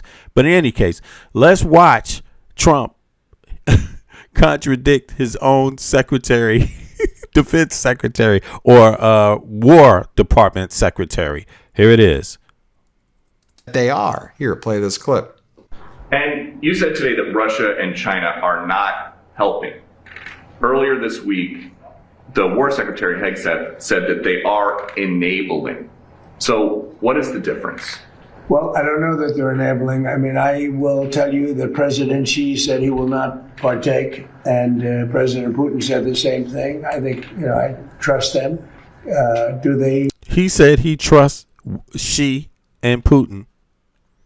The President of the United States trusts Xi and Putin. Like, they have the same goals or something? What is it you trust about them, dude? I mean, it is just... Every ally is worried about Xi and Putin, and this dude comes in and says, I trust them. And his own war secretary says they're helping Iran. Russia and China is helping Iran, and this dude says he trusts them over everybody else. And you said today that Russia and China are not helping. Earlier this week, the War Secretary Hegseth said that they are enabling. So what is the difference? Well, I don't know that they're enabling. I mean, I will tell you that President Xi said he will not partake, and President Putin said the same thing. I think, I trust them. They've had a long-term relationship. There could be some things they do, but thus far, at least, it has not been major. I don't think they'd want to have me disappointed. Right. They see this guy they have this guy. Trump he did unprecedented destruction. They know what he's going to do. Basically, he's going to stay bogged down in this. That's what it is. They already killed so many civilians in Gaza, right? To where, what the goal is. They want to make basically Gaza part of Israel. That's pretty much what the idea is, right? They were not supposed to do what they did in Gaza. And of course, that is going to remain a a problem, from here on out. So there's not going to really be peace. Trump has done nothing to establish peace. He's only been used like a dumbass. Netanyahu has used him. Everyone else has used him. Everyone is using him. I mean, Trump is like, how can I say this? A piece of property that everybody's had. Let's put it that way.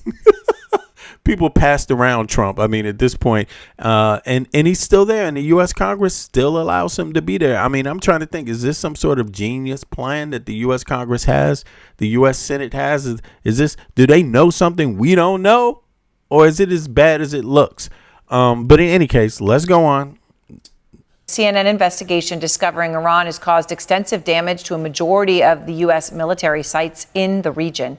Precise Iranian missile and drone strikes, aided by sophisticated Chinese technology, hitting some of America's most crucial military assets in the Middle East. The extent of the damage unknown until now. Our Tamara Kablawi is out front. Camp Buehring, Kuwait. American soldiers enjoying a karaoke night at one of the biggest U.S. military hubs in the Gulf. That was then. This is now.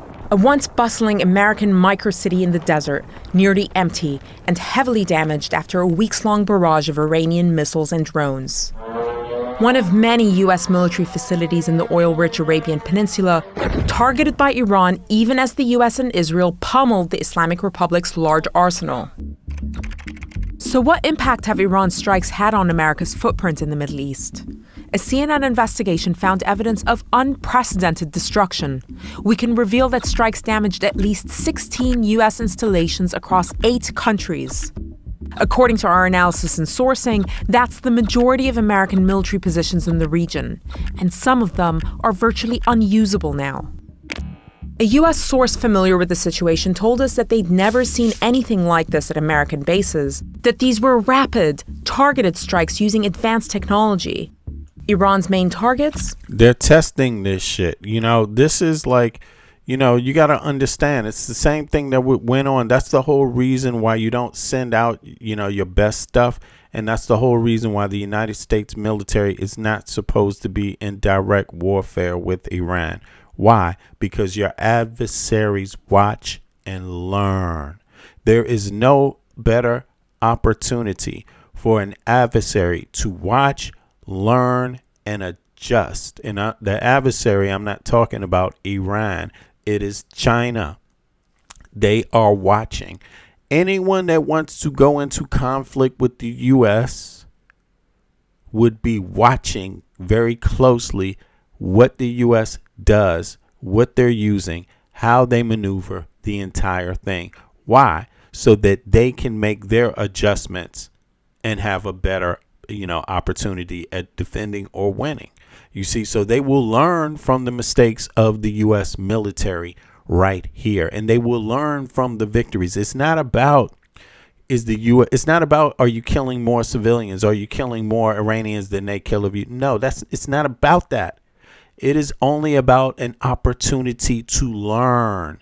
China doesn't give a fuck how many Iranians die. They're happy that it's turning out this way. That's a deal they have worked out. It's not about that, but Iran knows what's going on. They know. Russia doesn't care how many Iranians die. That's not the point. Do you think Russia cares about how Russia lost 1 million fucking soldiers invading Ukraine? Do you think Russia cares about how many Iranians die? China supported Russia in invading Ukraine and watched 1 million Russian soldiers die. Do you think China cares how many people fucking die? No, 1 million people dying is good if you can learn something that gives you an advantage for something later. That is what is going on right now. And dumbass Trump is giving them all the opportunity to learn about the United States of America's military capabilities. That is dumb. That is dumb. Yo, you want to say something, Michael? I hear you in the background. No, what I did want to say is that, to piggyback off of what you said, this allows for them to understand, especially the war in Iran, allows to understand how the U.S. responds in modern warfare. In modern warfare, bro. Stupid mistakes. In the current dumb. In the current drone era of warfare, right? How are they going to? And it also allows for other countries to see how to properly defend against. It allows modern North warfare Korea to watch. Yes. It allows everybody. It allows Russia, China, right? Everyone. It's a free opportunity, y'all. Free. Hey, Yes. come and watch these Learn dumb how to motherfuckers give us something we didn't have before. Exactly. And when the U.S. plays, again, we lead the world in modern technology, right? So when we look at other countries, they're going to pale in comparison to what they can be able to do in comparison to what we're currently doing in Iran, right? And so without boots on the ground, right? So right. It gives a great learning experience for them. Now they get to understand how we respond in certain situations, right? What weapons we use to respond to these situations. And what does that mean? That means that they'll be able to counter that, right? They can be able to build a military that counters that action, right? And that's what a lot of it's just regular, even war strategists, like military strategists, that's where their concern is coming from. It's like, okay, yeah, we could spend the money. Let's say in a hypothetical drawn-out war, fine, we can, we spend as much money as we can to survive the war or weaken them enough to, put them in a position to capitulate. However, but what's not going to happen is the fact that we can't take back what we've shown the world as to how we respond to modern warfare, to military action, right?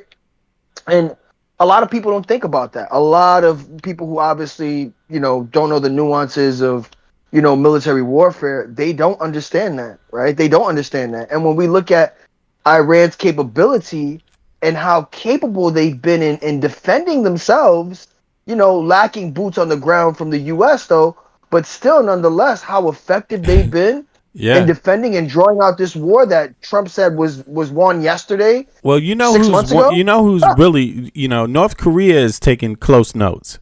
Because they're mountainous also. They got a lot of mountains.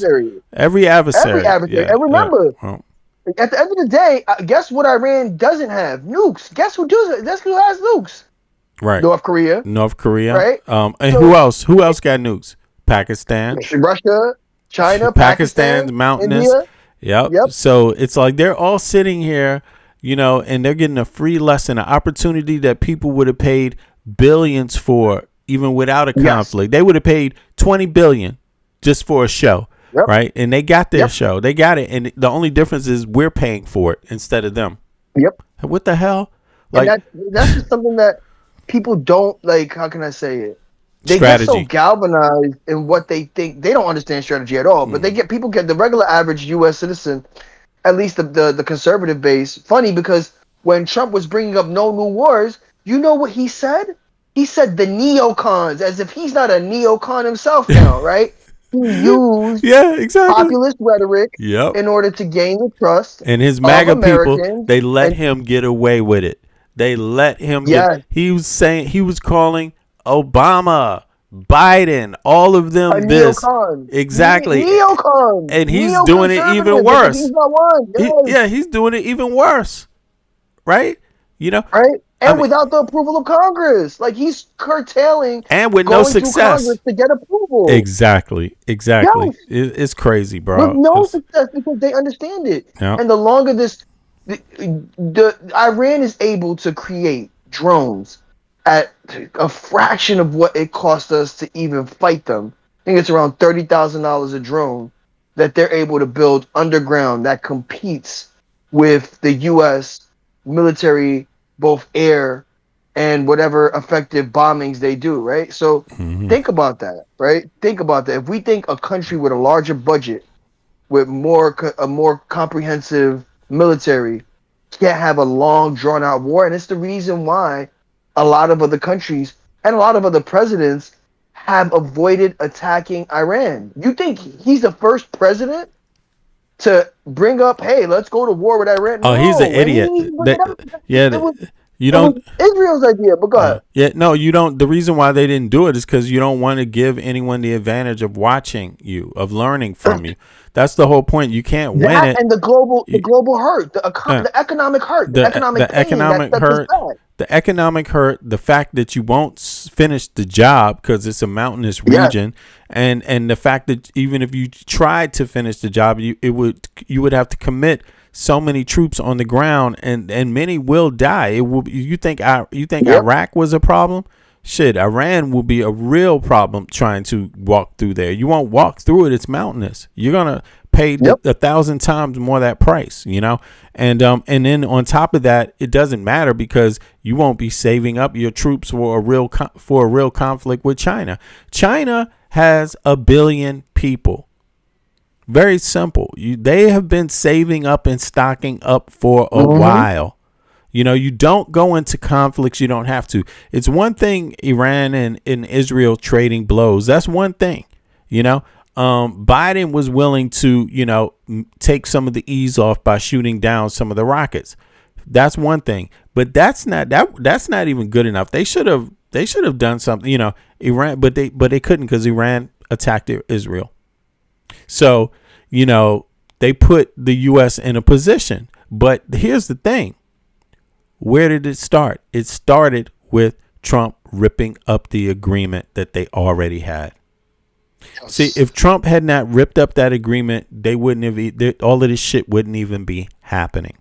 You see, and it was by design. It was by design. They did it on purpose. It was by design. You right? know, it allowed for an attack to be had on Iran. Right? Exactly. They knew what they were doing. And at least Israel did, right? Yeah, they knew that because that's the whole point in having the deal, to make sure that it doesn't turn out this way, that it doesn't have to turn to blows like this, that they can communicate and talk, you know, and everyone can get what they want without direct conflict, you know, and instead they just fucked it up. But in any case, let's keep it going. People know, I mean, I don't know how many people know all of this shit that has gone on, but listen, there's more to this. I mean, there's a lot that has happened here. A lot of damage has been done. The money spent by the U.S. is in $100 billion now. That may not even be including the bases.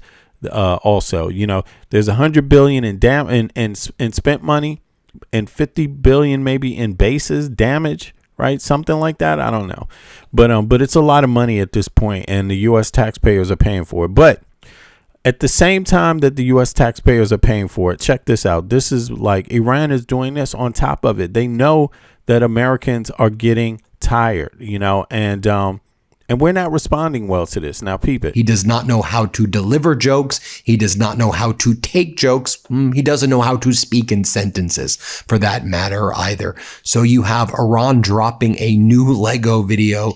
I will show you just a small portion of it. Let's play it. Don't you forget. You marketed fear and sold it to the working class. Facts. Promised them the world, gave them nothing but gas. Your voters lost their jobs, their health, their home. It's the stock market, though. I will show you the ending of it now as well. Here, let's play it. You threaten us on Twitter like we tremble and fold. Nah, son, Iran don't get threatened. Iran just gets cold. United States of Israel. Netanyahu's dead. Trump is a pedophile. Don't you forget. Now, Marco Rubio used his speech at the ASEAN conference, the South Asian Security Conference. I mean, this is embarrassing. This is embarrassing. I hate Trump, to be honest. I hate Trump. Everybody knows that. Fuck Trump. But I mean, but this is even still embarrassing. I mean, to see people, to see our country in this situation being called out, like they're literally saying Netanyahu is basically controlling, which he pretty much is. It's not even a secret. People globally pretty much agree that the Epstein files is what controls Trump. People pretty much agree with that. And to the point where to the point where Iran is just throwing it out there, you know, in the face, and don't lie, this shit hurts. This shit hurts. Look at this. This is pathetic. You marketed fear and sold it to the working class. Facts. Promised them the world, gave them nothing but gas. Your voters lost their jobs, their health, their home. It's the stock market, though. I will show you the ending of it now as well. Here, let's play it. You threaten us on Twitter like we tremble and fold. Nah, Son, Iran don't get threatened. Iran just gets cold. United States of Israel. Netanyahu's bitch. Trump is a pedophile. Don't you forget. Now, Marco Rubio. I mean, you know, listen, you could go out there and say, so let me put it, let's ask this. Put a 1 in the chat if Trump is a pedophile. Put a 2 in the chat if he's not. Let's see. The chat is open. Is he a pedophile? You tell me. Put a 1 in the chat if he's a pedophile. Put a 2 in the chat if he's not. Everybody that just is in here, let me see what your views are. It's just a guess. You guess what make the best guess. Of course, you weren't there. I wasn't there. But just our best guess. Put a 1 in the chat if he's a pedophile. Put a 2 in the chat if he's not. I mean, it's a qualifier. You know what I'm saying? Just to make sure I understand the rest of this shit that's going on in the chat. You know what I'm saying? Yo, Flock, don't forget to answer, Flock. Where you at? Everybody else, where they go, man? Somebody, Christian? He said 2. Kristen said 2. Look at this. See, so that goes to show you, man. You guys clearly haven't been up to date. Look, behind man, you guys are embarrassing, man. You guys are embarrassing. Like, in any case, yeah. So let me ask you another question. Is Trump Netanyahu's bitch?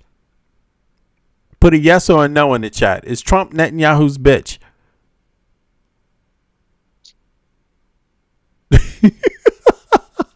Let me just answer it for you. Yes.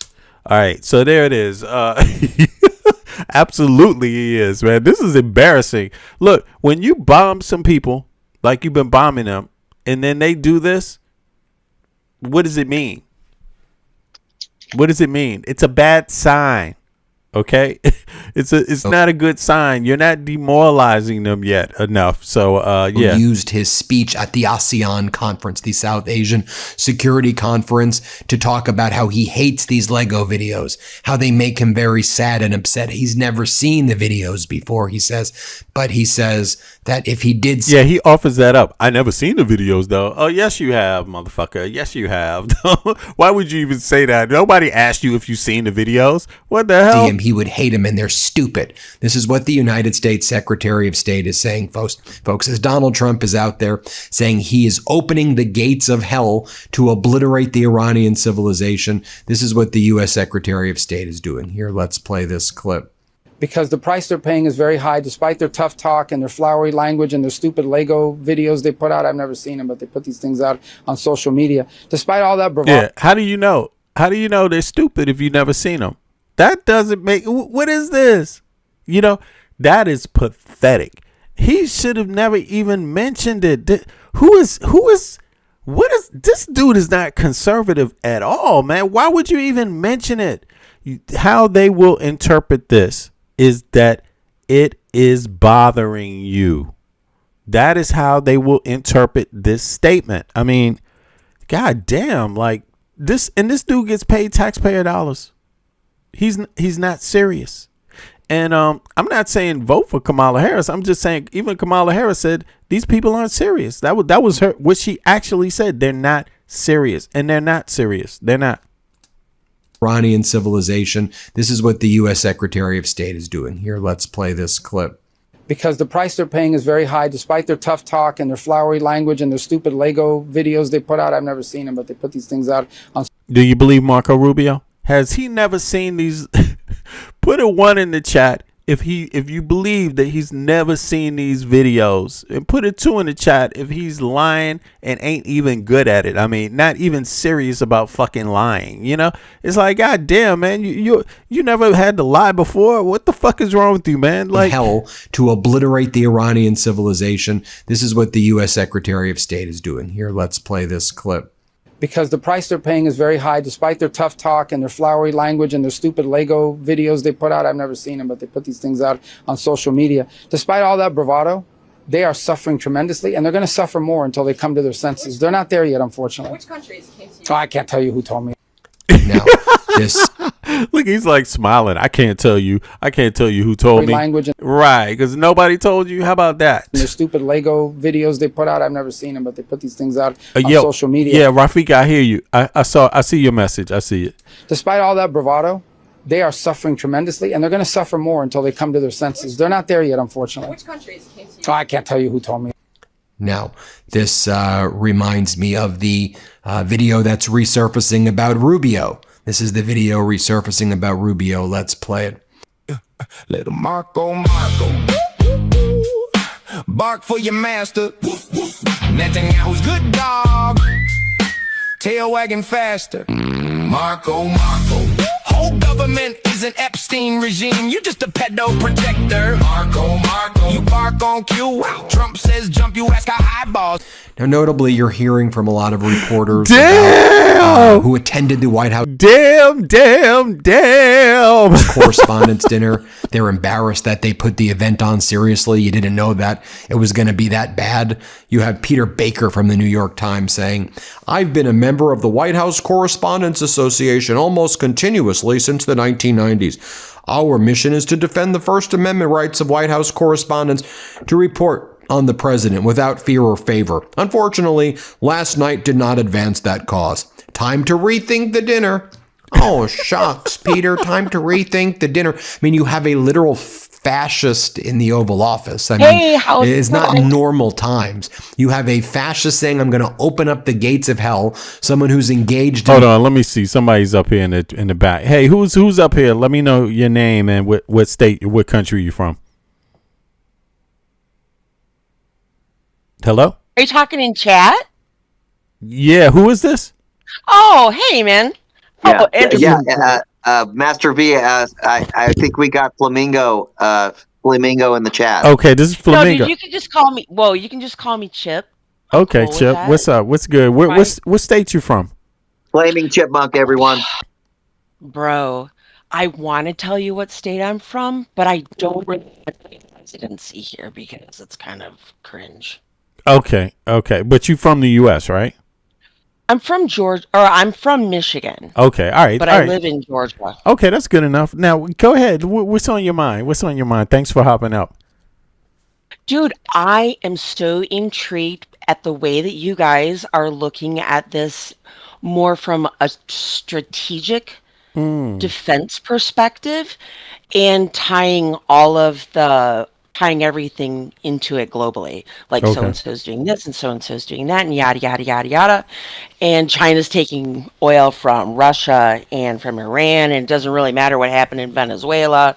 So, yeah. I mean, there's a lot of really crazy stuff going on, and I'm kind of... How long you been watching the program?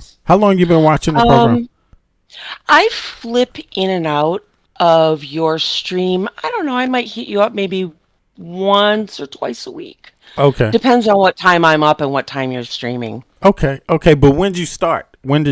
Is it like a month ago or 2 months? What?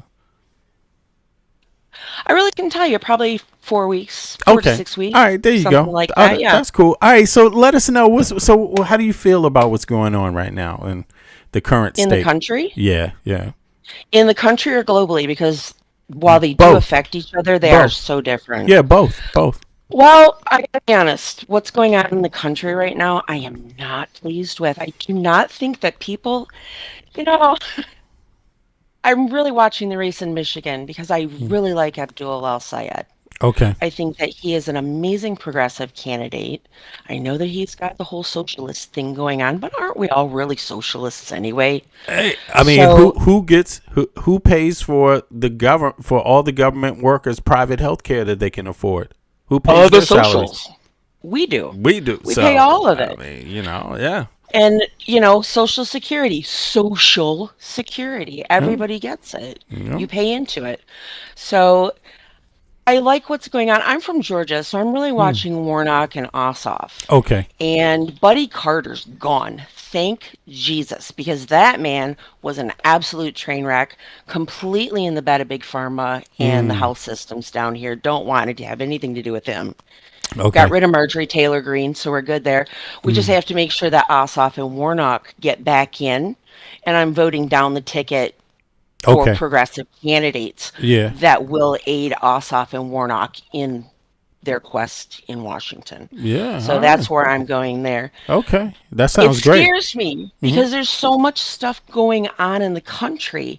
There's just, and you know, it's like Bannon said, you know, you got to flood the zone, right? You got to flood the zone. Yeah. And they've done a pretty damn good job of flooding it. But every once in a while, you'll come across streamers like you or a couple of other people who are locking into like certain aspects of what's going on. Mhm. And you can kind of pick and choose what you're going to take from that.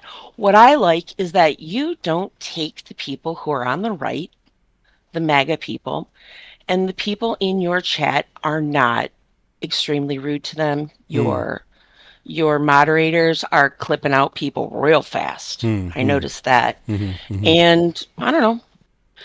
I like the discussions that you have. And thank you for including me. It's pretty awesome. Oh, that's wonderful. And you know, I appreciate that. And I do I'm glad you are looking at what's going on in your state. You said Georgia, right? With I'm currently in Georgia, correct? Yeah. You know, yeah, exactly. I like your approach to it. You know, as far as the chat, you know, Eric. my thing is like, I don't mind the right. I don't mind right. I don't mind left. I don't mind center. I don't care about if you're what kind of American you are. What I look out for is just disinformation. Like, we can't do that. We got to be real people here. We have to be real.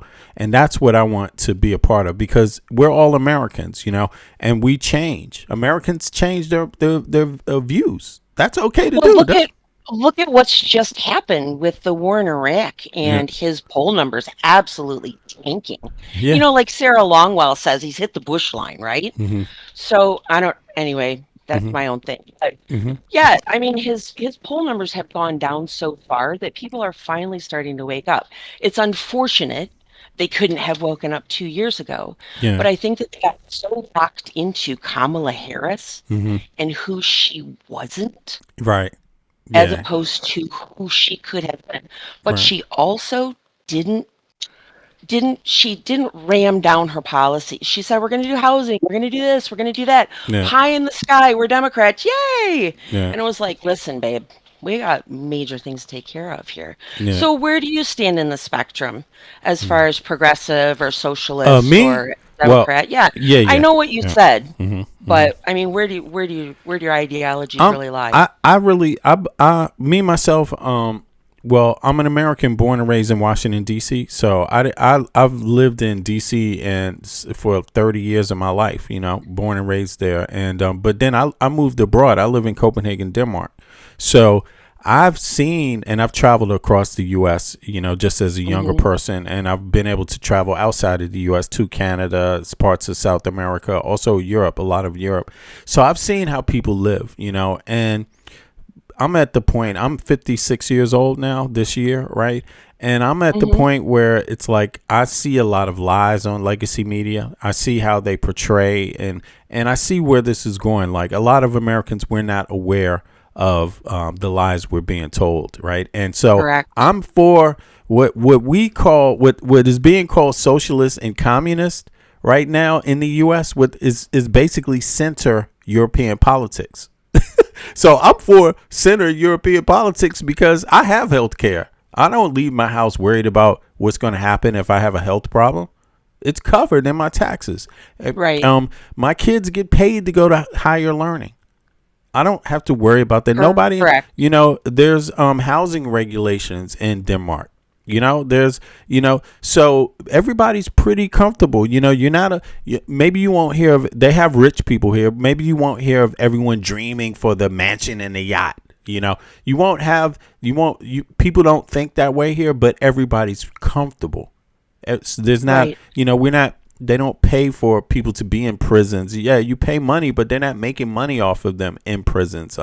You know, it's very Go ahead. Okay. So for me, with my politics, I've seen how something can work differently. You know, and I've taken the time to research the data across Europe and in the US. So I see where the lies are, right? And if anything, I think the United States could do it better than any other Western country. You know, I think we have the power to, But I think the level of corruption and the level how corrupt the media is, I don't want to sound like a right winger, but I just mean like they got a tax break. They're not breaking things down. Americans, we're unaware because our media we don't do comparative data. We lie. You're not wrong. Yeah. Preach, So they please. don't let Americans know how you can do it different and better. They keep us locked like in the same circle. And it's like, come on, we're the richest country on earth. And we don't know, our citizens don't know that every other capitalistic Western nation has universal health care. Why don't Americans know that? Stop calling it socialism? Denmark's a capitalistic country. You know what I mean? Now, see, that's the whole thing that I don't think a lot of people really, and I don't trust the media, the CNN, MS Now, whatever, any of those decide that they want to change to. And even some of the independent media I take with a grain of salt. I lost my train of thought. No. Oh, I want to talk about entitlements in chat real quick. Social Security is not an entitlement. We pay for that. So please get that out of your vernacular. Facts. Because that is unacceptable. Yep, exactly. You're right. It's not an entitlement. We pay for it. It is not. Absolutely, we do. And the government. I'm sorry, I just got a little brazen. But it's the all right. government actually go ahead, Mama. borrows against the Social Security and then tells us we don't have the money, motherfucker. Oh, I'm sorry. No, you good. I'm Go sorry. ahead. We curse Anyway, here. We curse here. Dude. Yeah, they are Social so Security far is out of line with this. Yeah, people don't understand. Social Security is like an annuity. It's a pre-funded retirement program that increases in value and then has a higher return. So the thing is, they could be doing it like an annuity. They could be doing it, in stocks, in bonds, like Social Security, but like the stock market. But what if that all fell out? The return could be higher than 10%. It might be as high as, say, 25% in the stock market. But the bottom line is that could all disappear. Exactly. So right now, Social Security has reduced senior poverty from 30 to 10%. It's the best retirement program in the world. That's what it was designed for, so that old people weren't in fucking breadlines asking for $2 so they could go get their 25-cent cup of fucking coffee. Excuse my language. Facts. That really upsets me because people and my father is I like in his where you're coming 70s, from. Go ahead. and I absolutely love him to death. He was in the service. He worked for 50 years as a serviceman, going into people's houses and fixing their shit. Exactly. And the government looks at him and says, you don't deserve A, B, and C. My dad had built this country. Yeah. My father was a union man. How many of you out, and this is Steve Bannon's argument, right? And this is where, and I'm sorry to bring his name into this. No, go right ahead. Go right ahead. This is one of the only places that I ever will say that I agree with him, in that he said his father, after the 2008-2009 housing crash, when his father's 401k was decimated by these people playing politics in our money. That is exactly what happened. And they got greedy and they said, me.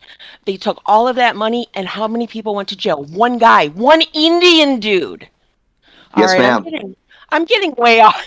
No, you're not getting. No, you're good. No, you're good. I'm kind of ranting. No, it's all right.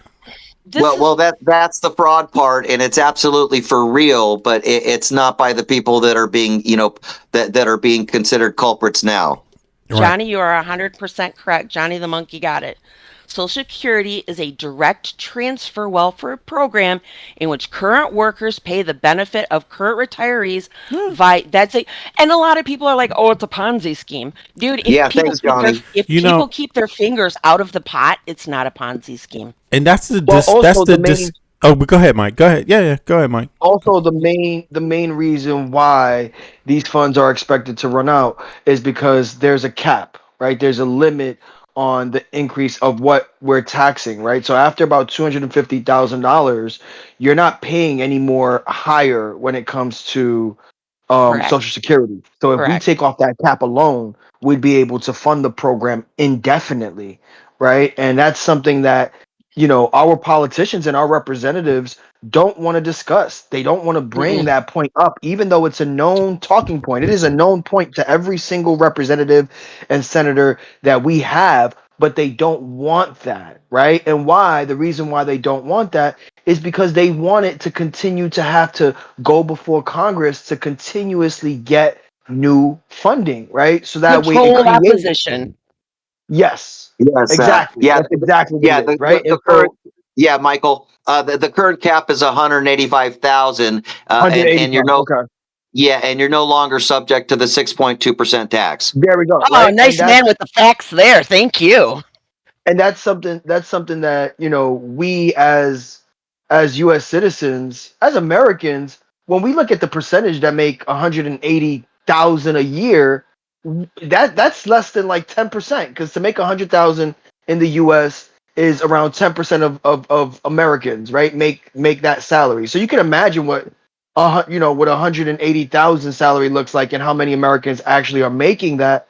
So, but that amount of money now is significant enough that when taxed, it can impact our social programs, right? Even when we look at something as basic as Medicaid, Medicare, right?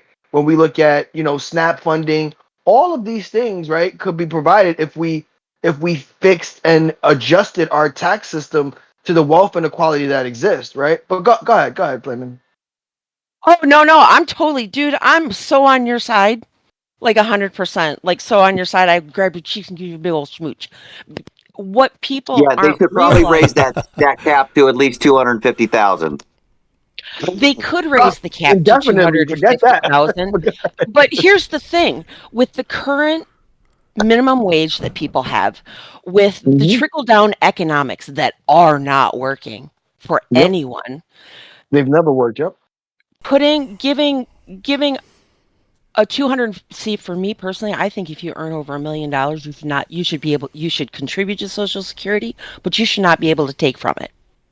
That's what I think personally, but that's my own thing. Agreed. Because when you have larger amounts of capital, you invest that capital and you don't need it.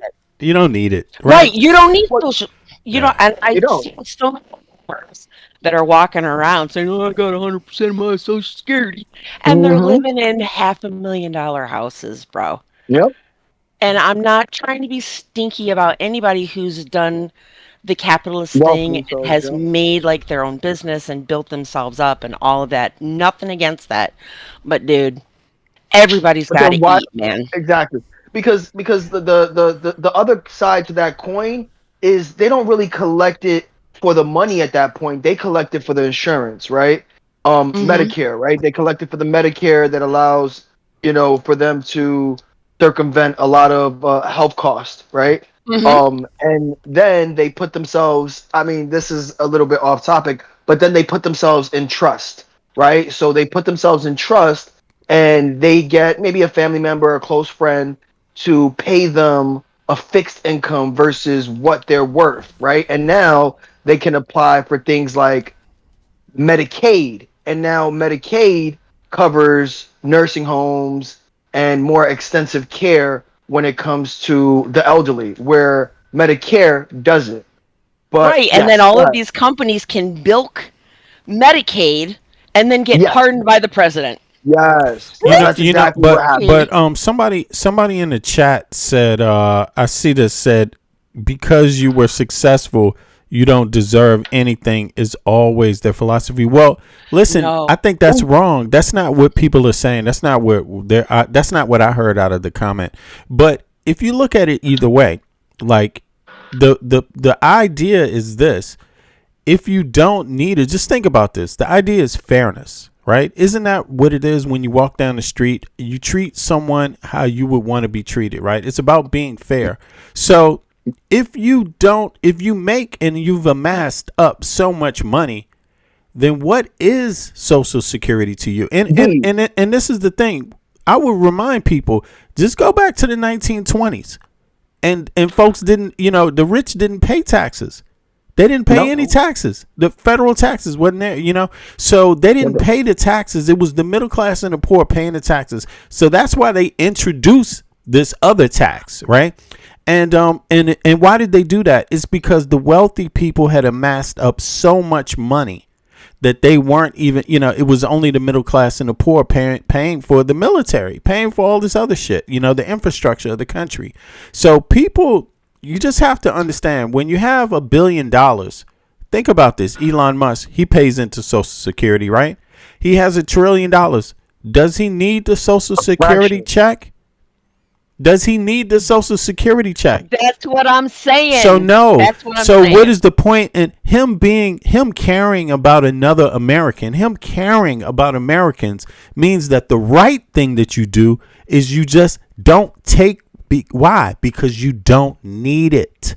Correct. That's the point. That's the right thing to do. Now, but wait a minute. Americans are so fixated on the I got it free. Buy 2, get 1 free, 50% off. We're so stuck in that consumer set that anything we get, it's mine. Yeah,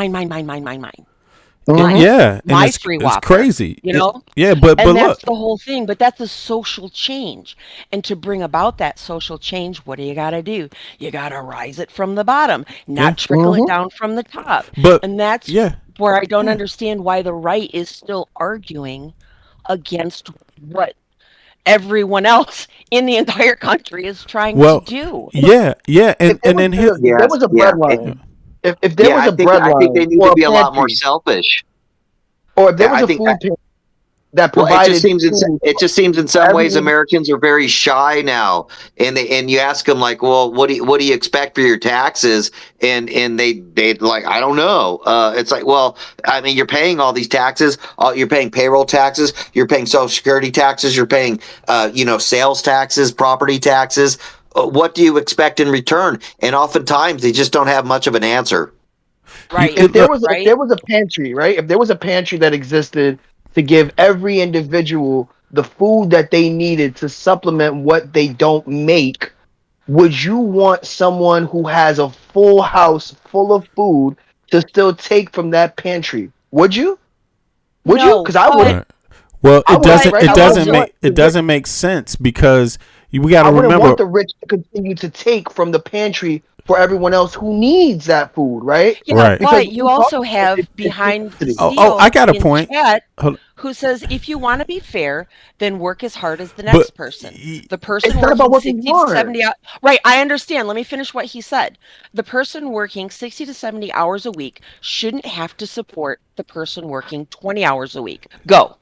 I got to answer. Go ahead. No, I was gonna say I don't. Yeah, I don't spend time in the federal penitentiary. Why the fuck do my taxes have to go to that? That's my answer. Like, I'm not in jail. Go get them. What the hell? Prison, go. What the fuck? My answer is that he's arguing from a fair, equal pay standpoint, as if every state doesn't have a different minimum wage in every single state. True. Right? Okay. You're arguing from a standpoint that companies pay everybody a living wage when minimum wage won't even get you a 1-bedroom apartment on average in the U.S. Boy, you're arguing adamant about that.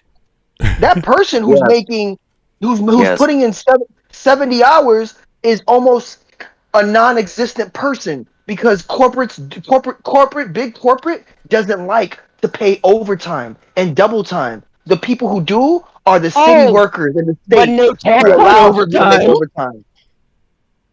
And that's an argument I hear a lot, Michael, where they say it's not supposed to be enough to be a living wage. Well, no, actually, minimum wage was supposed to be exactly that. It was supposed to be enough to be a living wage. And just so you know, when like Master V and I started working, minimum wage was only $3.65 an hour. Facts. Because the Republicans hadn't raised the minimum wage for almost 25 years. Now, why do I bring that up? Because currently they haven't raised the minimum wage for almost 15 years. So so why isn't this going with the cost of living situation? Right now it's only $7.25 on a federal level, and there's actually a few red states that aren't honoring that. So the bottom line is that should have been something where the Democrats probably dropped the ball in not getting involved on a federal level, putting some pressure on these red states and getting these people paid a lot better. And I think a lot of those people would have started voting for Democrats.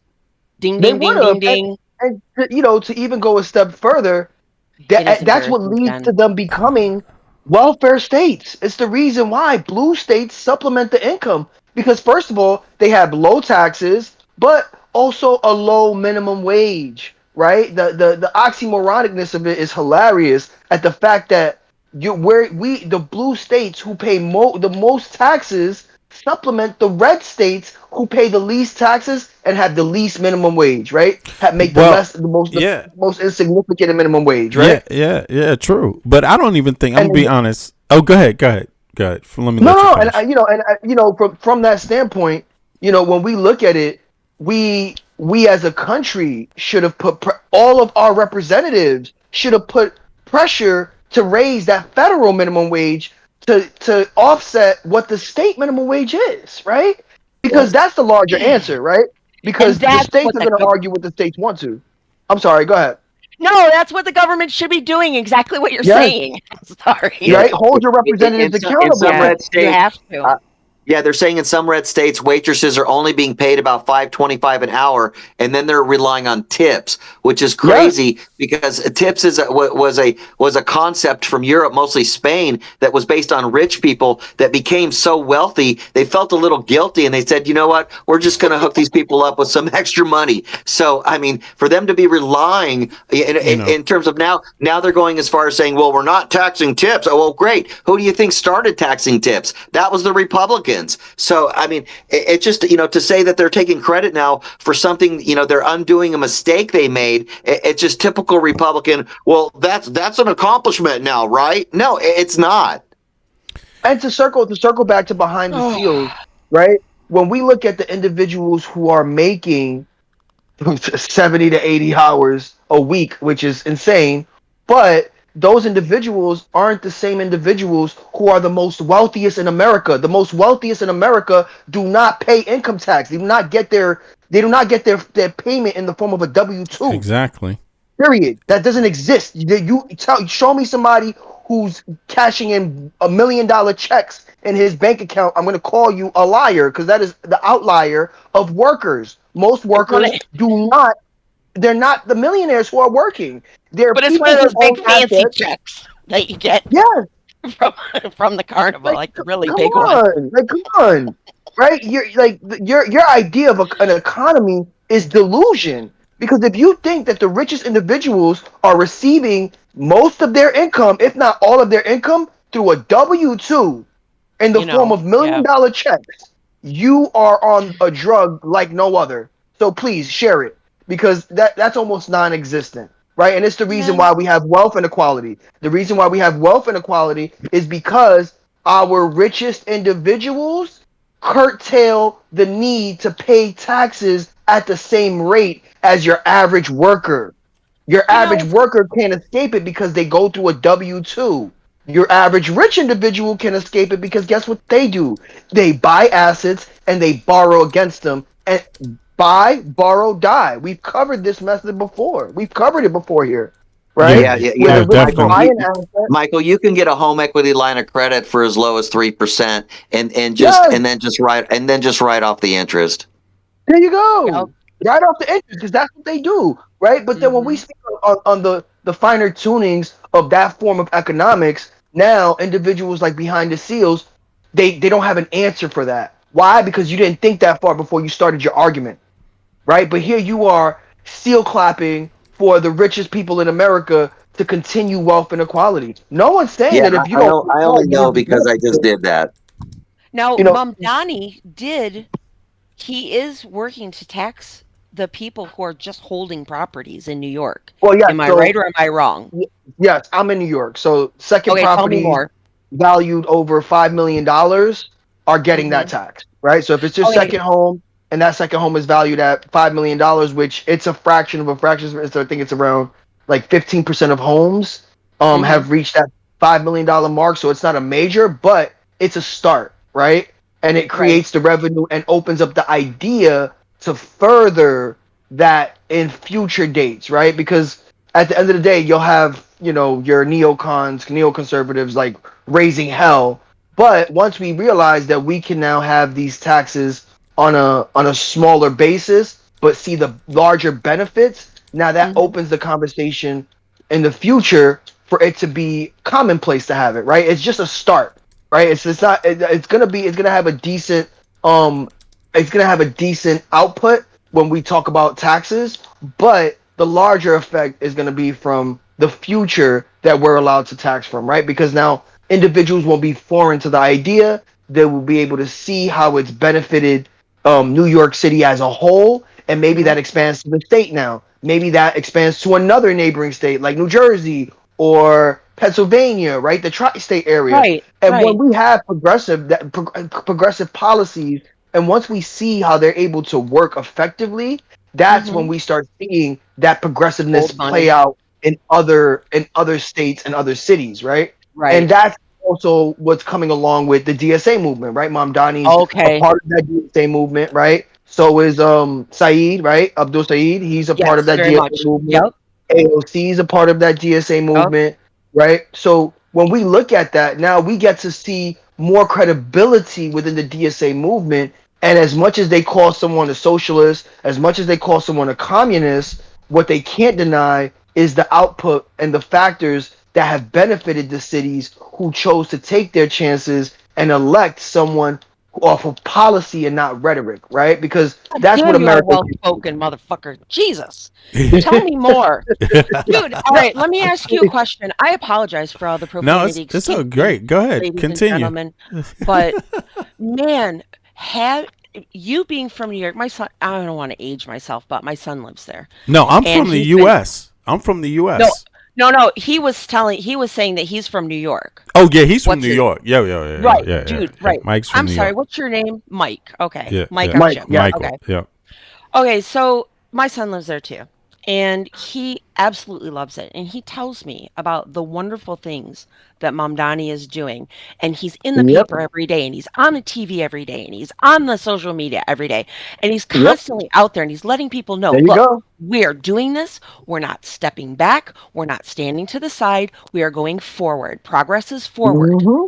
And I don't know if you guys have covered what is happening in New York comprehensively to kind of give people more of Not an yet. idea of what this progressive movement is about. True. You're right. About getting out there and knocking on doors and about understanding what the issues are, what the policies are, and who the players are. Facts. Yes. We've covered it from time to time here. No, you because have, and I obviously agree. here. And I don't watch it all the time, but I'm curious.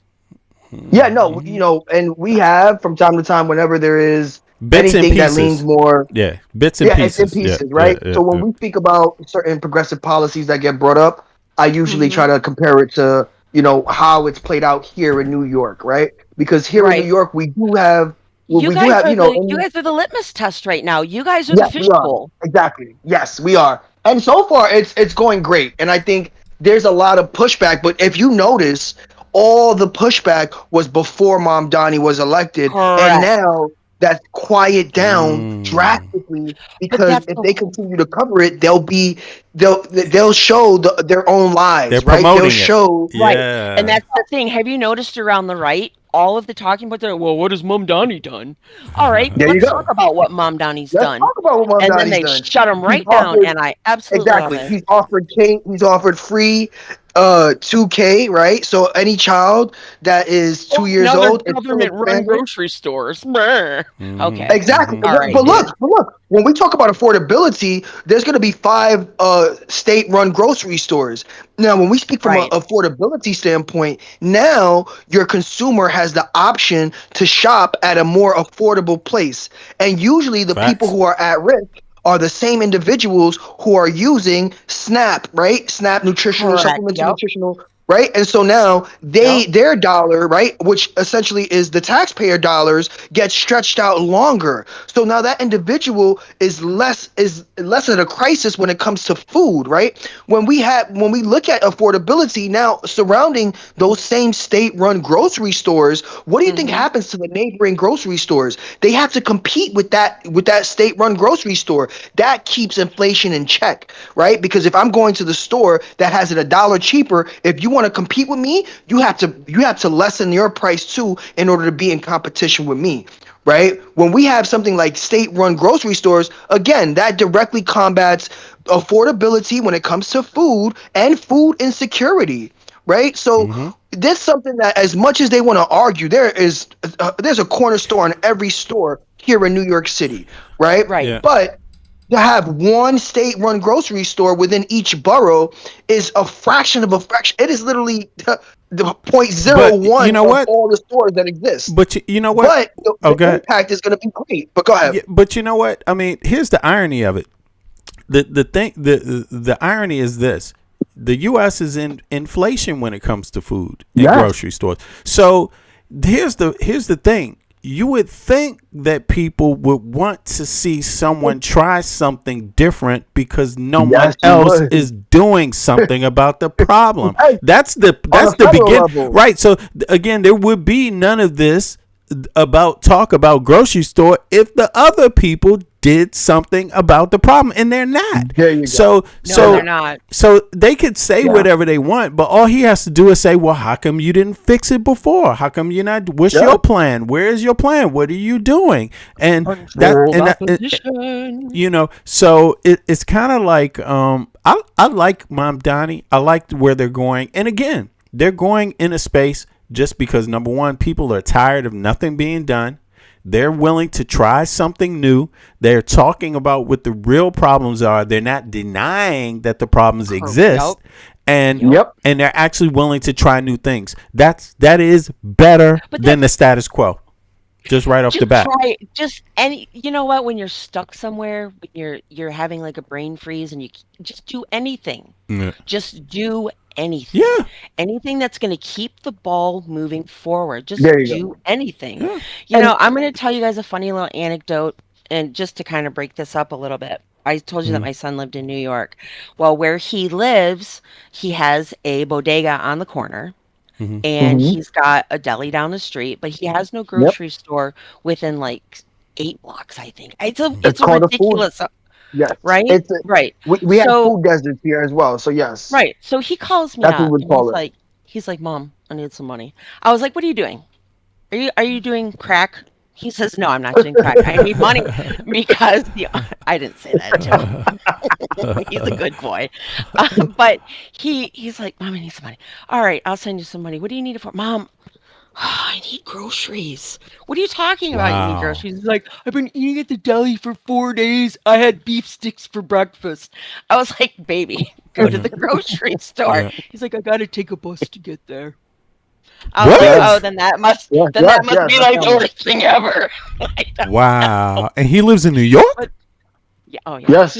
So we have food deserts. So we have food deserts here in New York, and it's not necessarily as harsh as it is in certain other states. But you can go a few blocks. You can go 8-10 blocks without a nearby grocery store. Yeah, right. That's what he said. He said it's crazy there. I'd like to hear more from your perspective on that. If you guys ever do a future show, for sure. No, it's definitely something that we can speak on, but also that's what helps with when it comes to even having the state-run grocery store, right? So when you could reap the benefits, you'll take what you save in the food that you would be able to get from a state-run grocery store. You might be more inclined to take that bus. You might be more inclined to take the bus there and take a taxi back, right? Because now the money you've saved in food allows you to justify and compensate yourself for that trip, right? But it also allows you to eat healthier food, and it allows you to improve that part of your quality of life as well.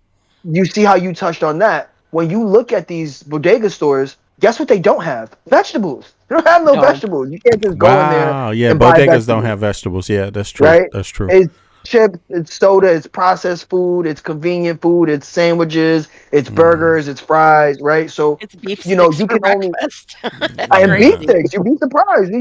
There's a lot of individuals who have done that. Beef sticks and chips, they'll do it. Chips, and so I'm being so serious. I know. I feel like such an entitled white woman from the Midwest right now.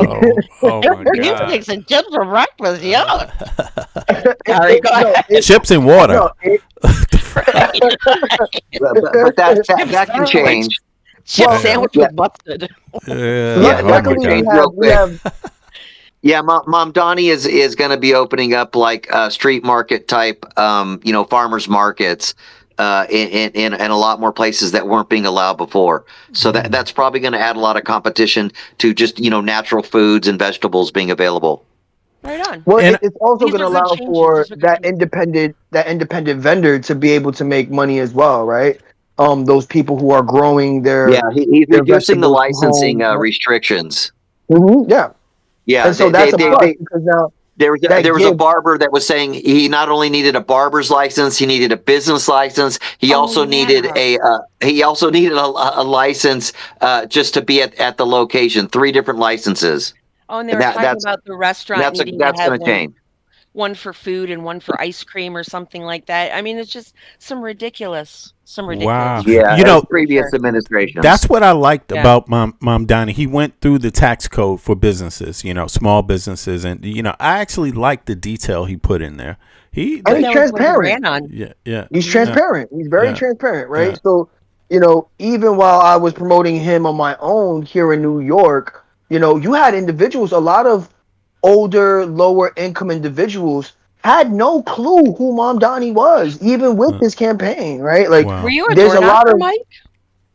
Yes, for Mamdani, yeah, which was pretty easy because well, like earlier on in his election, and I have, I've helped with elections before. Like one of my best friends was a campaign manager. They actually sent him out to PA for 2 years to help out with that election. I had another friend who went to Georgia as well to help out with their elections, in terms of Democratic visibility and that Democratic candidate. So I do have a few, like I have my own, personal hands-on experience when it comes to like elections and campaigns and things of that nature. So I knew about Mamdani earlier on, and just speaking to, and being as progressive as I can by literally just speaking to whoever I can about the type of candidate he is, right? About who he is, what he does, what he represents. And, a lot of low income workers or low income workers did not have a clue who Mamdani was, nor his policies, right? And then you had the higher income individuals, who shockingly tend to work for the city, who tend to lean Republican, unfortunately, because they believe that everyone can get the benefits that they have and that people just aren't working hard. So, we do have a good mix of ideology when it comes to New York politics and policies. And that's something that, again, people just think that New York is some blue safe haven. No, we have a good chunk of centrist and Republicans in the form of, ironically, city workers who get pensions, Right. I know a ton of police officers, a ton of sanitation officers. And, when you look at how they're able to accumulate overtime, you would laugh. Most police officers here in New York City, they get paid more in overtime than they do their basic salary, right? Wow. You have police officers who will make $120,000 salary wise and then make $175 just off overtime alone. Yeah. Right. So, and these are the same individuals who vote red, right? They don't see that they're benefiting from, yeah, okay. exactly, due to wealth, right? So due to their income, right? Their class has changed their perception of who they are and who pays their bills, which is the New York City tax-paying people, right? So they're living in the good neighborhoods. Yeah. Exactly. We pay instead of worrying about paying a little bit higher tax rate, if they voted for Democrats and got the economy, probably a lot more excited, they would probably personally make a lot more money, and then that extra tax burden wouldn't be an issue. In terms of if your rent was only $500 right now because things were a lot more competitive, and believe it or not, they are in some places of the world, even for comparable properties that you're currently living in. So the bottom line is many of these other issues like immigration, it just wouldn't be an issue. Even if you were making the same money that you are right now and your rent was only $500, you wouldn't be worrying about illegals. You know what? Yeah. This idea, this is idea that I hear like put out there. Somebody put in the chat, if you work hard enough, And I'm a little offended by that because I've worked a lot of different kind of jobs in my life. I've never been lazy myself. In fact, I've been pretty entrepreneurial, but also a hard worker my whole life. I learned the value of hard work as a young kid, and I don't mean slave labor, but I mean hard work. It could be physical or it could be some other kind, right? I have a very good work ethic, but to think that hard work can circumvent unfairness, an unfair situation, that doesn't make sense. Tell the people in red states that. Look at them, because the situation's unfair. You know what I mean? Exactly. And I think that's a different part. People try to point the finger and say, you just need to work hard. You didn't do hard work like other people. No. Hard work cannot break you through unfair situations. And that's the thing that's where class, the class issue is. If you look at the 1950s and 60s in the U.S., they had the civil rights movement, right? And some of that was about class, because Martin Luther King was talking about class, right? He was talking about workers' rights. He was talking about, and he wasn't just talking about it for African Americans, right? So there was a dynamic of class. He was talking about unions and things like this. But I think we dealt in the U.S. with the racial dynamics of it, or the ethnic dynamic, right? We didn't deal with the gender dynamic of it, but we didn't really deal with the class issue. Whereas though Europe in the same time, after the Marshall Plan, after World War II, they didn't have the quote unquote, sure, there were also racial dynamics or ethnic dynamics, but they spent a lot more focus on the class issue because the rich had accumulated so much wealth and everyone else was so devastated after World War II that they had to jump on that. The U.S. hasn't really had a real conversation about class yet. And I think that's really where it's going in the U.S., where the wealthy, they've accumulated so much wealth where everyone else just basically can't, you won't be able to work your way up. Right. And and that's just it, Master B. And the pie is only so big. Yeah. So if these people have hoarded a huge portion of the pie, the amount that's going to be left for the masses is just tiny. And and I know some of these folks. I work with some of these folks. The income disparity, especially in places like San Diego, where the median home price is $1 million now, is just astounding. And just you see it in one night. I see broke people and I see millionaires. Right. Well, that was what the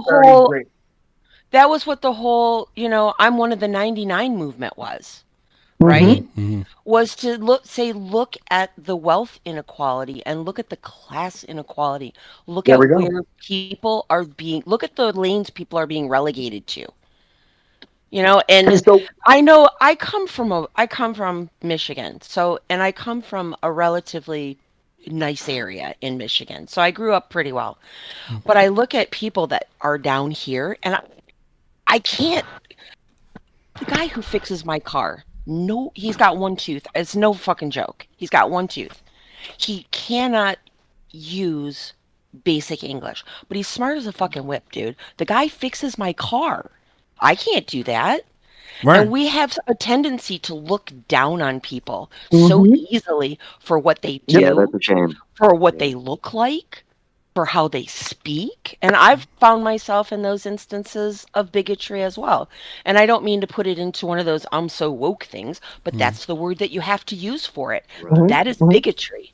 And if we recognize that, and we recognize people aren't stupid, everybody's smart in their own relative way. Yes, and the universal health care should have replaced his teeth. You know what I mean? Because who's taking out a second mortgage on their house to pay for their cancer treatment? Who does that? That is disgusting. That's crazy. And I'm talking to you, chat. We should all be disgusted with ourselves. Yeah. We should all be disgusted with ourselves. Yeah. Well, guys. And that's something. It was flaming squirrel that I keep bringing up. Probably the most impressive thing I've seen, probably in the last 10 years of watching the internet, is a video that I just saw that was about a dental institute in Huangshan, China.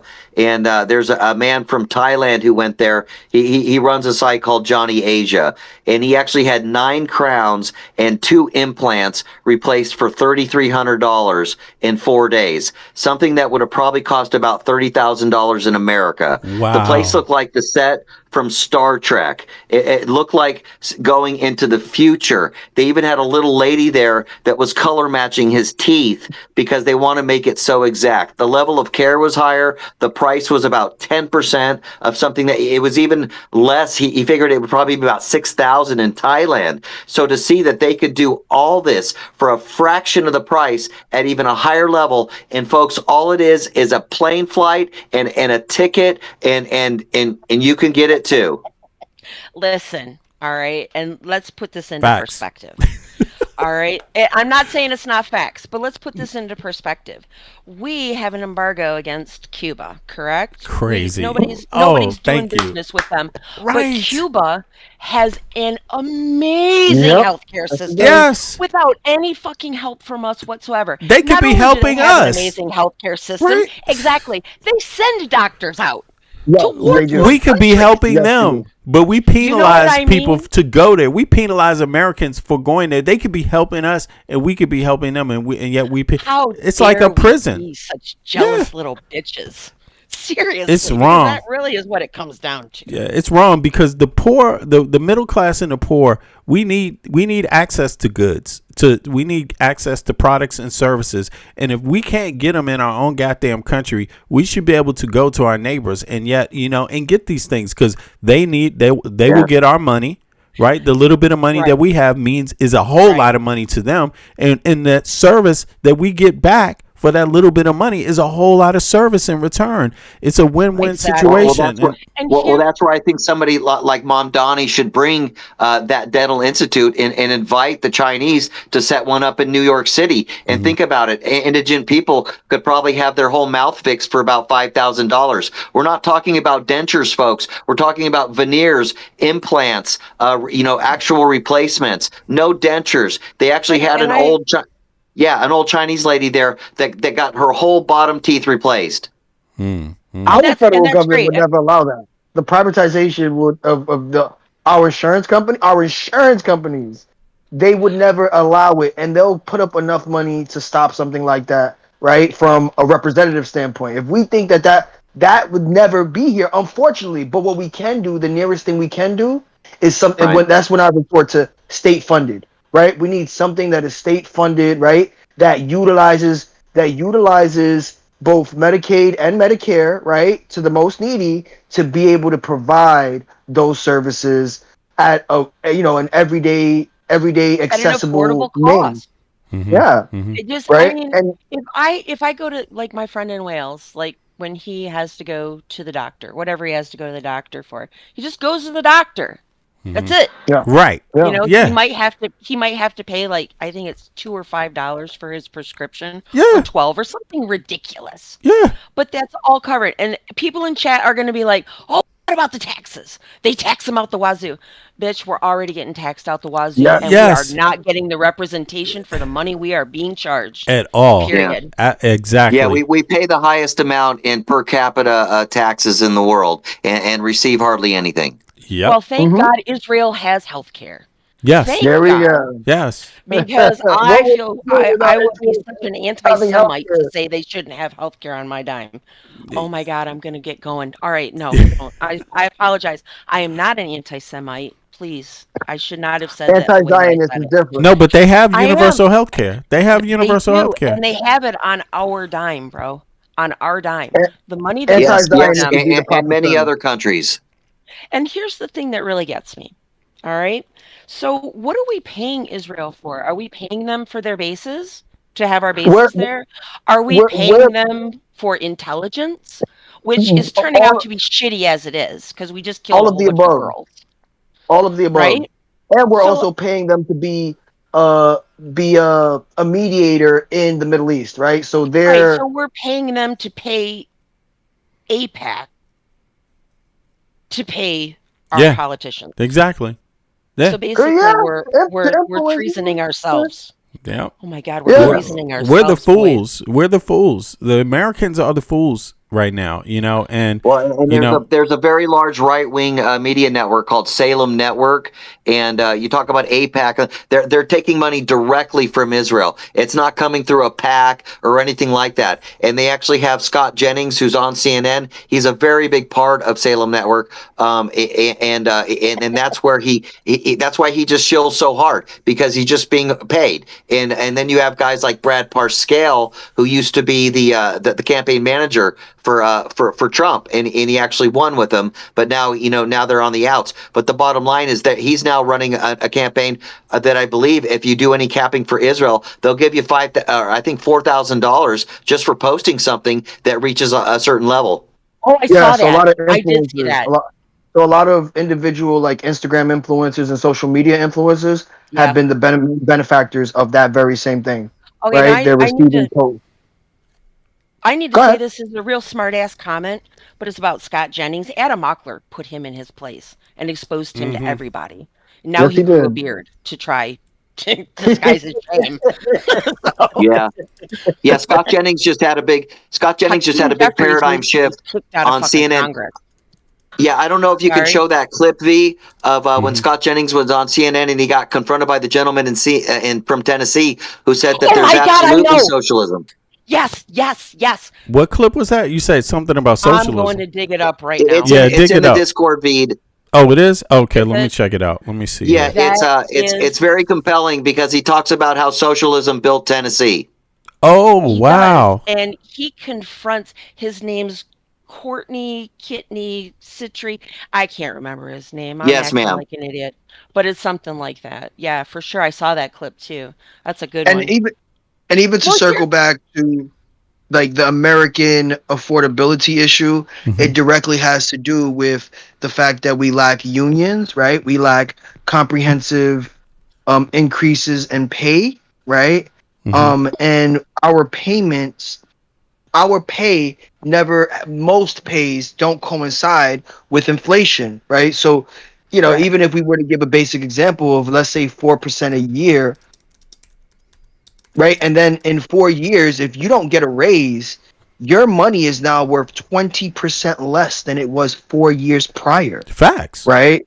Yeah. And that's one of the main factors that a lot of individuals in our workforce don't necessarily understand. Even if you get $100,000 a year, right? That $400,000 a year, if our inflation is at 4% a year, in 4 years, you're minus 20% of $100,000, right? You're now getting paid $80,000, right? And this is before taxes, right? So now when you factor in taxes and everything else, now you can see the fact that your paycheck goes a lot less further, right? Now, if you haven't gotten a raise in 8 years, that's a 40% cut without even taking a pay cut, right? Because inflation has made your money worth less, right? And your average worker does not receive a pay increase according to inflation. Guess who are one of the only workers who get that in America? The union workers, because that's how they get to bargain their contracts. When they bargain their contracts, their baseline is off of inflation, right? You see it all the time. I've gone through the contracts for NYPD, which is the police department here in New York, sanitation, which is DSNY, Department of Sanitation, New York Sanitation. All of their contracts literally coincide with inflation, right? So if they have It's a supposed 4-year to. contract, Yeah. it's supposed to. Why? Because that keeps up with a living wage on top of whatever salary you have, and it allows for you to be able to invest, right? It allows for you to be able to buy assets, right? So that way you're not vulnerable the older you get, right? And then you've got a pension on top of it. There you Come go. on, And most of these bro. pensions, guess what? Most of these pensions, you work 20 years. That's it. That's it. Ding, You're ding, done. ding, ding. Give me my gold You're watch, done. bitch. I'm out the door. Listen, my father was the union steward for where he worked for years.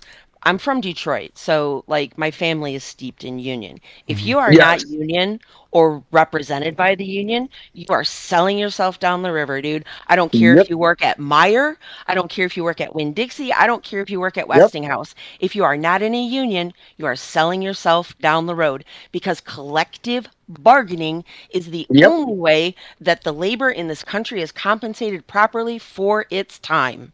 Facts. But you also have to Yeah, understand true. It's sad the though. U.S. has stepped away and incentivized privatization and essentially eliminate or at least limit the amount of unions available to your average worker. It's We only. can circle back to this. I think We it can circle says back to 10%. Doge just eliminated a third of the federal workforce. Yeah, but right, that's a third of individuals who are now not being able to collect a pension, right? Or Listen to this, unionized. Bro, I think they say only 10% of the U.S. workforce is in a union. Yeah, That's what I'm saying. That's what I'm saying. During the 70s, during the 80s, really, Reagan crushed the unions Yeah. when he crushed the air guys, the guys who are in the towers. What are they called? Air traffic controllers. Yeah. He Yeah. Yes. crushed the air Yes. traffic controllers union. Yes. So And ever since so then, they went on strike. they've been on They the went on decline. strike, Local 100. and GGs. he ended up hiring and replacing those union workers who went on strike. So it essentially started the Exactly. crumbling of unions. Right. So it was a massive strike, and instead of, he gave them an ultimatum: come back to work or we replace you. And he effectively showed that without a strong union, what he did is just replace them. He replaced them with, less qualified individuals, less tenured individuals, and he did not You are allow correct, them to Eric. come back. He did not Nope. allow whoever stood Nope, out he sure didn't. Eric during even said it. He fired them during all. that strike. They were not allowed to come back to work, and they could not work for any other federal agency. So these people were pretty much annexed from receiving any federal job ever again after that strike, when Reagan essentially replaced them, the air traffic controllers. But go ahead. How fucked up is that? Seriously. I'm going to tell you Yeah, an anecdote real quick. and the nasty thing there was many of them were generational. Their fathers were also air traffic controllers. Now, see, I lived near Detroit Metro Airport when all of that stuff was going on. And I'm totally giving away how old I am. I'm Gen Xer. I'm sorry. But I lived near Metro Airport when all of that was we going are on. too. And there were people that I know that were directly affected, or families when I was growing up, and I was young, but that were directly affected by that. And that made a huge impression on me throughout, especially with my dad being the union steward, saying union, union, union. And Reagan did such a disservice to this country. And I can't say that Clinton Clinton wasn't the worst, but Reagan, Reagan Reagan kind of killed the economy. The housing values plummeted. We had the Iran-Contra affair. He started the war on drugs. There was a lot of things. I honestly think that in many ways America kind of went fascist under Reagan.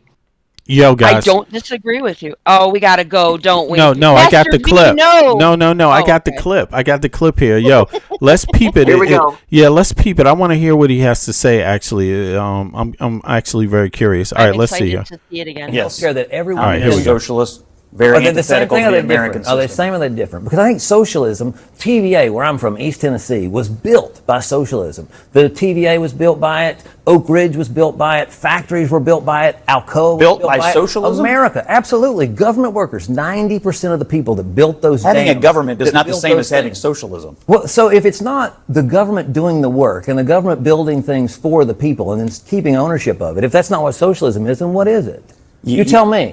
If it's not direct employees building the So New York City subway, you're saying any level of or any amount of government is socialism. I think your guys are, actually. What we're committed to now is fighting what? Socialists? I mean, the idea of having health care that everyone Communist, can... socialist, very antithetical to the American system. Are they the same or are they different? Because I think socialism, TVA, where I'm from, East Tennessee, was built by socialism. The TVA was built by it. Oak Ridge was built by it. Factories were built by it. Alcoa was built by socialism? America, absolutely. Government workers, 90% of the people that built those Having dams, a government is that not the built same those as having things. socialism. Well, so if it's not the government doing the work and the government building things for the people and then keeping ownership of it, if that's not what socialism is, then what is it? Exactly.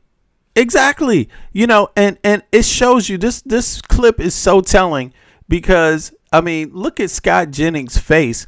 It just shows you that these people are just greedy. They are greedy. They've had a good scam on American people. Like socialism is the fucking government itself anyway.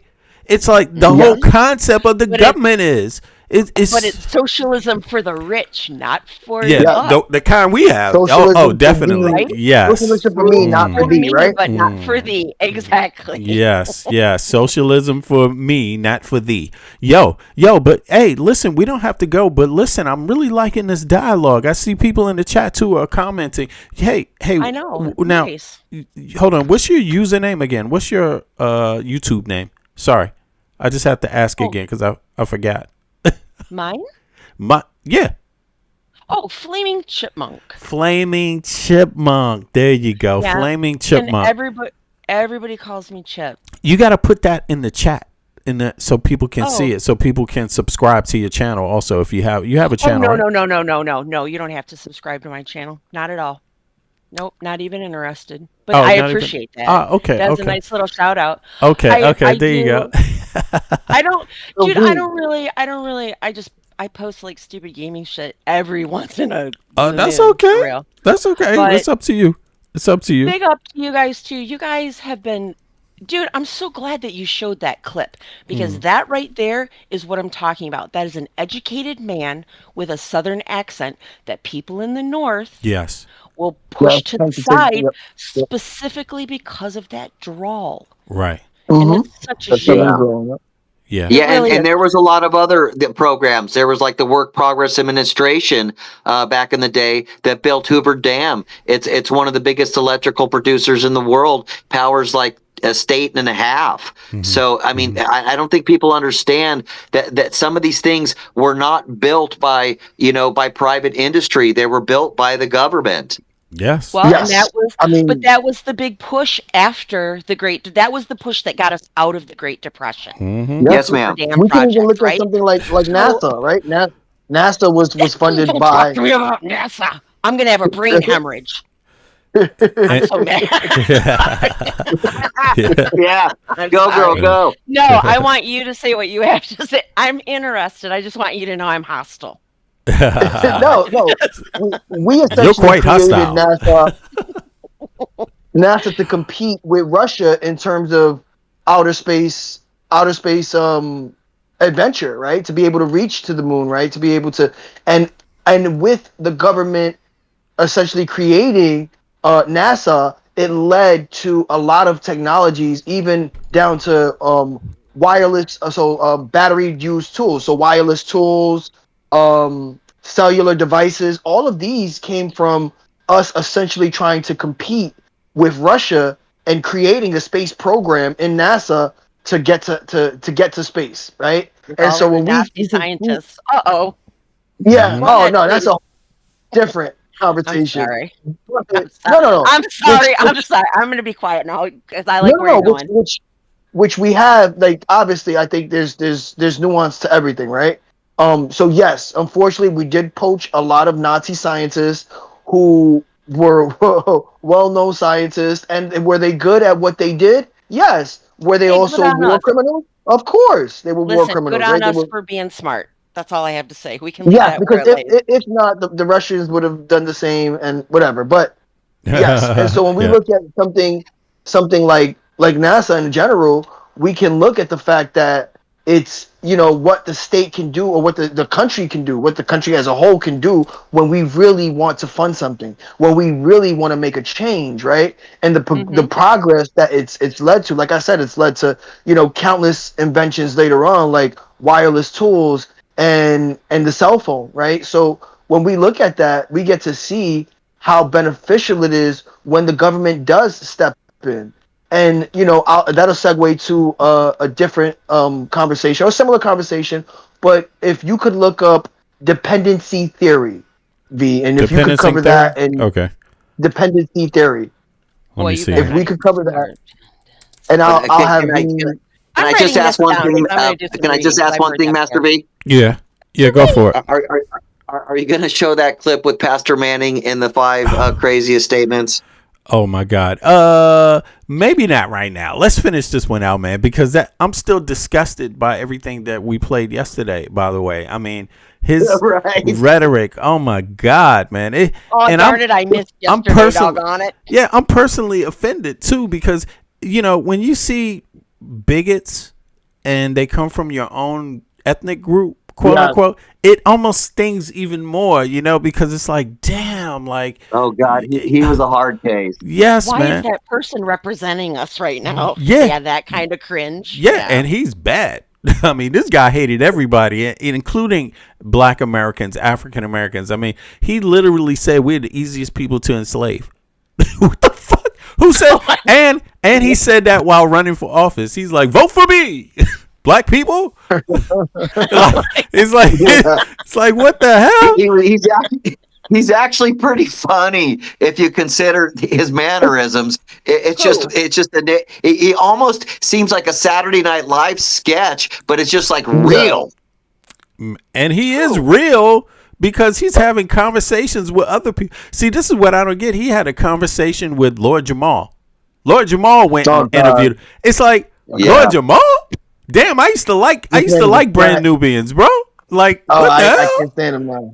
He's a flat earther, but go ahead. Yeah, he went from Brand Nubians to FBA to you're the easiest people to enslave. It's like, vote for me. It's like, dude, like, what the hell?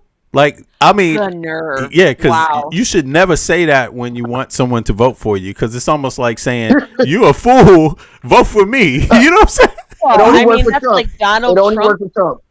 Well, yeah, it's like him saying, just vote this time. You'll never have to vote again. Oh, fantastic, sir. Oh, he's just joking around. I'm disgusted by that guy. I'm like, damn. And the only thing that makes it better is that there's more white people that say racist shit like that out there in the U.S. That's the only thing that makes it better. I mean, on record. I mean, I'm just talking about on record, to find it. And, by volume, there's more of them in video. That's the only thing that makes it better, but it still hurts. It hurts. Yeah, it's terrible. Well, it's terrible. It's because people choose to be ignorant. I mean, and it really is a choice. It really is. Because, you know something? All right. You know something? Sorry. I don't know it. Sorry. Hold on. I just thought about something now, because maybe you could explain this. When I saw Pastor Manning's, in some kind of way, it let me know what it felt like to be a white person that's listening to a white bigot and have to carry that with you. Okay. Right? Are we talking about that? Are we talking about the black preacher that is for MAGA? Yeah. Yeah. Is that who we're talking about? Yeah. Okay. Maybe I should play him. Do I have to play him now? Please Goddamn.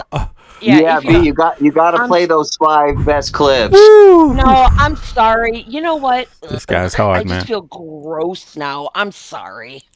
Yeah, I'm sorry I did that. I don't know if I want to take people there, because YouTube is hard too. No, you know what? Did you guys listen? Okay, everybody in chat. If you want to see it, hit 1. If you don't want to see it, hit 2. Because I'm either way. I know who the guy is. I can let you hear him. Hearing him is just as bad.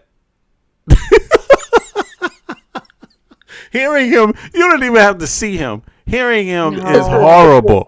You know what I'm saying? Well, I think seeing him gives them a better perspective as to who he is. Because when you get the visual, you're kind of like, oh, okay. But that's like that bad Dave Chappelle thing where they had the black dude that was blind that was the racist. Bigham. Yeah. But, I can't remember. But seriously, I never thought about it. Like, I didn't know, because you have to understand, when I saw this guy, it just really made me realize, because he's the equalizer. Because now that you have one in your own group that's a bigot, that's just out there saying all this bigoted stuff, it made me realize, like, wow, there are a lot of white people that have to answer. They feel like they have to answer for white bigots, right? They go out there and say these things. That's how it feels. Because when a white person says something bad like that, it kind of makes the other white. Is that right? Am I right? I don't know. Yes. I'm listening Eric, to you. Yeah, you tell me. You guys tell me. I don't know. Yeah, I felt like I had to take a shower after that. Yeah, Well, to be honest with you, I how can I say it? I've seen people and have heard rhetoric right along those lines. When you go down certain rabbit holes in YouTube, you'll see these people platformed every day, just as bad as him, spewing this rhetoric, right? And they'll use racial dynamics to always be a sensational topic on their YouTube channel. I can't tell you how many individuals are just like him. He's not, how can I say, he's not probably special. the most visible. Oh man, I hate this kind of shit. Yeah. Atmosphere There is, V. We have about a 10-second clip of I'm him gonna just play it. doing the top 5 moments. Yeah. All right, let me play it. Here it is. Here it is. Take a listen. Get your ears prepared because it's disgusting. Is it rocking? Come on. Here it is. It's coming. You might want to sit down for this. Yeah, it's not easy. It's not easy. But is it not playing? Why is it not playing?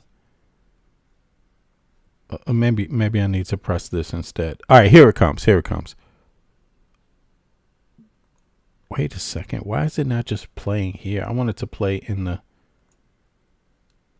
All right, I'll see what I have to do. Sorry about that. I have to do something else and open it to play it. I thought I could play it inside of this Discord app, but it's opening. Just give me a second. Yeah, it's disgusting. And to be honest, I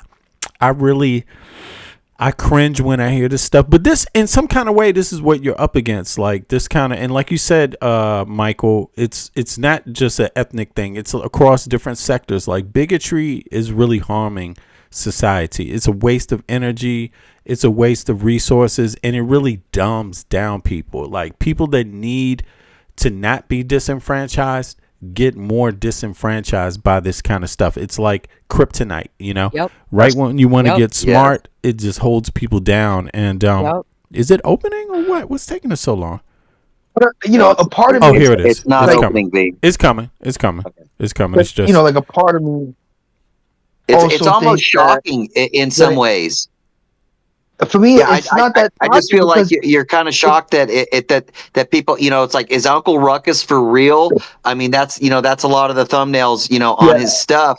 But then you kind of think, is he just seems to be so hard on his race. It's sensationalism. Yeah. It's sensationalism. I think we have to understand that sensationalism in contemporary times has led to monetization, right? And sensationalism has gotten individuals visible who otherwise would be lost in their own echo chamber. Most times, I don't believe that they believe this rhetoric. I just honestly think they're doing it for the money. I wonder, they're doing it for the temporary pain. It's horrible right? to Like, do. People like Candace, people like Tucker.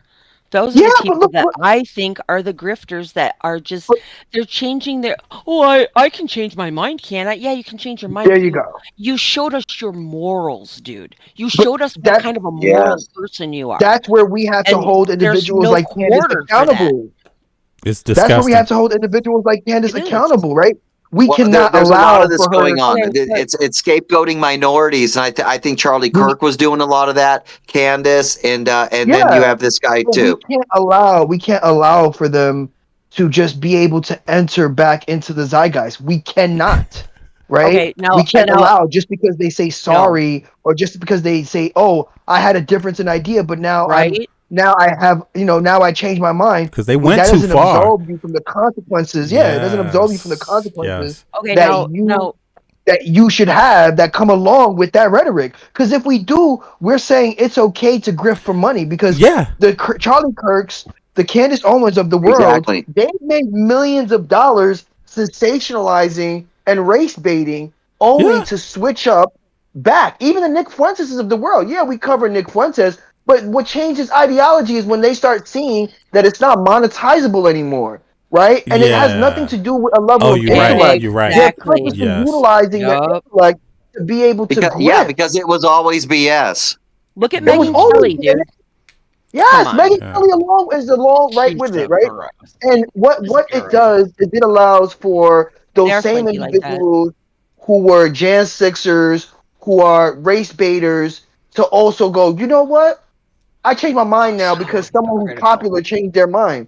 But we you shouldn't know be what? able to allow that. The thing is that I think it is grifting.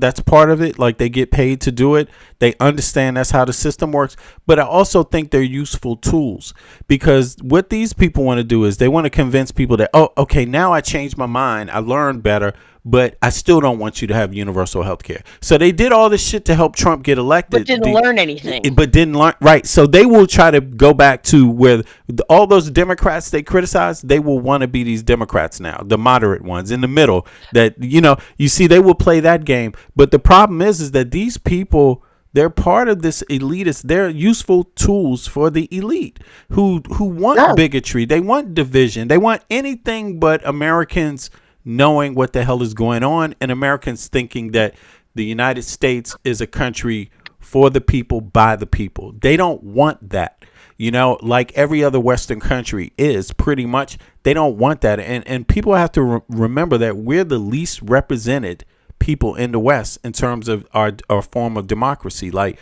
we're totally underrepresented. Mm-hmm. And so, these people can't be given a chance at this. Like, they're dividing folks in a democracy where people are the least represented already in the West. That has damaging consequences, Okay. What I mean about the consequences have to be consistent along with us, right? We have to hold them accountable by not allowing them to be platformed again and not supporting these individuals who are grifters, like the Megyn Kellys, but now you're a hater and you have Trump derangement syndrome. Then good, exactly. Right? Because at that point, I'm just saying that's I know. It's the rhetoric, right?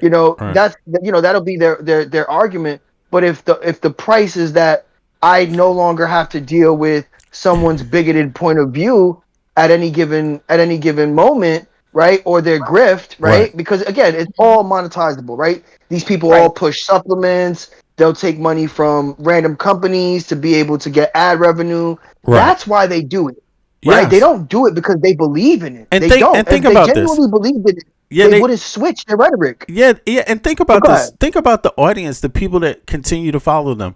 Just a year ago, they had a totally different view of Trump. Just a year ago. Yes.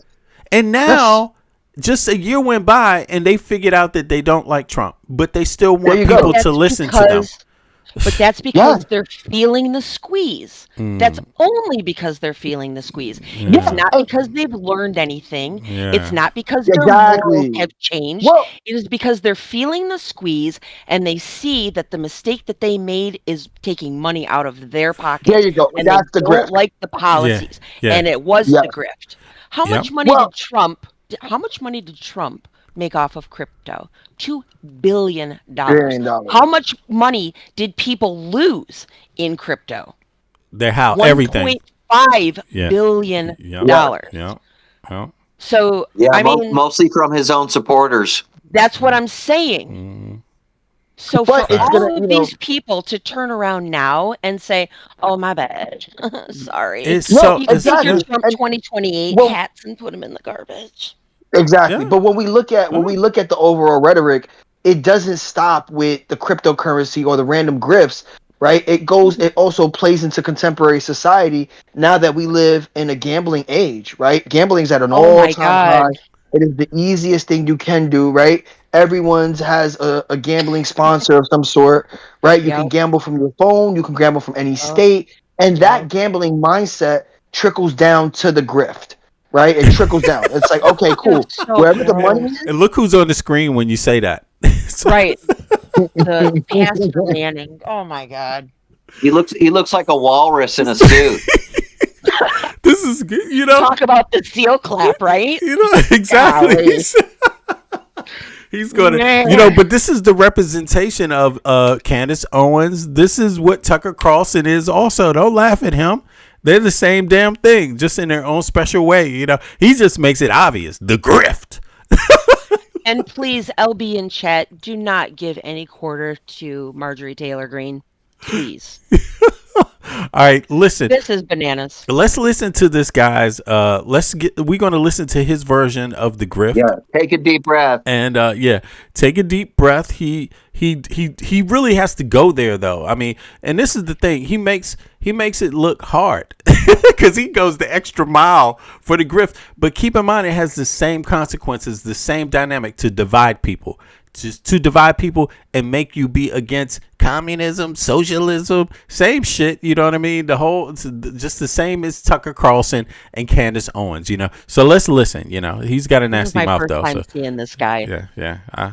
It's gonna be atrocious. But here we go. Let's go. Let's peep game. Here we go. Where? Oh shit. Where is it at? Is it? Oh, here it is. Tits. You got my mother. You can't build a society with tits. You got to have somebody who can raise that child with balls. I'm not crazy. Somebody said to me that if Jesus is black, heaven is a ghetto. Everywhere black people live is a damn ghetto. Why should I be yelling at the white man? Hell, if it wasn't for him, we'd all probably be dead from diseases and sickness. Or hell, we each other. Wasn't for the white man. You can't manage niggas. You can't trust me. I've been working with him for 45 years. A nigga just ain't gonna do the right thing. He got an attitude about everything. When you as an individual made in the image and likeness of Almighty God reach a point where your being, your presence, your essence tells you to love another man's asshole, there's something wrong with you. Mondami has learned how to pimp black people, which is not necessarily rocket science. Oh my God damn. I don't even know why we even played this. This is too much. It's too much. And but it just shows you like this Steven from Django. What was that? That was awful. People like that actually exist. Yes. It's what you call an unfettered. It's the same as Candace Owens though. It's the same as Tucker Carlson. It's the same bullshit. Right? So this is what you would want to call race politics mixed with respectability politics, right? How does that make because you feel, though? How does that make you feel? Honestly, it's a grift. This man is not you, Master V. Master V. How does that make you feel, dude? Oh man, it's insulting. It's insulting. Like I'm gonna be honest with you. Like I really, truly, I'm offended by it. I'm offended by it. Like I really think that this guy has some. Either he's grifting. Yeah, he is grifting, but you know, it is. It's very problematic. It's so sad because I understand the harm that he's doing. I understand the harm that he's doing. And believe it or not, there are people, like you said, people listen to him. And think about this. He went from all kinds of all these other things. I mean, this isn't just the all of it. He has a lot of other things to say too. Like I mentioned earlier, this guy says that African Americans, were the easiest people to enslave. He said West Africans or Africans never built a damn thing. He just goes on and on and on. Like it's all hate. It is all hate. You hear him start off with women. The only thing he didn't mention was transgender people here, basically, you know. And he loves Putin, ironically. I don't understand. Like, how'd you do that? Like that, I find that very suspicious. Like, it's right down the Republican playbook, dude. He's a grifter. He's a grifter. He's been part of that. He's linked up with them. They have all these little groups. All these little right-winger groups where they mix it up and they talk about what it's going to be, and he's just another version of it. So, but I myself, I really think Americans, it doesn't matter if you're dealing with this version, I think Americans need to get rid of these types. And I'm not talking about him, but all of them, because they are listen, they don't want Americans caring about Americans. They want Americans hating Americans. Yeah. They want Americans divided. Oh, and, absolutely. You know, and I just think it's the worst. It's the worst to see that, because I think everyone else in the Western world and other people too, don't get me wrong, but I say the Western world because we're supposed to at least be similar, right? In economy, we have a strong economy, right? And they are the next strongest economy. So we're close, very close, right? When they look at this, they see how ignorant Americans are. The fact how easy they're manipulated. Yes, they see how easily we are to be manipulated. Well, the 2020 election taught them that easily. Yeah. I mean, I feel like if he was in another country, they would actually want to, like, you know, take him into an institution or something and find out what's wrong with him. Yeah. Because we have way more of it. See, they have one or two characters in their society that always spring up somewhere, but we have way more. We have way more. And okay, but when you have a couple of clowns like this in a European society, they get a lot of attention, but they get a lot of backlash too. They might get some supporters, but they get a lot of focus, just one. But we have 1,000. We have thousands and thousands of them everywhere, to where they become like almost like a big, huge voice, and that's not normal. Most people wouldn't have this much division. It's not healthy to have this much hate preaching around. And I just think it shows me the correlation is this is why we don't have health care. This is why we don't believe in helping and being fair towards each other, because we have all these people. If they're not saying it the way he's saying it, he's saying he basically hates women. He thinks he's a misogynist, so he thinks only a leader can have balls, right? He said it himself. Then he hates black people. If you don't agree with what he says, you're an N-word, right? If and then he has then Mamdani, he hates Muslims, right? And then so Tucker Carlson hates Muslims. Tucker Carlson went for that women. He went for the misogynist stuff too. Candace Owens goes for the misogynist stuff. So when you add them all together, you realize, like, damn, like we treat each other bad, and I'm not used to that. I got to be honest. I don't live in the U.S. anymore. I've traveled a lot of places. I've never seen this much kind of self-hate. It just doesn't exist. I don't see it. I've never encountered this much of it with other groups of people, man. This is a lot. I met countries that have far less, and they don't hate this much. I'm talking about in the parts of the world that I've been. I'm not saying it doesn't exist, but not this much. This is just, I'm talking about when you add them all up. We're a rich society. The United States is the richest Western country. We're the richest country on earth. We have far more of this shit than can be explained. But if you think about that pastor, Master V, he not only goes after race, he also goes after homosexuals. Yeah. He goes after women. That shit. Yeah, that's what I'm saying. He goes after everybody.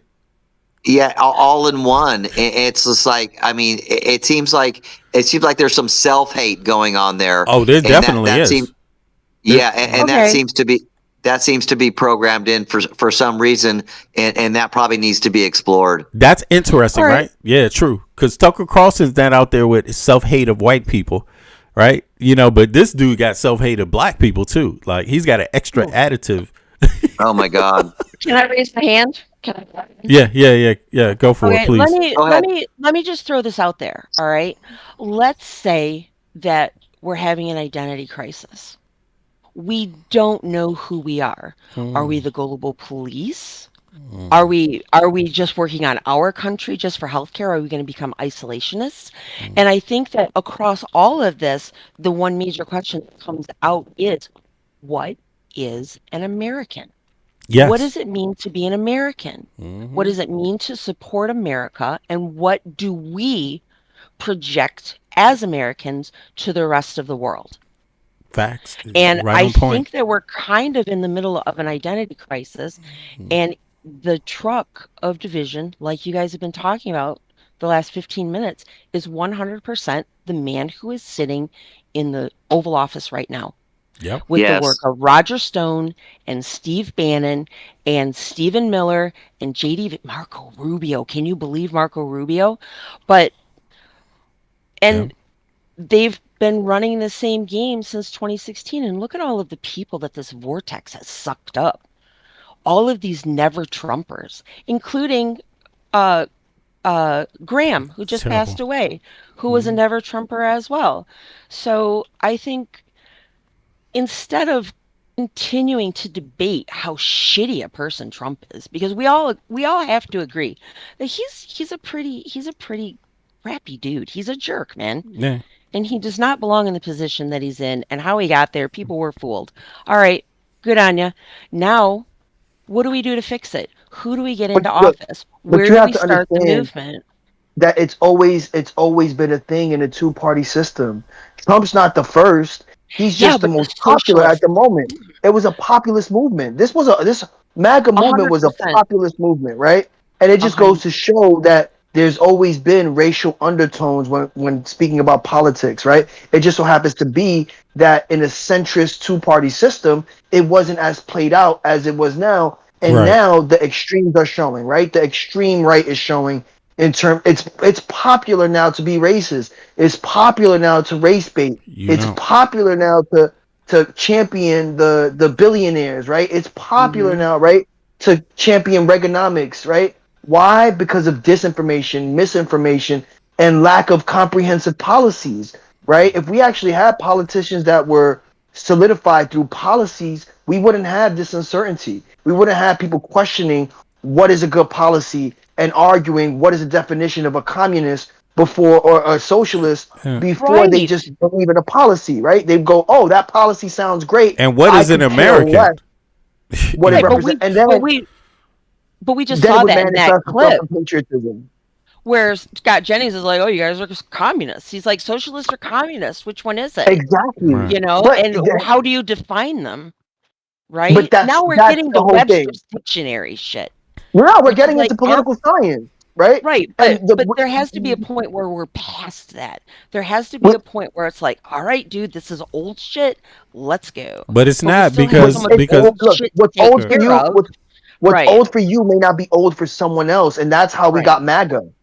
That's how we got MAGA, right? When hate we my assumed that we were well past the racial politics, when we assumed we were well past respectability politics, when we assumed we had progressive policies towards LGBT, when we assumed that America accepted that, right? So it comes down to be what policies can we, right? This is where we enact policy versus rhetoric, because rhetoric got Trump, right? The rhetoric of make America great again while hiding racism, but secretly promoting it, while, promoting other, inequalities like, in terms of disenfranchising people of different sexual orientations, right?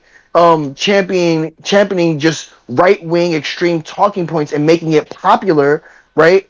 We need policy to offset that, right? And as long as there will be division, you will also have someone who is looking for something to outwardly hate, and that presents itself in these politics that we're seeing now, right? And that's how they're allowed to grift. That's how they're allowed to grift, right? By championing the individuals on your most local level and making sure that these are the people who eventually become senators, eventually become, your basic Congress members. That's how you start. It starts on a local level. Yeah. Hakeem Jeffries just didn't pop up yesterday, right? But it's also yeah, you're right. It is. I agree with everything you said, man. The two-party system and everything, and they've worked. Maybe they've worked. Uncapping the House. Yeah, uncapping the House, but also it's like they have one party, two party, three party, four party. The problem, I think, the underlying thing is that a lot of these things that they're doing are just pure, utter. It's ignorance. It is not. It is not. It's not put in. They're not doing it to help Americans. They're actually doing it. Yeah, they're doing it to harm Americans, to make Americans not be free.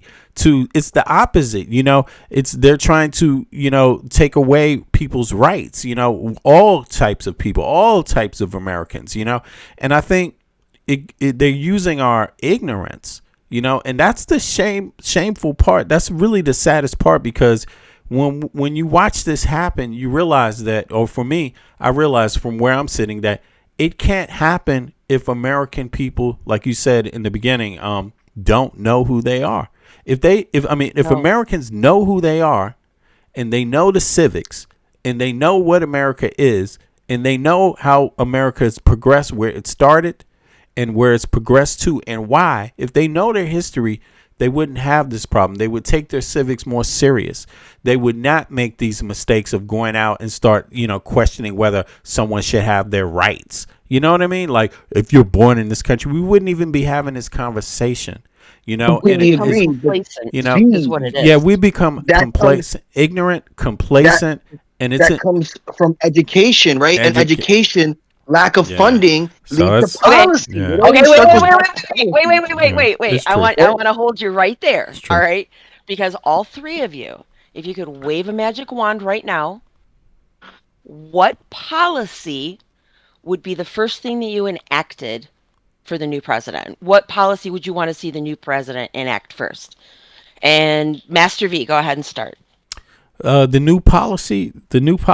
Oh wow, yeah, because that's like a magic wand. If you had a magic wand, If you have a magic wand and you could wave it, and the very first day that the new president gets into office, what's the policy? Well, can it be that easy? Can it be that easy? Well, Right? I just waved a magic wand. I'm magic. Okay. Yes. Okay. So for me, obviously it may not work this way, but for me, it's the tax code. The tax code right off the bat, like the tax code has to change, right? And that what that means is that these social programs, that people that we talked about before, universal health care, right? That's education, right? And child care and elder care. Like, and then there also has to be the automatic. I'm talking about in the tax code where if you lose your job and you're in an apartment or you're in a home, right? And all of a sudden you lose your job and you're on unemployment, so you're making a little bit left. There has to be subsidies that keep you in that apartment, every family, so that there's not this in and out on the street, out at the street. The tax code, it's got to work for the middle class and the poor. Everybody else got to come after that, and that's I want the tax code to look more like Denmark's tax code. I'm serious, and that's what I would do, if I had that type of power, because I know the benefits of it. I think right now we only have 45% of the taxes you pay go to something like your family, something in your community, something for your neighbors, things that hold up the average community. Only 45% in the U.S. In Denmark, it's like 70% of the taxes you pay actually go to those things: education, housing, health care, child care, elder care. Like, okay, yeah, that's what I would do, and it's still a capitalistic country. It won't stop wealthy people. We have the wealthiest people on earth, but they just got to learn to give back. They got, and it's not charity that they need to give. It's like, no, they need to just start paying their fair share and realizing that if you want to live in this country, you have to care about Americans. You got to care about the average American too. The average American is America. If we're not doing well, it's not, the country's not well, so I don't know if I articulated that correctly, but but that's my idea. You said it really well. And that was that was awesome, Master B. Yeah. Eric, go ahead, man. I waved a magic wand. I think it would be something drastic in regarding to housing, something like that Kamala Harris was doing, $25,000 to buy a home. This is a capitalist system. It's based on capital. If you don't have the capital, you pretty much can't participate. You can't even get started. So, and I think that Gavin Newsom was going to double that to 50,000. So let's make it like 100,000. The bottom line is properties are $500,000 now. So if someone could easily somehow at least get that money to start, maybe a side loan, a zero interest loan where they can pay it back over time, that's where you're going to see a massive difference, not only in wealth accumulation, but just in people having a place to live. Damn, dude. But I'd like to add on something very important onto that, is that we have a congressman recently who was actually gone for 4 months because he was depressed and he wasn't talking about it. Yeah, a Republican congressman. Now, this same congressman actually voted against paid maternity leave and also paid vacation and some paid child care benefits. And here at the same time, he was receiving those things. Wow. 3 months he was receiving it while not being present in the Senate. That's insane. Yeah. There was a congressman from Texas that was actually found in a dementia clinic. Yeah, Trump, and then there was another. Yeah, I think that was a lady. She was gone for about 6 months, and they were actually kind of covering up. Her campaign was still working, trying to act like she was still working. Yeah, pretty sad. Pretty sad. That's a good one. And But I do think something like Medicare for all, something that could be done overnight and quite quickly, could be something like Medicare for all. Now, you look at, you go, Eric, where's this money? 25,000, 50,000, 100,000. Well, the state of California has a thing right now where you can actually get a $40,000 grant to build an ADU, to build an additional dwelling unit behind your house, because they know after that you can rent it out for like $2,500 a month, in recovering, probably the total cost of like $250,000 is not going to take that long. That also promotes multi-generational living, which I am 100% behind. And home ownership as well. Right. But I think we have a housing crisis, and these high rents, it's everything's tied to that. The cost of living, everything's tied to that. And if you don't think it's high, all you have to do is look at some other countries right now. You can even get on, pretty much Craigslist and compare the rents, and you're going to be shocked. You could rent a nice place outside, like Rome right now for about $750 a month. Is it big? No, but it's very livable. It's very nice. You're talking like a tiled up bathroom with a bidet, verandas, balconies, fully furnished. I mean, it's a big difference. All right, who's next? Mike's next. Mike's last. Okay, Mike. I'm honestly stuck between tax reform, right? Major tax reform, and universal education up until college, right? Or however long you choose to seek that. Because I do think that, obviously tax reform would help with wealth inequality, but I do think education would also help with wealth. Free education would help with wealth inequality, right? The more educated you are, the more diverse the workforce is, the more you can navigate the diverse workforce, the more you're allowed to bargain when it comes to pay, right? And not settle, right? In terms of keeping a job just to maintain yourself. The higher educated can always continue to move laterally throughout a workforce, a work environment, regardless of the state, right? The state of the economy, right? But also, really tax. And so I'm stuck between those two. Yeah. I lean more towards the tax structure because of the potential benefits. But then when I look at our current government, it's like, would they take on these socialistic policies that benefit the people, or are they just going to make our army more powerful? Are they just going to use it on defense spending? Are they just going to use? I don't, Michael. I don't think these aspirations are unwarranted. In Thailand, which is a third world country, they actually have universal basic income. But folks, even beyond that, they have universal healthcare also. But they now have universal basic income. It's only about $300 a month. And what it tells me is that America could probably easily be doing about $1,000 a month. We could probably be doing that just based off the subsidies of selling American oil that we give them $35 billion a year for. And that should probably be our payback. No, now you're starting to sound one of the progressive crazies, the socialist crazies over on Fox News now. Oh, really? You're starting to sound crazy when you're starting to talk about giving people free money. Just so you know, Jen, and just so you know, Jen, my uncle produced Fox for O'Reilly Factor for Bill on Fox News. Hey, listen, folks, we got to shut it down now. It's almost 6 hours. Oh, dude. You know what? It's almost 6 hours. Time. It was a wonderful conversation, guys. Thanks for inviting me. And just so you know, folks, that uncle is a giant liberal. Ah, really? Right. Giant liberal, he says. Well, yeah. He's like the Michael Cohen of Fox News. You just got the big truth. Well, don't forget to subscribe. Don't forget to give him a like, because this was a really good conversation. And if you're not doing those two things, you're not supporting democracy. Oh, wow. Exactly. Yeah, but listen, it was really great conversation. It was a surprise, which is why we're up on 6 hours now, right? Very big surprise. It was unexpected. Yeah, I was just going to mention, it's almost 5 or 6, pardon. Yeah, it's almost 6 hours now. But it was unexpected, but it was a nice addition. So I appreciate you for hopping up a lot. Hold on. Let me see. We got to work out your name now, so it's much easier. And I'll tell you what, everybody in chat, Little and Flamingo, I think Flaming Chipmunk. Flaming, you know what, everybody. We're just gonna have to say Chipmunk. I'm gonna type right? this out. Watch this. Yeah, do that. Just call me that's everybody calls me Chip, dude. Chip. There we go. Oh, hold on. My nickname is Chip. You know what I'm gonna do? Chip. Hold on. Now I know. Chip. We gotta add you as a moderator here, Chip.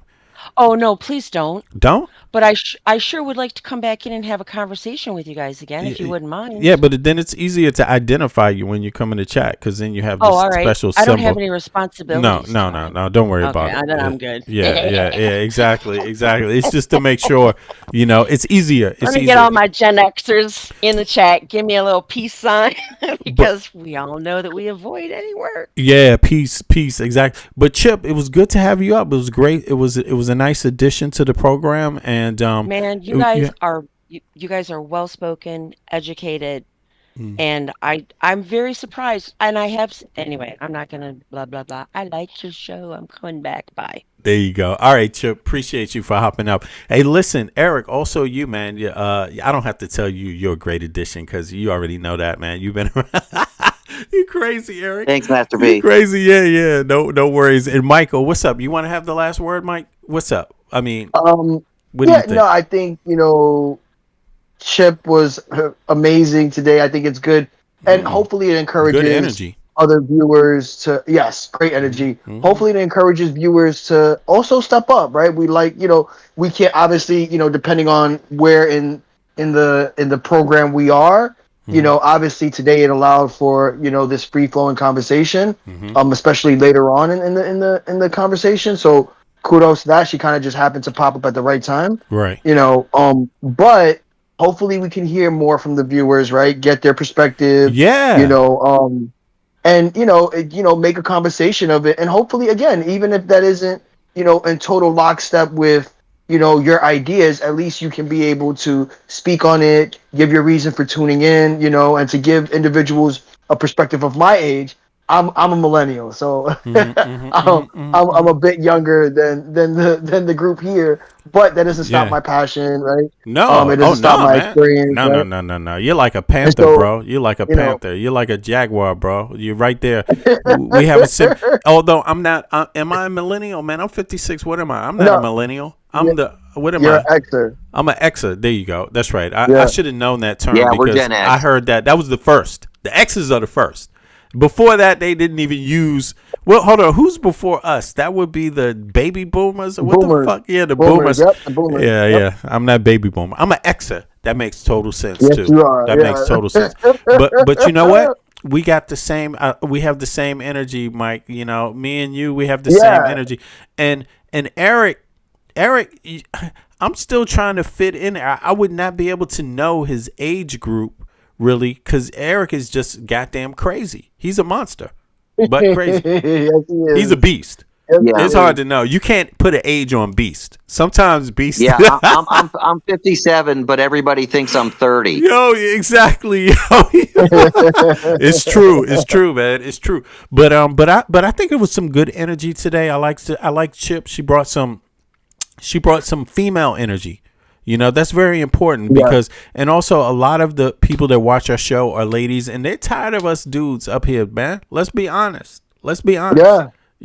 And so that was. We do have Rafika. We have some of the female mods. Yeah. Hopefully, eventually they can come up as well. We obviously, you guys are a great product of this channel, right? And we would love to hear more of your voices. I know you guys do your thing in the chat, but we would also like to have some of you ladies hop up, give your perspective, right? So it's not so male dominant heavy. I think Chip will encourage that. I can see Chip has a little experience. I can kind of tell that.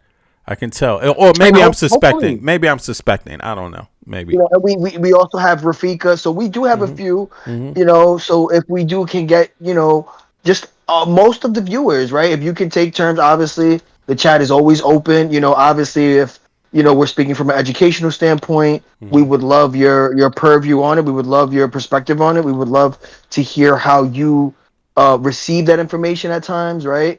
And what I think what a good example, what Chip did was she asked questions, right? She asked questions to further inquire, what we would do in certain scenarios or what our overall thought process is on things that she may not have been so either well-informed or indecisive on, right? And so that's something that, I think is really refreshing. And hopefully we can continue to get that type of energy. And hopefully we can honestly get someone on the opposite and the opposing side as well. I think that's what we've been striving for, Yeah. We've had, I've obviously had discussions with a few of them, like the Aussie who was a libertarian, right? And kind of getting towards that. Right. But yeah, I obviously it was a great, smooth but educational cast this time around. Right. And we'll take it again. Tomorrow's another day. Yes. And hopefully, you guys tune in and it's going to be great tomorrow. Woo! Yeah. Because I do have we'll talk offline, but I do have a few topics that we could touch on to further this conversation, but we'll see. Indeed. All right, y'all. So that's it for today. Listen, it was a good stream. It was a great stream. I really liked the energy myself. We went through a lot of information like Michael says, but it ain't over. So we will be back tomorrow. In the meantime, please click the like button. If you haven't subscribed, I'm going to say that a million times. Click the like button, click the like button, click the like button, because it makes a difference. If you haven't subscribed, if it's your first time here, please subscribe to the channel. I hope you like what you heard. And listen, even if you don't always agree, it's not about that.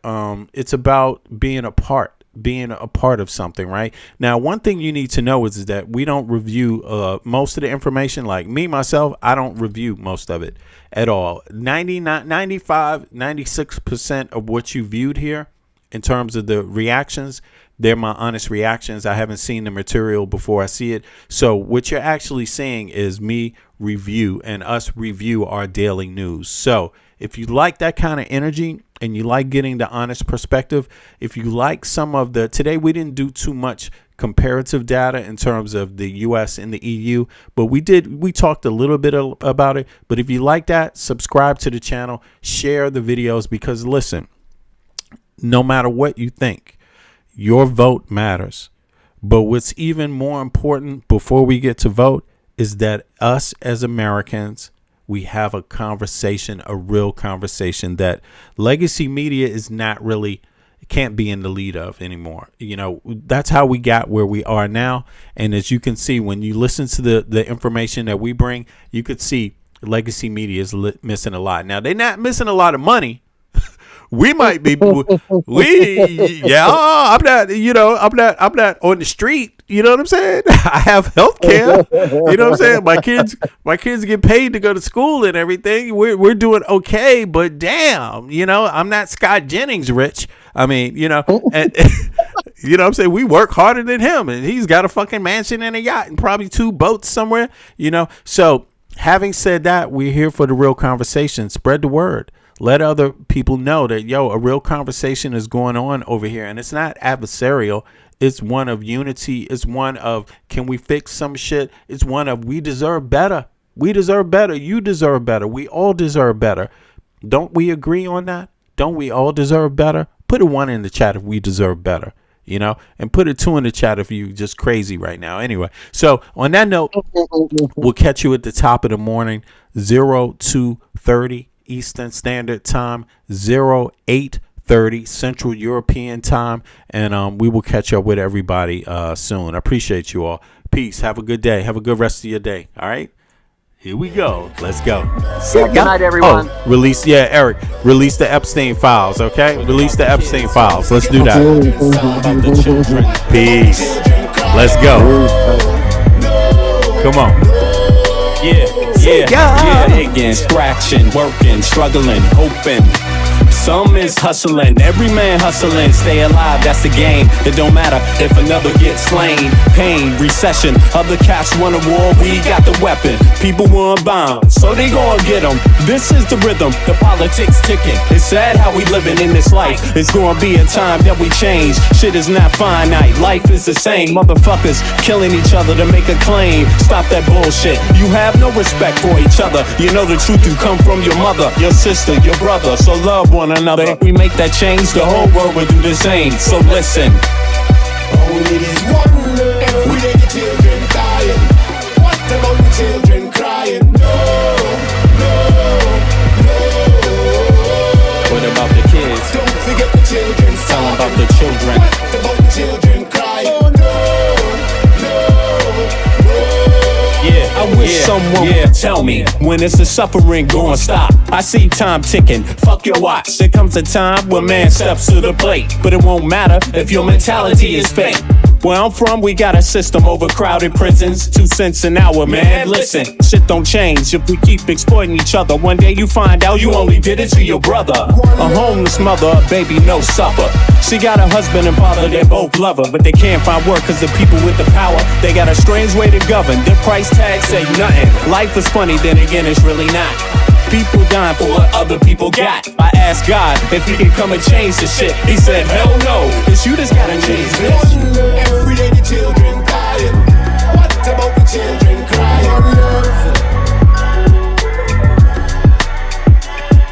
One.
inherited from our harshest past, embedded in our society's identity. But then again, can you tell me that's free? They explain to you what your mind should perceive, suggest things they want you to believe, like your skin color dictates your race. They're calling you an idiot to your face, like life is much more simple than that. We're all slaves and the cards are stacked, while we fight over problems we can fix. Industrialists turn our kids to addicts. The television does a job, introduce you. The radio's right there to seduce you, keep you locked on the wrong damn track. Cigarettes is just legalized crack. They want you to catch a damn heart attack. They want you to catch a damn heart attack. But stop believing in the flag, it's a trap. Cause men rule this world, that's a fact. They don't know, they don't know, but I'm gonna make it right tonight. They don't lie, they don't lie, but I'm gonna say it like I know. They don't know, they don't know, that I'm gonna hit them with the shit. They don't lie, they don't lie, that you're gonna free your mind tonight, tonight, tonight, tonight, tonight. That you're gonna free your mind tonight, tonight, tonight, tonight, tonight, tonight. That you're gonna free your mind tonight, tonight, tonight, tonight, tonight, tonight. That you're gonna free your mind tonight, tonight, tonight, tonight, tonight. If you see a man that needs help, then help a brother. If you see a sister on her own, still love her. Cause life is about how you choose to see it. But you gotta teach people how to learn to see it. The planet's been through suffering many times. We propagate many wars many times. The people need to wake up and stop accepting deceit from their own government's deception. You can't blame the people for for needing protection from the government's bad reputation. We need to sing a song called Free the Nation, cause we done had a whole lot of separation. Racism, classism, nationalism, based on keeping people out on the plantation. That's the plan, no doubt, cause rich people got a plan, no doubt. If you still don't understand and believe that we are all one from the same mother, and respect each woman and man with the same consideration you would like to be given on a daily, then you need to retire so the new generation can take over and show you how to live and govern this place we call Earth home.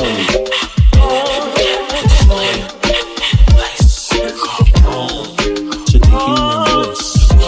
Everybody here, yeah.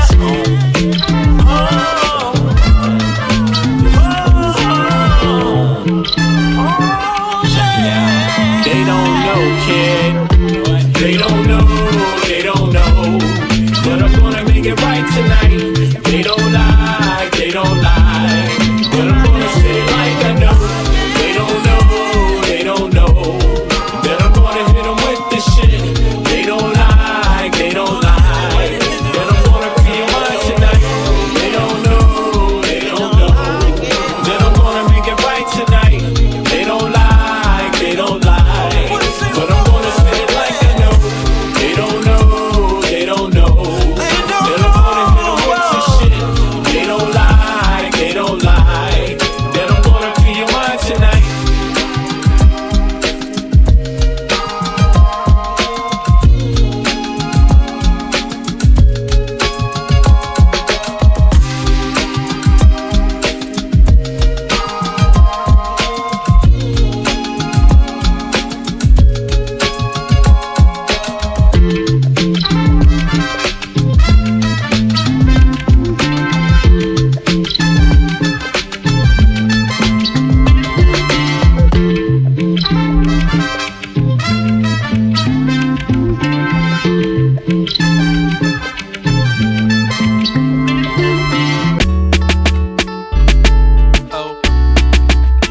I wrote this one cause I love you, and I want you to love me too, girl.